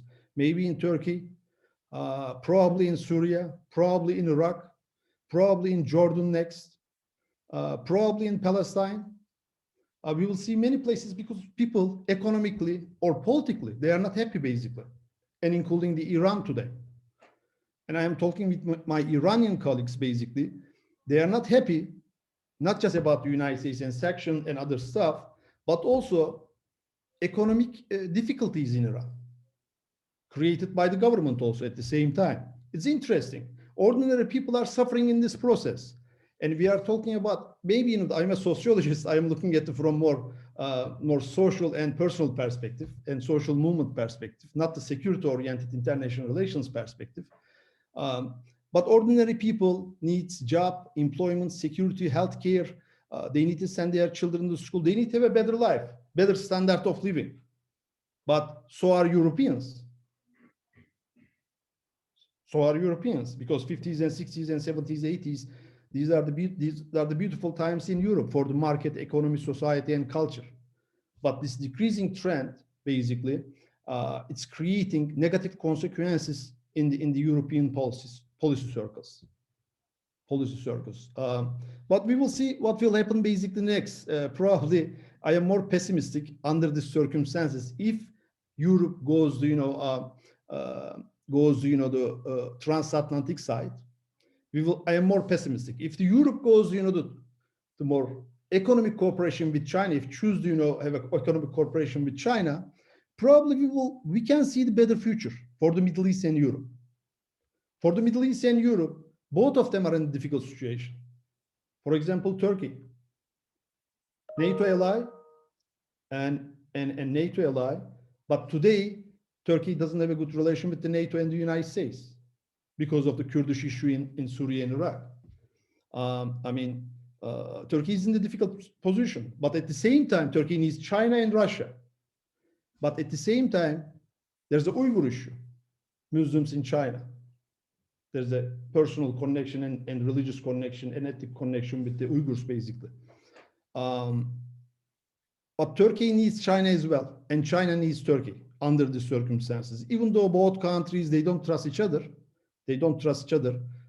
According to Chinese foreign policy circle and Chinese international relations scholar, there are two countries in the Middle East that China does not see as a strategic, partner. Turkey is one, Israel is the second one. Unlike China relations with basically Iran, Egypt, Algeria, and maybe UAE and other countries.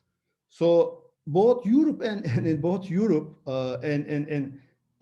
the Middle East, some Middle Eastern countries, including Israel, they are in a very difficult position to choose one side to another for their future, basically.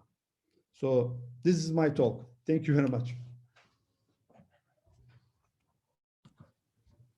Okay, thank you. Very stimulating, engaging comments, not just from academics, but practitioners as well, which has made this a really rich panel. We have about 10 minutes or so left. It's gone quickly.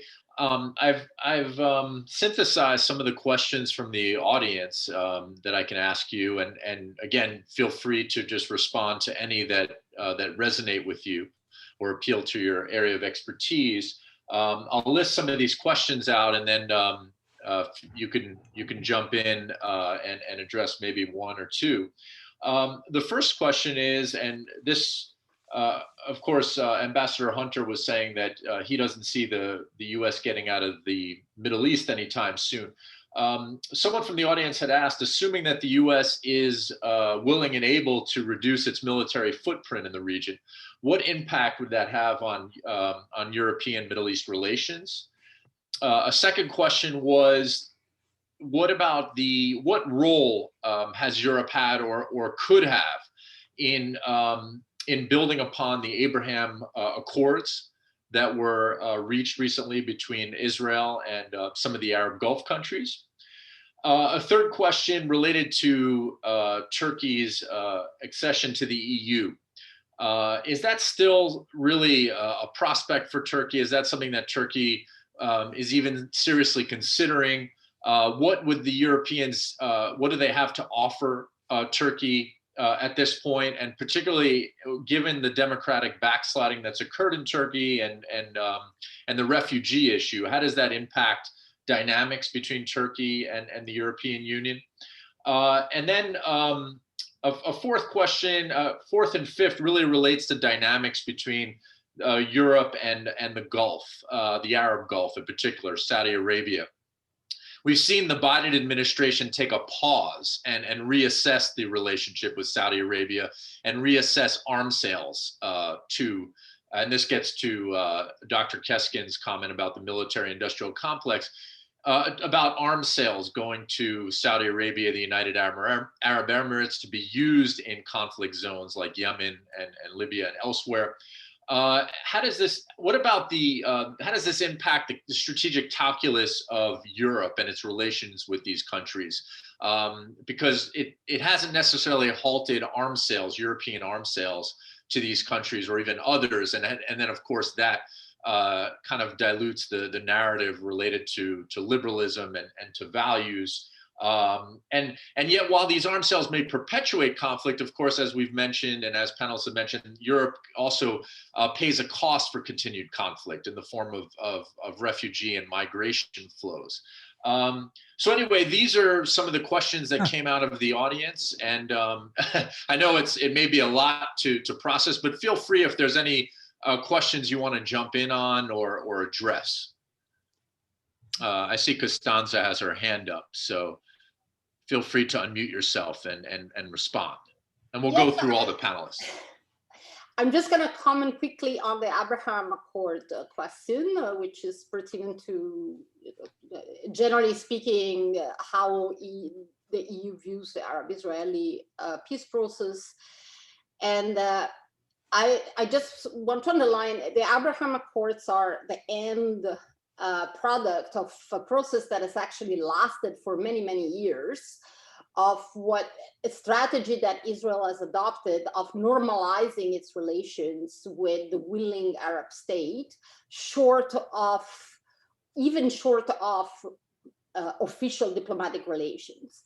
And the notion, this we see reflected in general in the Israeli strategy in its peace making, or its policy, which has always been that of privileging bilateral relations, where you, in a way, you can have a clear feeling of doubt, des, or quid pro quo, and exchanges, and excluding the type of multilateral framework that has all the issues at the table at the same time, and particularly the Palestinian issue as a precondition for everything else.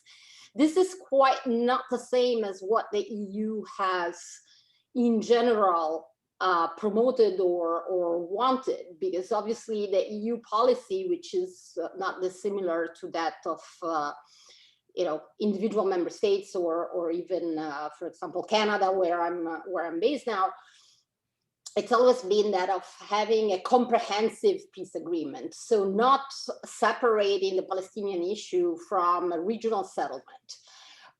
So having the Palestinian issue as the first and foremost, and basically as a condition for the rest, and all the issue at the same time.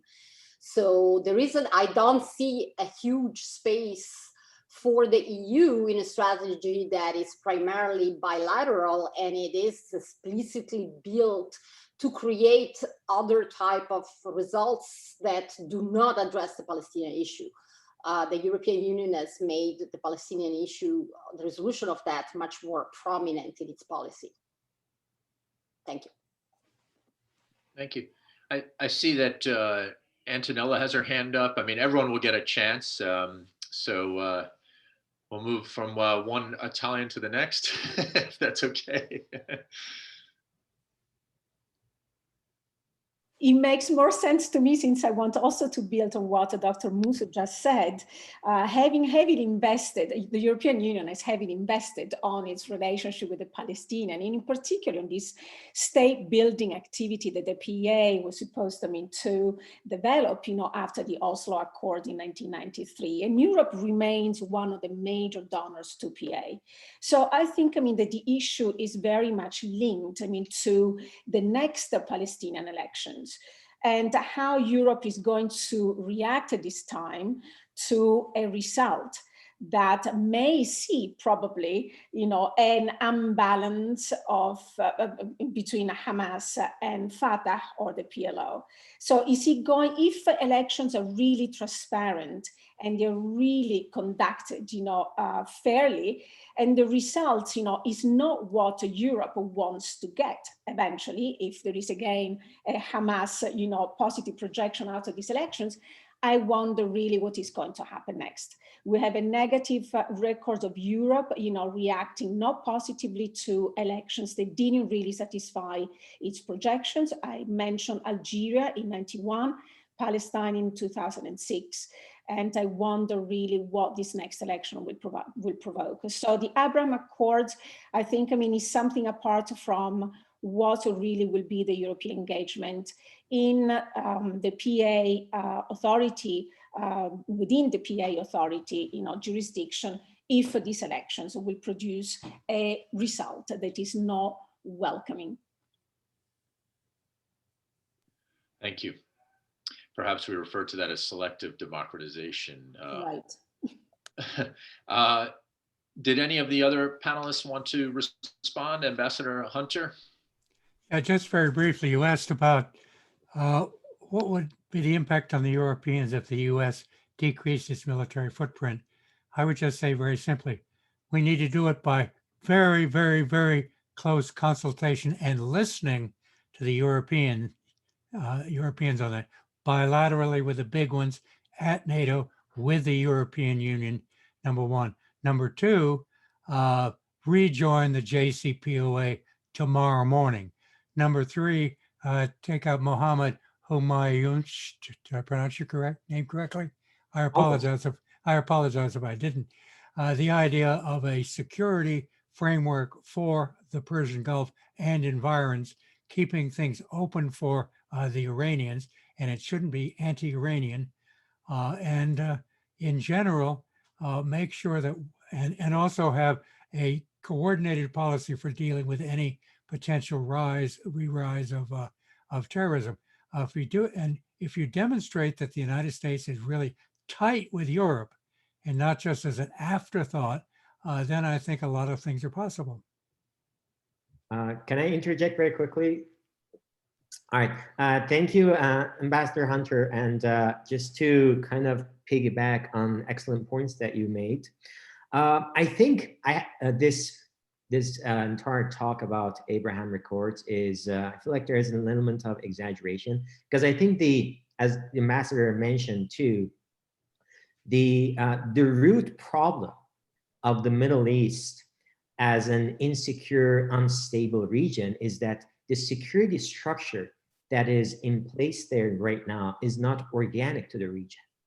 It's almost a construct that's been superimposed on a reality that doesn't jibe quite well with that security architecture that we have right now.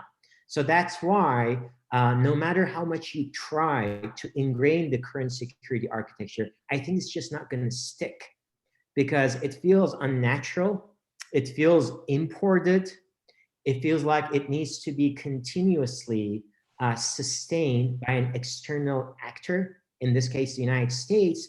But the regional countries have at some point to come to this realization that the United States is not going to be in the Middle East in perpetuity. So that moment of reality will come sooner or later. And then I think that's only then that a more organic, natural, indigenous, if you will, security architecture and hopefully security culture will take hold. And then as part of that more organic security culture, then Iran's role in that will be, you know, will be redefined and maybe redigested.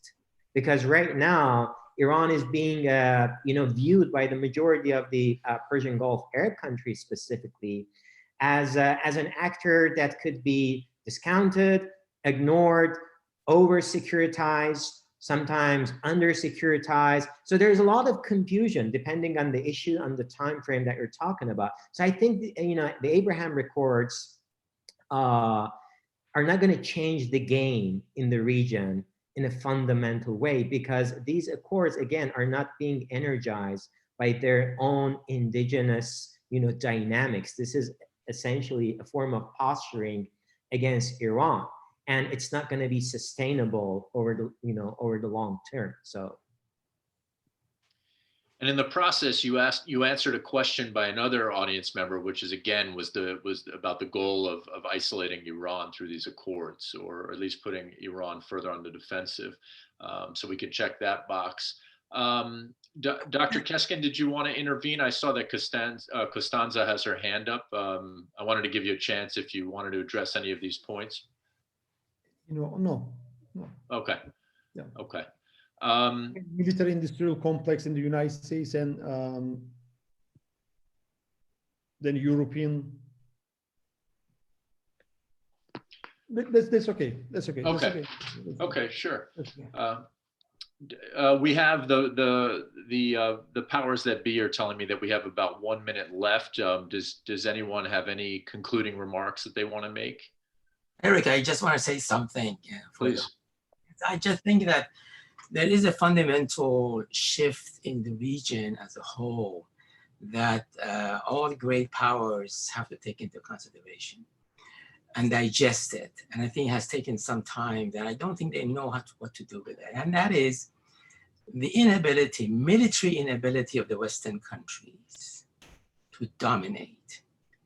They can come, they can intervene, they can destroy, but they cannot translate the military victories into anything politically meaningful. I think that's a major transformation. In other words, we have a major atrophy on ontological level is happening. That it is the result of an exhaustive interventionism and the response of all types to it, by the states, by below the states. I think Western countries are having major difficulty digesting that. And I don't think the elite are ready for that. So the consequence is there is a schizophrenic notion of self, which is so-called value-based foreign policy conversation, which is also institutionalized. Money behind it, institutions behind it. And then on the ground, pentagons, military people in Europe are controlling the existing policies. And there's a major contradiction, as Keskin said, that meanwhile the societies of these countries are suffering from lack of employment and all that. So there's a compositeness of a state and compositeness of foreign policy and the inability of the military to win. This is the new condition. And I don't think any of the other countries, even the Russians and the Chinese, are actually understanding this process yet. Let me compliment Professor Mesbahi, my friend, on his wisdom. Thank you. Okay, well, we've ended just on time. So again, thanks everyone for a stimulating and engaging panel, and I wish everyone well and safety, of course, first and foremost. And hope to meet you in person, preferably for the next time we gather. So take care, everyone. That'll be awesome. I won't be late. Thank you, everyone. And thank you, Eric. Take care.